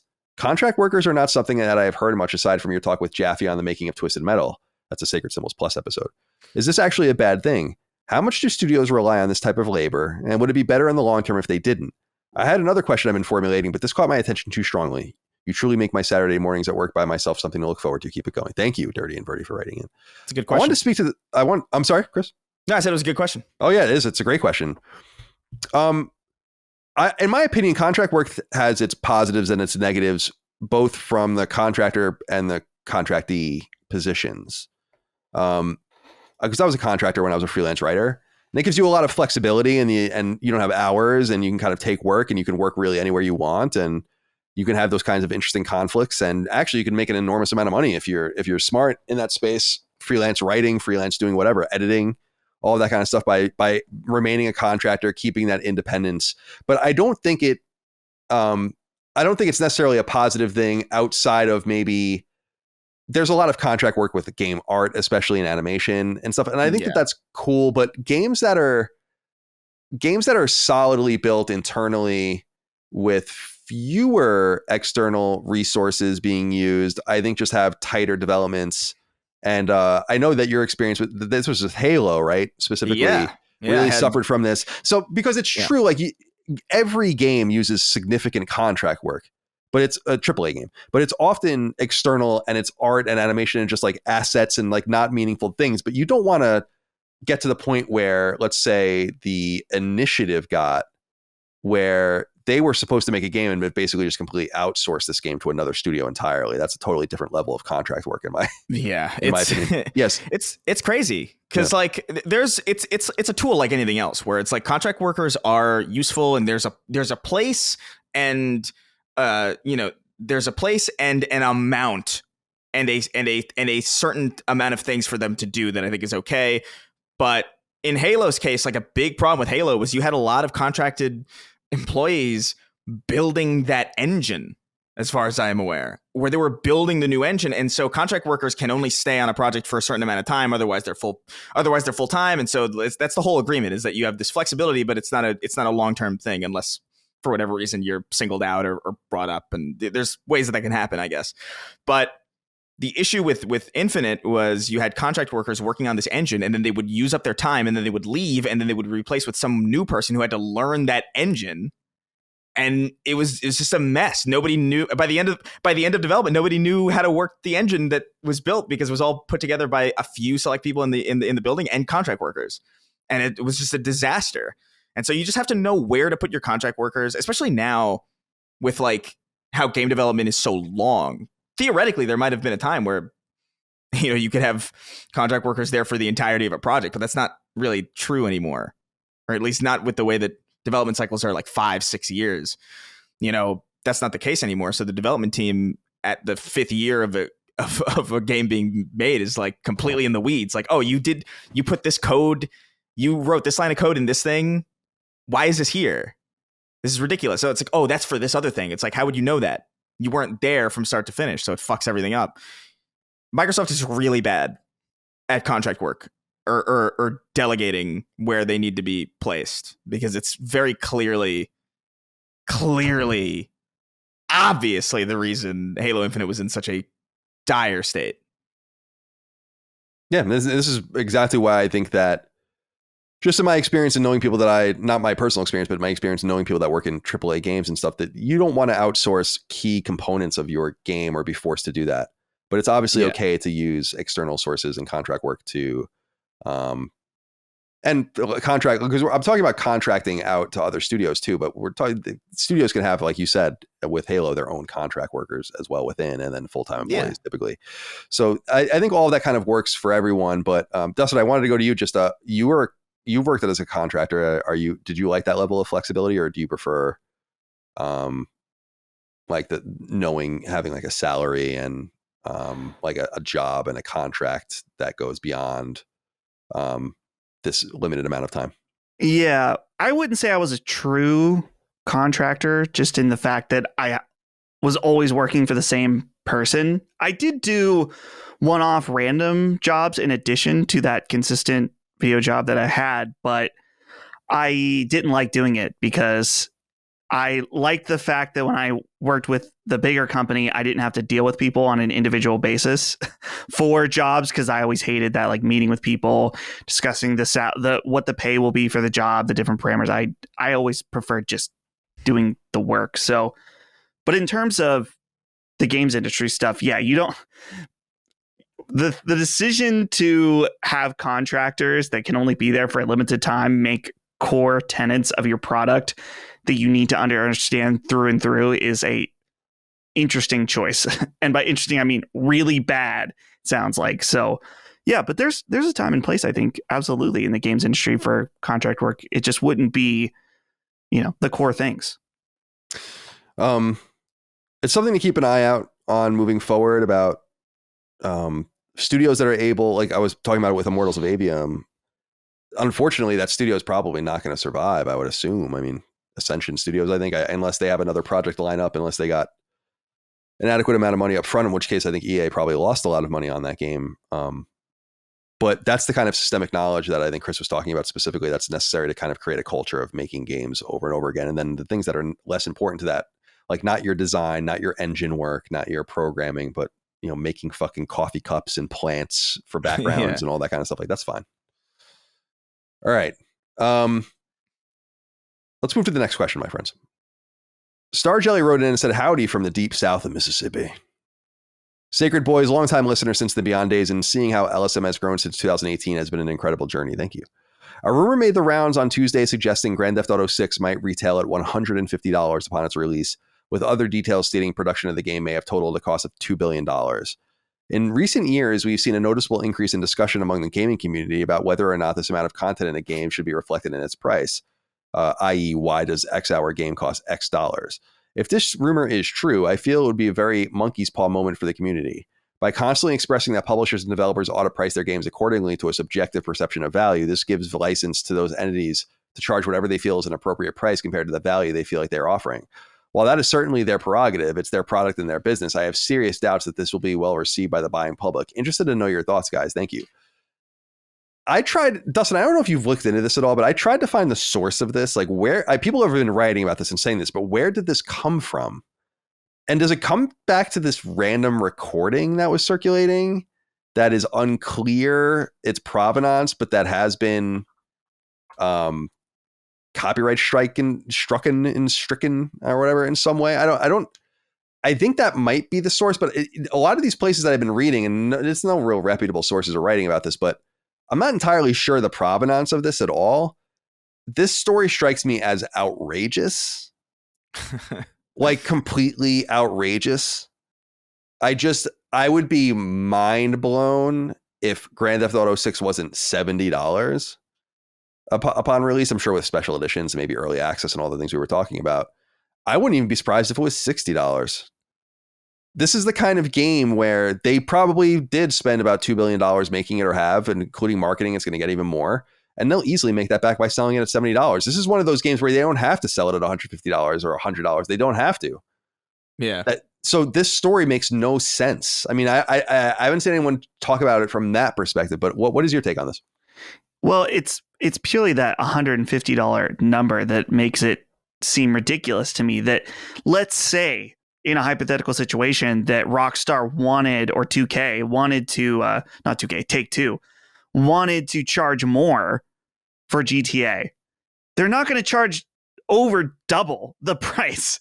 Yeah. That's the part where, if there was a solid rumor that said, hey, they're going to release GTA 6 and it's going to be 80, they're going to push it a little bit, I think, damn, that's a little ballsy, but they'll get away with it and it will be just fine. And that could create some kind of change in how we see games be priced. But seeing this say $150 immediately made it totally fake to me. Sounds totally fake. Yeah, it's totally that level.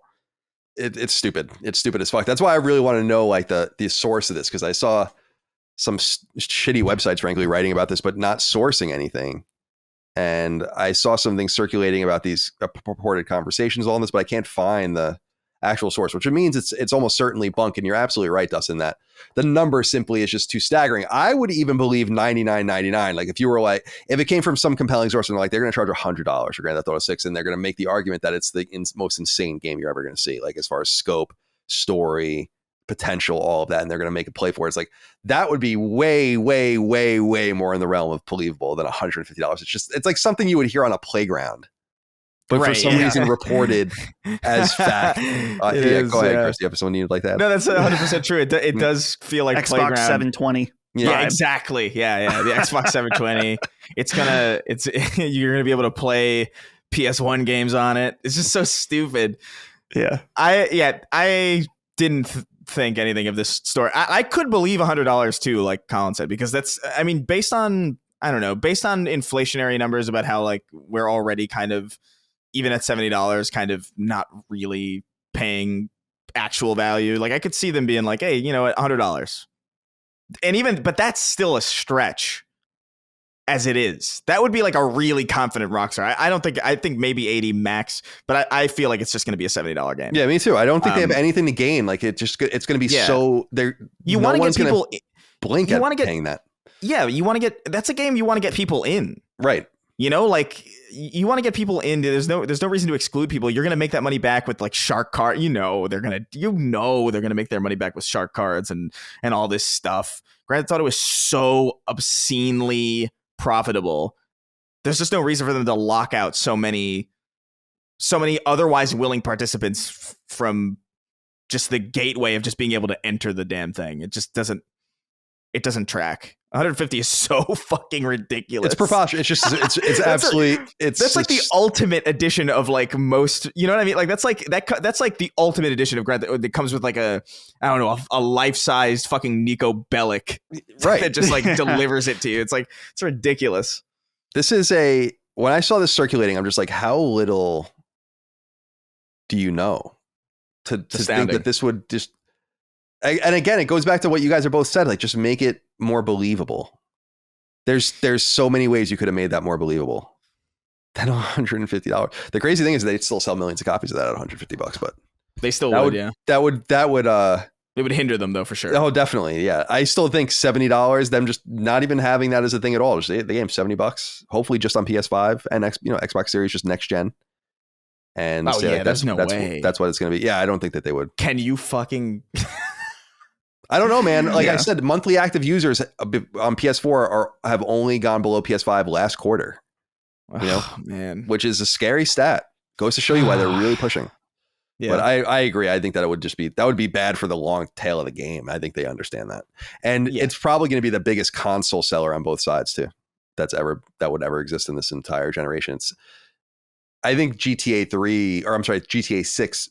What am I saying? GTA 5 was good for PS3. Late in its life cycle, as people were preparing for PS4. All right. Brian Seals wrote in and said, "Hey CDC, while watching the recently passed Mario Direct, I reflected on Nintendo's successful stewardship of their iconic mascot. Every Mario Brothers game has an inherent prestige, and even the spin-off games tend to meet or exceed the expected level of quality. This has helped the company to extract the maximum value from the IP, and I wondered how Microsoft would choose to move forward with Master Chief. Inevitably, I considered PlayStation, but I had a hard time figuring out who would serve as the mascot of the brand. Is it Kratos, Ellie, Aloy, or someone else?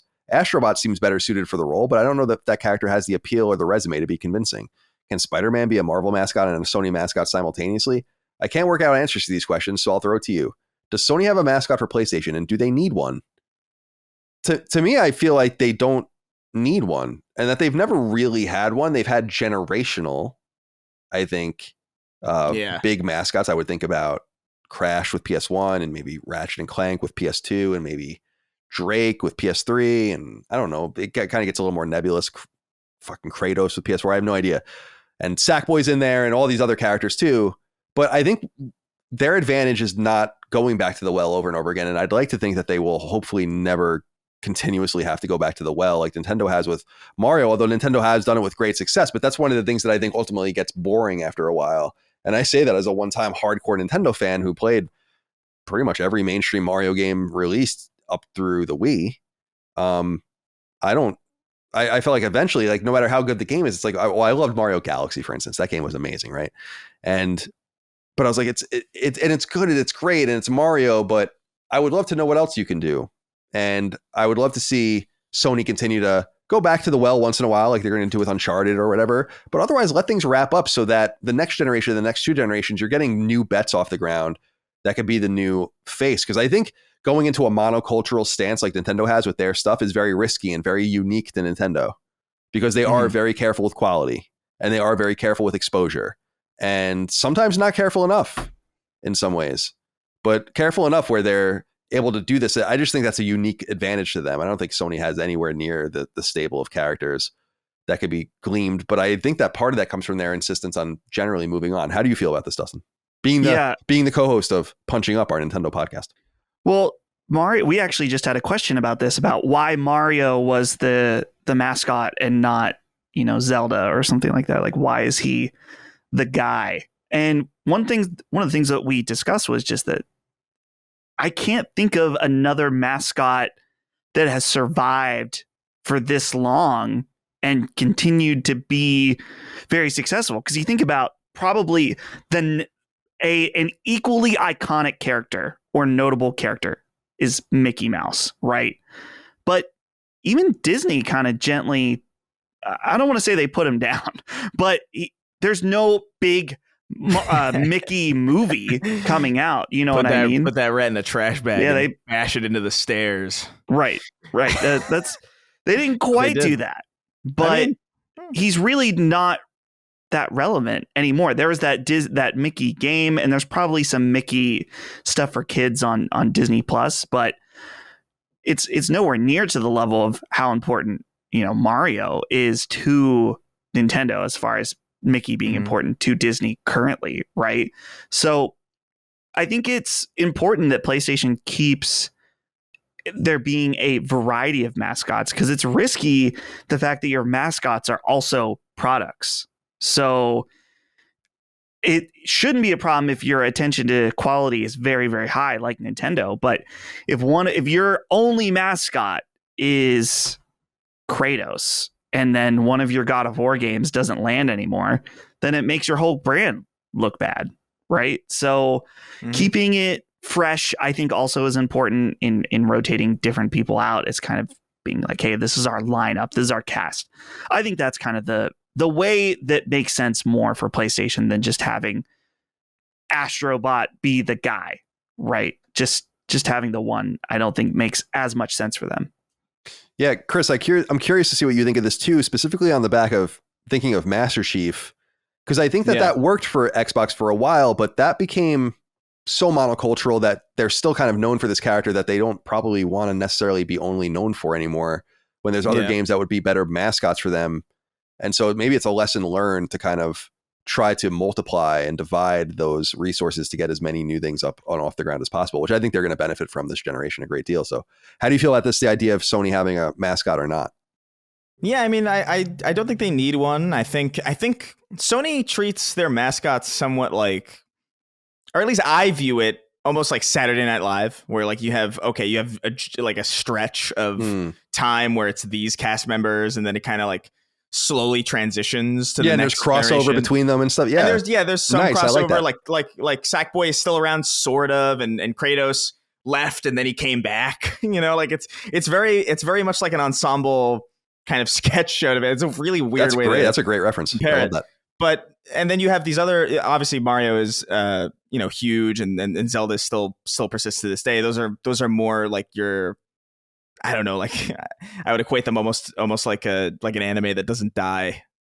I like Dragon Ball, One Piece, like Goku and Vegeta are still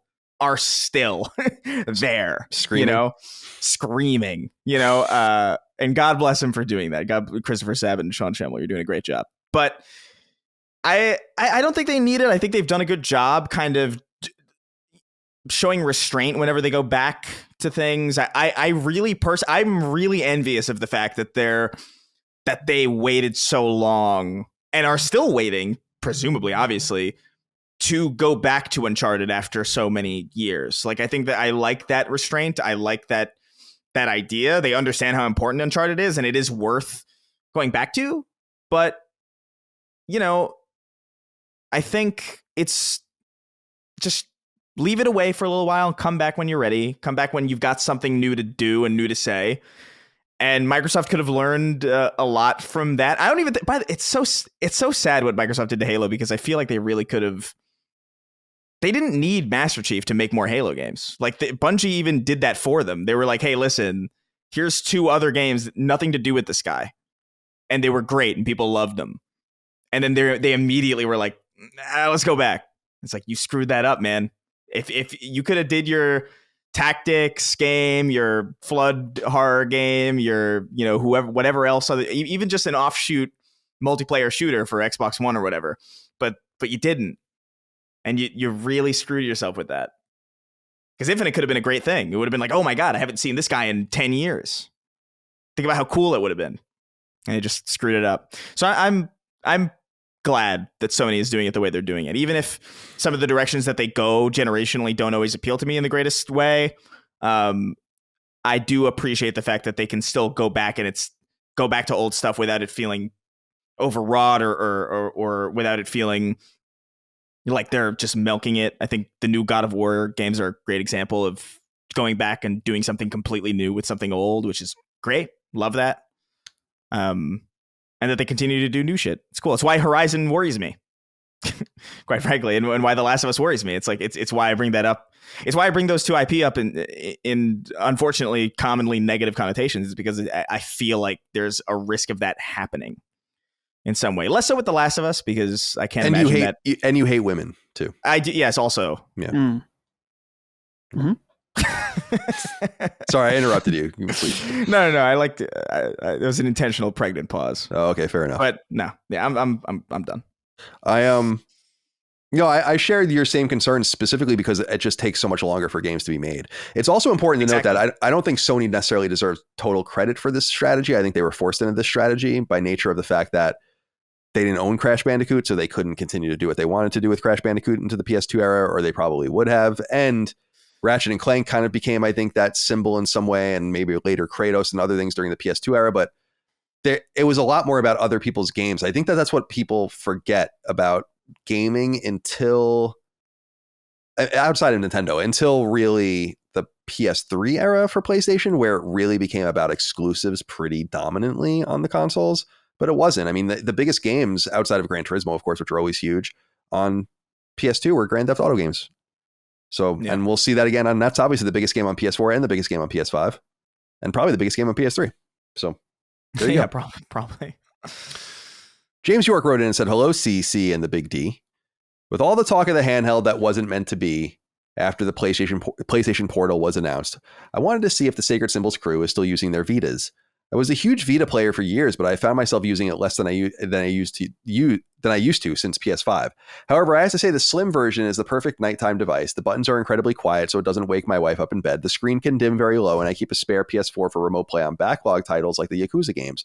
The Vita might not be the future, but it has a permanent place on my nightstand and will for the foreseeable future. Does Vita still mean life for you guys? Did you ever open the Vita you had brand new in a box, Colin? Take care. And keep pissing off Sony PR with your great candid content. Thank you, James, for writing it. Sorry, I can't read. I wanted to bring this up because I have experienced a similar thing, although since PS5 has come out, where I just don't use Vita at all anymore. I just don't use it.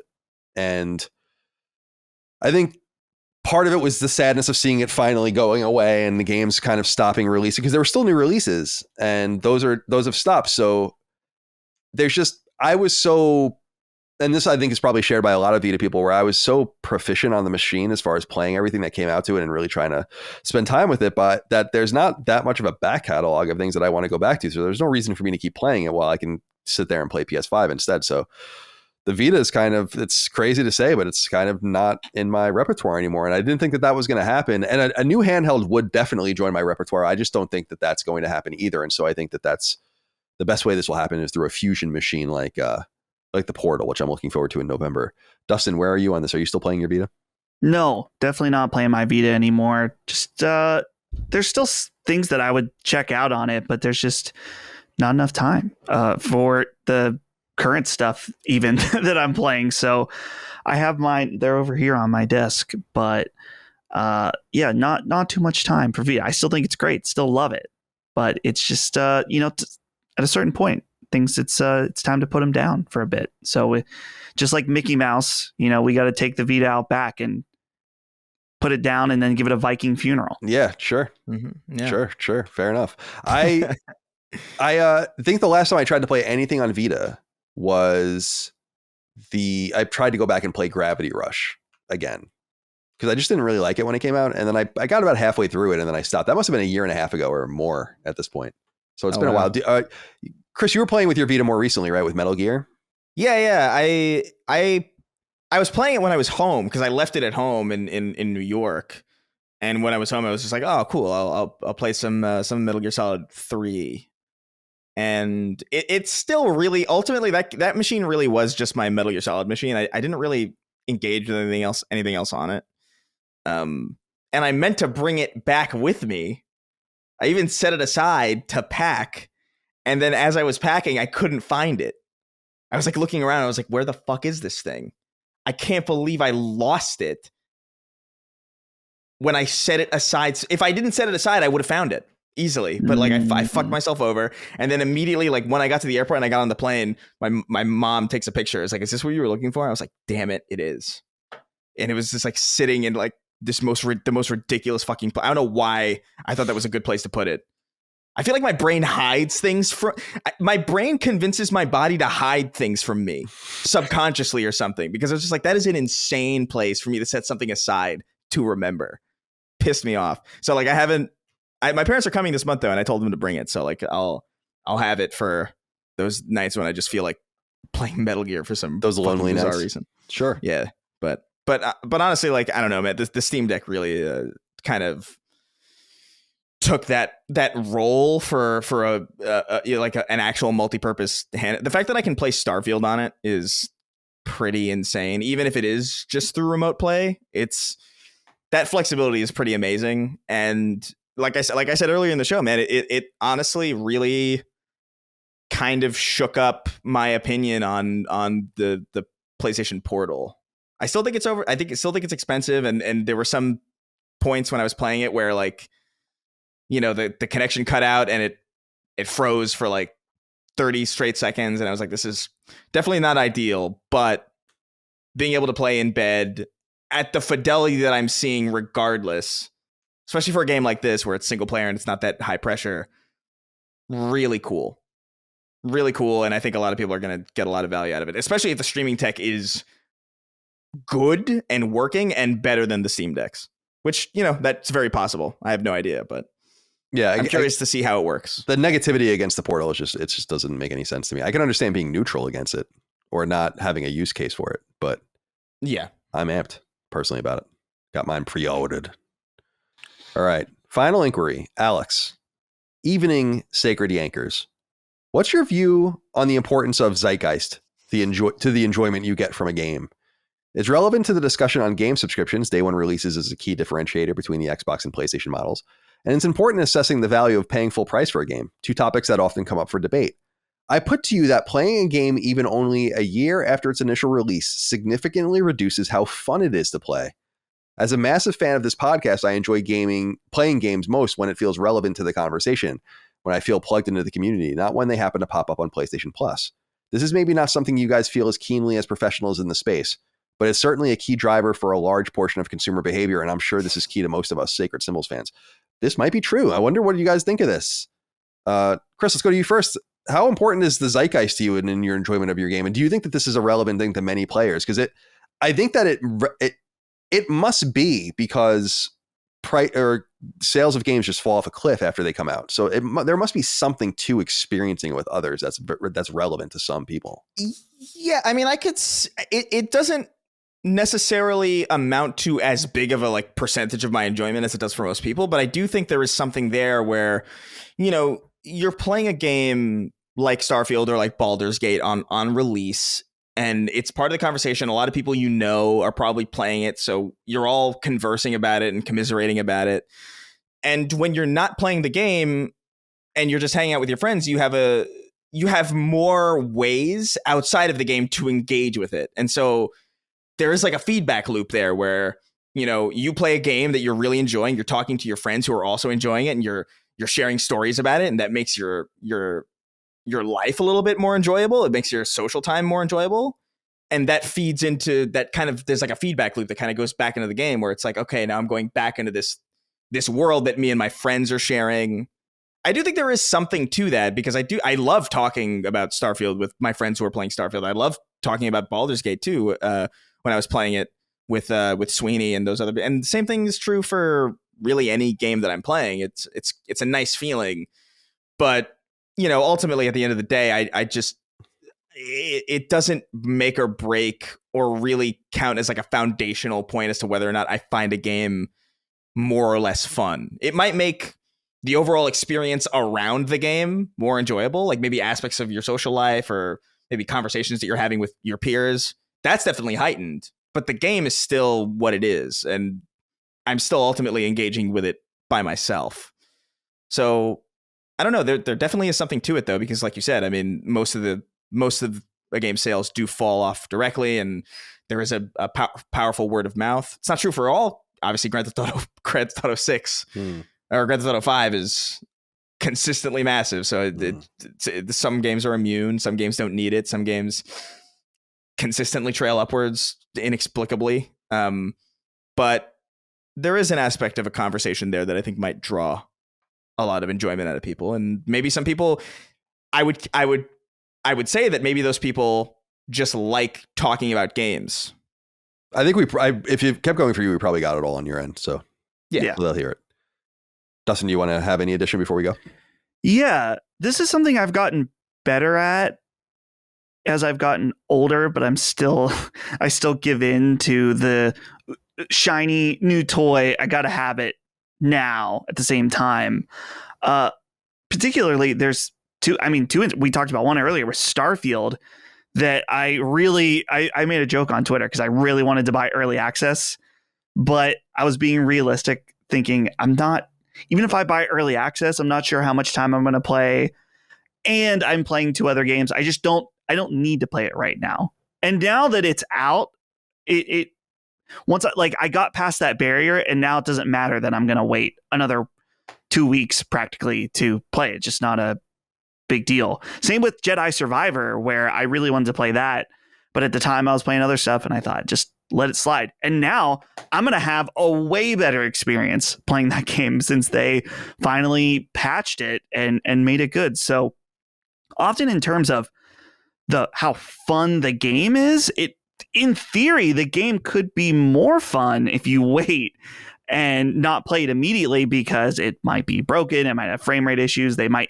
add new features, kind of in the case of Final Fantasy XVI. Not that there's features, but they're adding new customization elements, which may add to the enjoyment of the game. But there's definitely something to be said about wanting to play and be in the moment with the zeitgeist, where if we didn't care about that, then the 3 of us would never have to buy a new game, because there's just all of us have a mountain of already released games that we could play and enjoy instead, the backlog, right? So there's definitely something to wanting to play new games and see what people are talking about and be part of the conversation. It's just knowing your limits on that, what you realistically have time for. Because I remember a few years ago, there was a deal that Target would do around Black Friday where you could do buy 2, get 1 free.